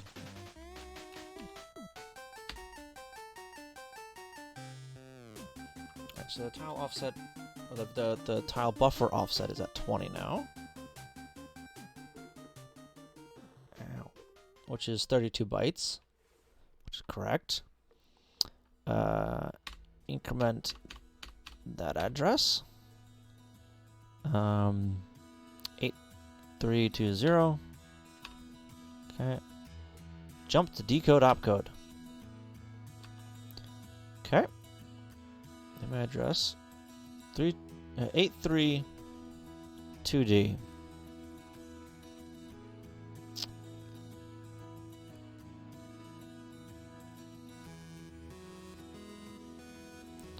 That sounds about right. 10 then 9. Yes, so 10 then 9. Wow, okay. What is this one? Go to that one. I have too much crap open.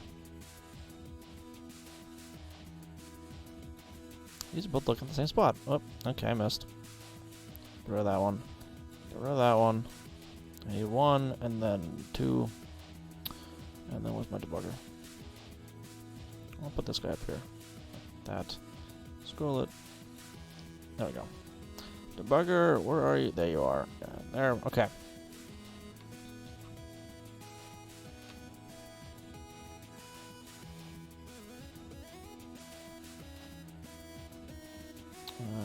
A1FD, which should be anyway. A1FD, oh jeez, it's in here somewhere. Oh, that's data?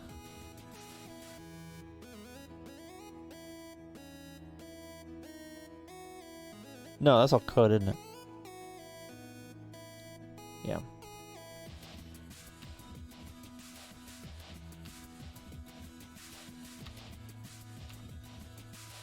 $2005 is incorrect.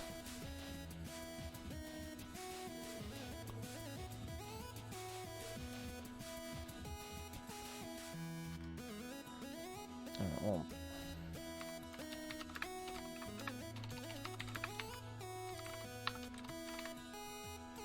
actually, what I can do is I can just, oops.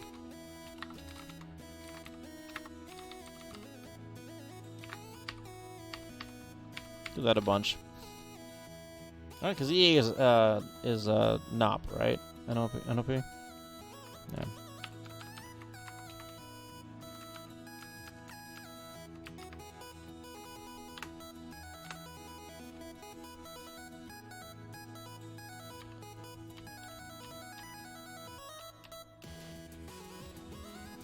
Yeah, I know, whatever.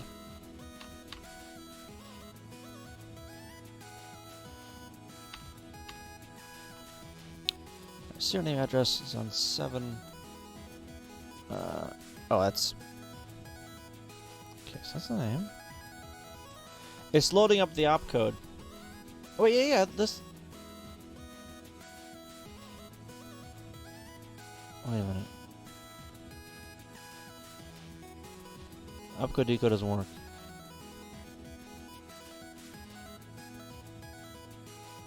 It's loading up It's loading something up and then ignoring it because it's loading something else.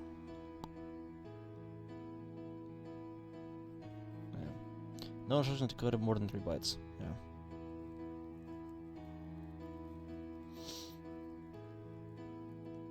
Yeah, but not makes a certain amount of sense anyway. Yeah. So I'm not sure how this worked in the first place. Name address access the opcode.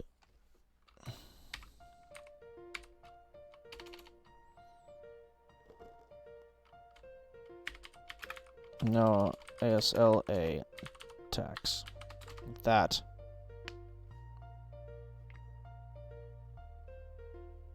Yeah.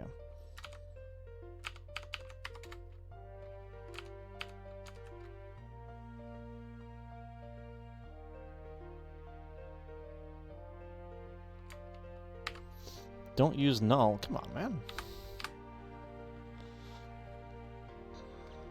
We could just use one of the many unimplemented opcodes and hope. Right?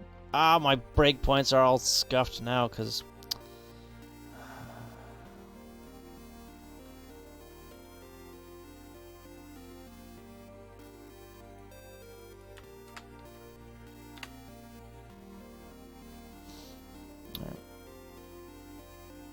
That's not going to be anything useful. And then that one.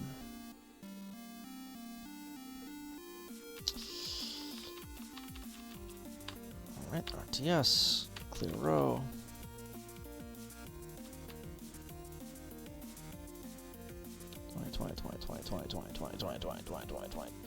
And last one.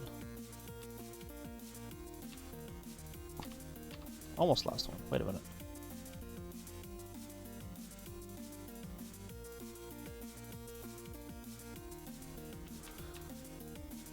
Why did it do that?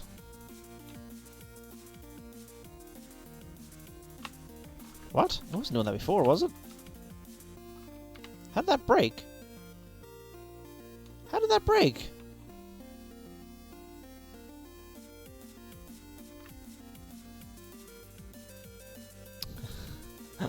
On the CO2, they all have known reliable behaviors. On the 816, they're all actually documented.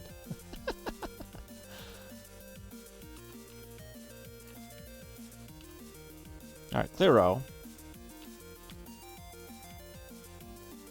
Why was 20 not loaded in Y? It's right there. Why is Y still 0?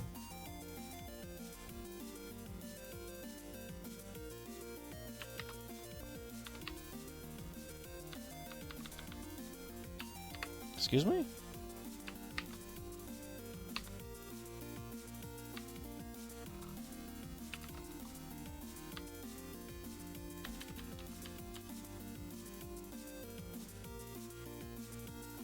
Large measure can show the current frame buffer that's currently being written to the PPU debugger.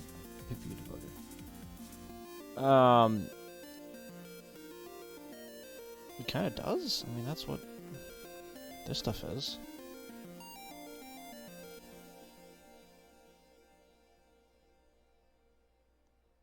I mean, the frame buffer that I'm writing is straight up just a not the name.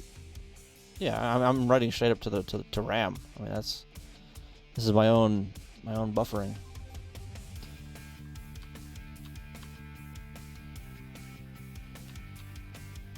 Hey, okay, that's broken now. Like I broke that. How did I?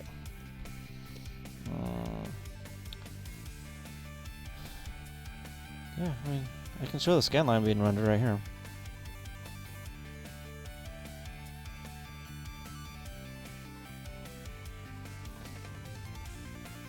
And for the name tables, you just change what scan line it shows it displays on.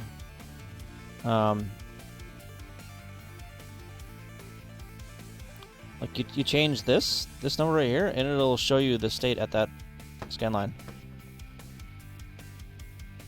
Isn't that showing after the frame has been... No. No, so this right here is the live data of the frame. Or, not of the frame, of the PPU. The name table itself. So let me actually bring up something else for this. Yeah, I'll open up an actual ROM here. Hang on. So if you step through things, you can actually see it drawing to the screen and all that.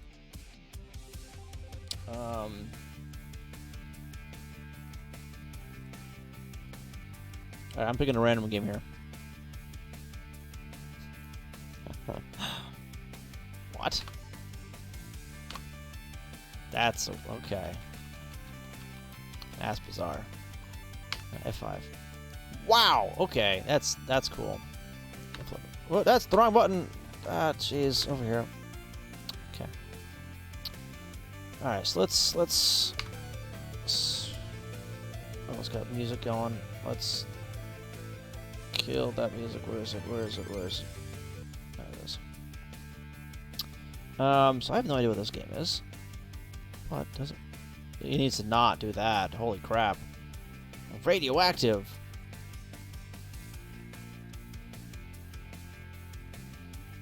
Is this actually doing any? That's a surprising amount of detail.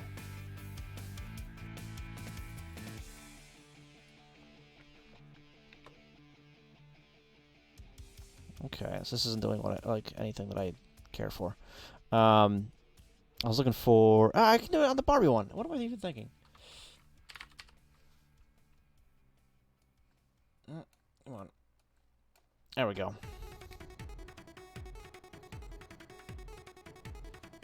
And F7, well, I can have it run a scan line. Like that's this button right here. Run one scan line, F7. Jispo, how you doing? Welcome. Why do I have a breakpoint there? There we go. Okay. Okay. Finally caught you live. How you been? How's your night?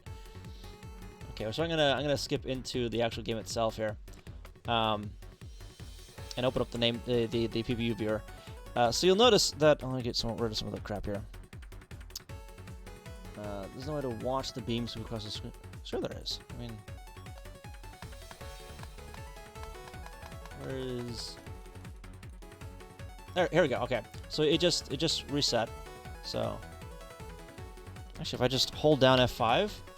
Or not F5, F11. Hang on. Where's the NMI on this? NMI, RTI, go over there. Wow! Codes aren't great for streaming though. Yeah. Yeah, they aren't really great for streaming. So if you look closely, you can actually see the scan line across the screen. So I have it display the previous frame as well. I think I can turn that off though. Video. What was that?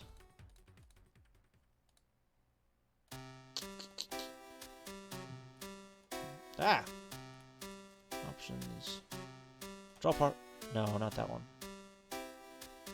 Partial options. There it is. Show previous frame from behind current.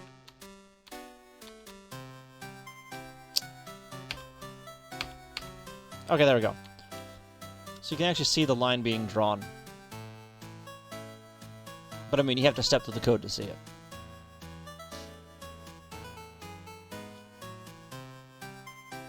Yeah.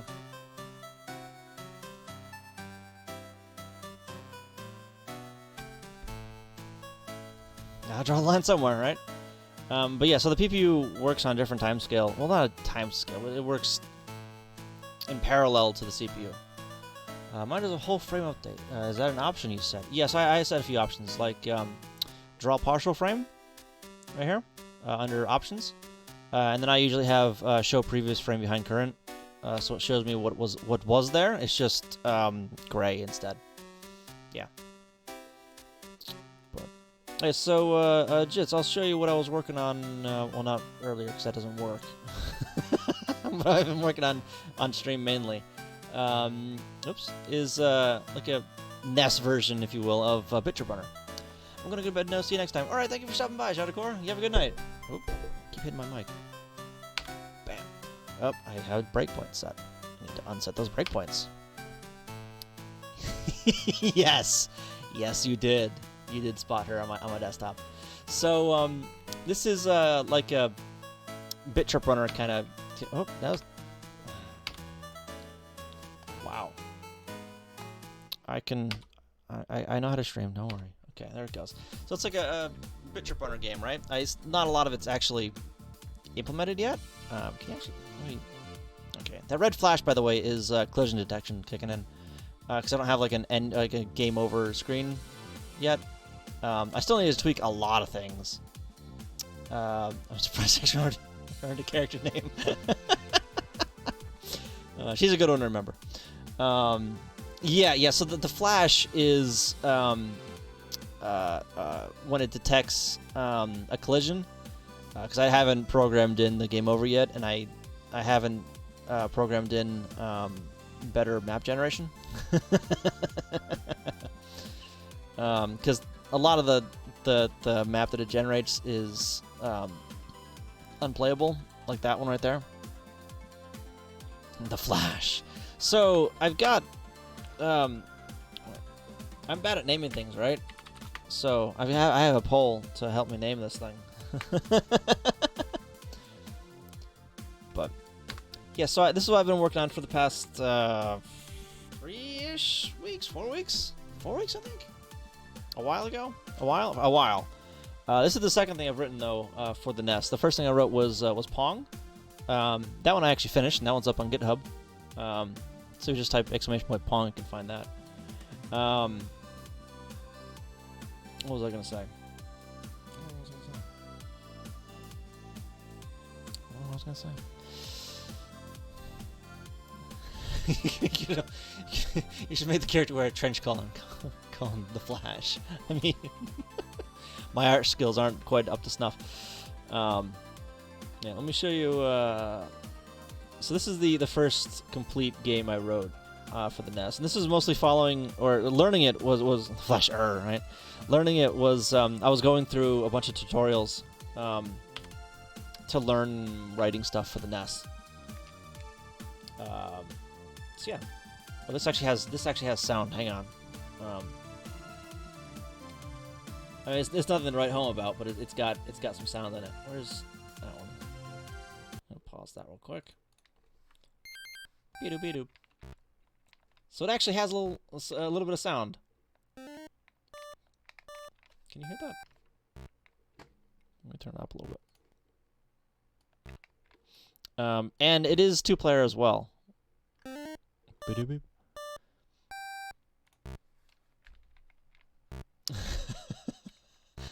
See the normal clothes and the boo he's wearing. Yeah, okay,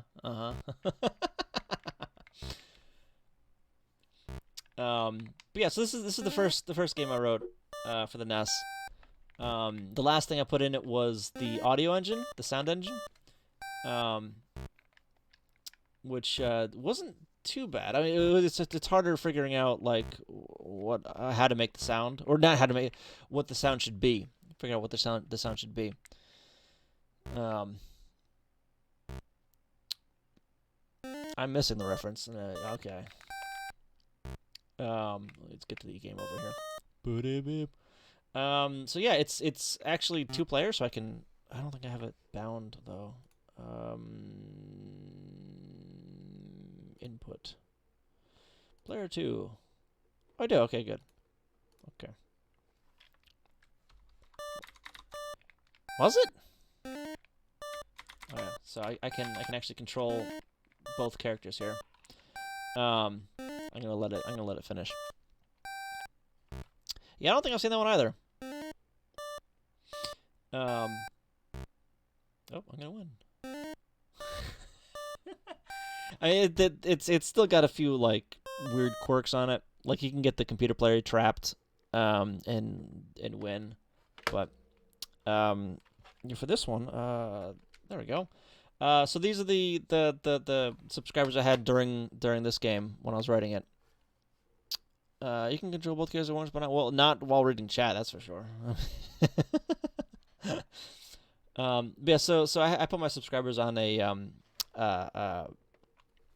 credit screen, which is what I was working on for most of today, until I found out that the game that I was working with is completely broken. Well, not completely. But I didn't clear out some memory, so it glitched. You can play yourself in a two-handed manner. Kind of, yeah. I mean, yeah. um, let's see. I'm gonna start the music back up again because I don't have a sound engine runner game yet. So I have a friend that might be able to help me out with the actual music for it. 'Cause I do want to have like actual background music that loops for this game here. I don't have. I haven't put in there yet. But yes, this list is a little bit longer. I have room for one more name until I need to start scrolling and thinking about that crap. So that's what I was working on today, is scrolling and figuring out other things for the credit screen. So, yeah. But yes, this is one of the sub perks. I figure I'll have so no, that's not what I'm working on it, so I don't get caught with my pants down. You see. I had it like kind of working. Where's Git? What is it? Yeah, so let's dash everything. And then we're gonna, once it does this thing,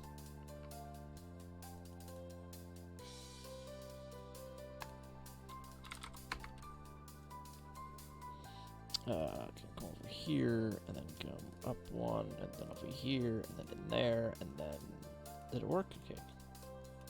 Bam. Okay, I need to not have those on there. I mean...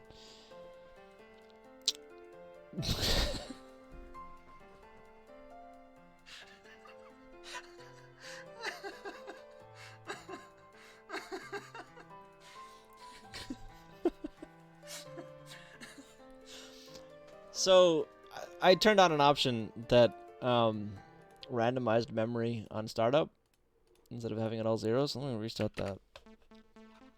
There we go. That's what it looked like before. That's what it looked like before. That's what it's kind of almost supposed to look like. It's going far too fast, but whatever. I'll fix that later. Yeah. I don't think I have... This is looking more wonky. Do I have... Okay, there we go. It wasn't set to the right size. But yeah, so I was working on this. So it almost works. It almost works. But I went and broke it. I went and broke it trying to make it better. I haven't finished fixing it yet. Yeah.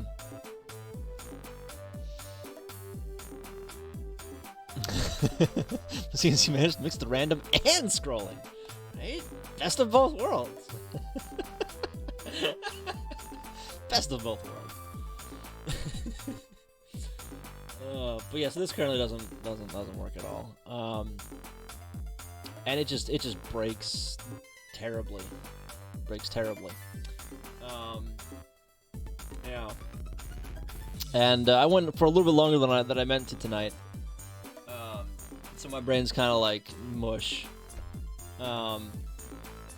Yeah, so I think I might call it for tonight. I'm not gonna commit that yet because it's still broken.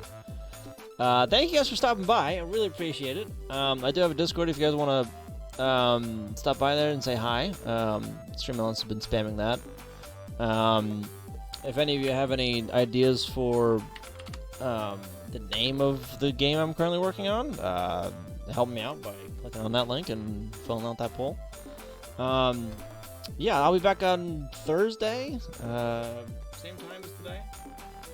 Let's see if there's anybody who can go say hi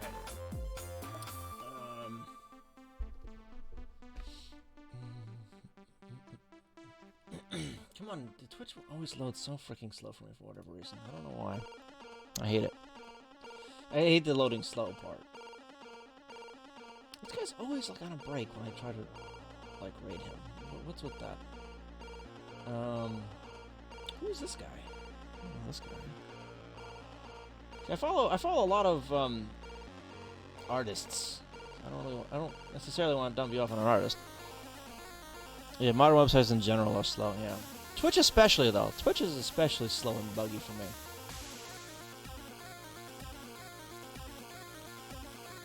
He's just playing a game, isn't he? That's the Miku game.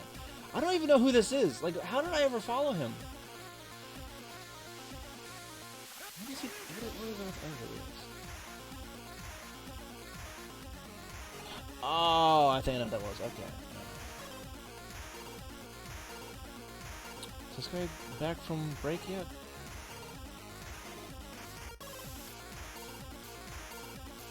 Cause I don't want to like raid somebody that's on break. You know, that's not fun. He's on BRB. How long? Like,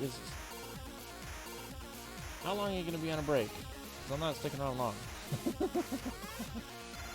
Alright, let's look at the science and tech. See what else is out. Thank you for the follow, appreciate it. Let's see what else is out there. Cosmos, but that's just a rerun of the show. Let's see. Who can we say hi to? Someone's celebrating a birthday. I just find different. Yeah, I try to find different people. But every once in a while, I'll like raid a stream and they don't like read chat or anything like that. So I come in and say hi, and they just don't respond, which is kind of a buzzkill. Not necessarily a buzzkill, but it's like why am I here if you're not gonna like at least say hi, acknowledge that I'm here? Like that's just like for like as a viewer, not necessarily as someone raiding in. What was that? Oh, that alert took forever. Thank you again for that follow. Appreciate it.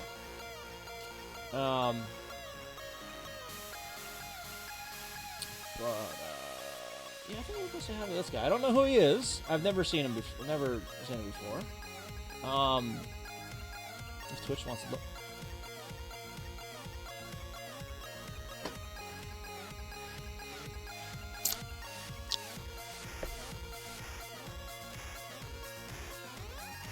His stream's over. His stream is over. Yeah, rip. Yeah, if streamer doesn't interact with chat, I just leave. Exactly. Like, if there's no interaction with chat, like, why am I there?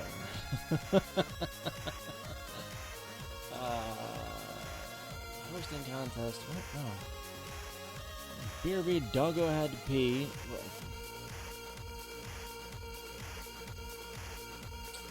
Hello, viewer name. I am a bot. Okay, we're not. Okay, fine.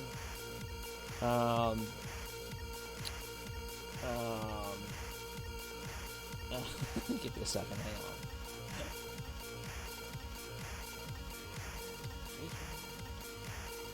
Tech support in Chinese? What's this? What is this? What is this? This is like me the other night, yeah. Yeah, that guy, is that guy online, by the way? I don't think he is, because I followed him, and I don't think he's online. Is he? Who was that? Do you know his name? Yeah, I mean, if I were like streaming an art or something, that'd be easier, I think. But I'm not streaming an art because I can't draw. These guys just have a face cam. Nice. Yeah, okay, we're not going there. Oh. Game dev level editor. What's this one? I might say hi to this guy. Let's just say hi to this guy. As long as he doesn't like go away, right? As long as he's not. Yeah, okay, we'll say hi to this guy. Weird other. Yeah, I don't think he's online either. Yeah, so I have no idea who this guy is. But let's go say hi to him, shall we? If I can type in the raid command correctly. But yeah, thank you guys for stopping by. Probably not again. I mean, I think it is. He has a face cam. Pretty sure it's okay. Thank you for stopping by. Jits, it's good to see you in chat.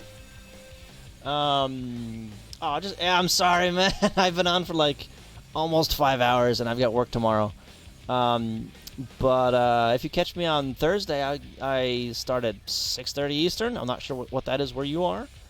I do stream on Saturday too. Yeah, it's down below. If you just scroll down a little bit, you'll see it. And I just realized that it didn't change for daylight savings time, so I need to fix that. Yeah, so whatever that schedule down there says, add an hour. I think. Yeah. Hey, Encoding. Yeah! Mine's working too. Yeah. But thank you guys for stopping by. I really do appreciate it.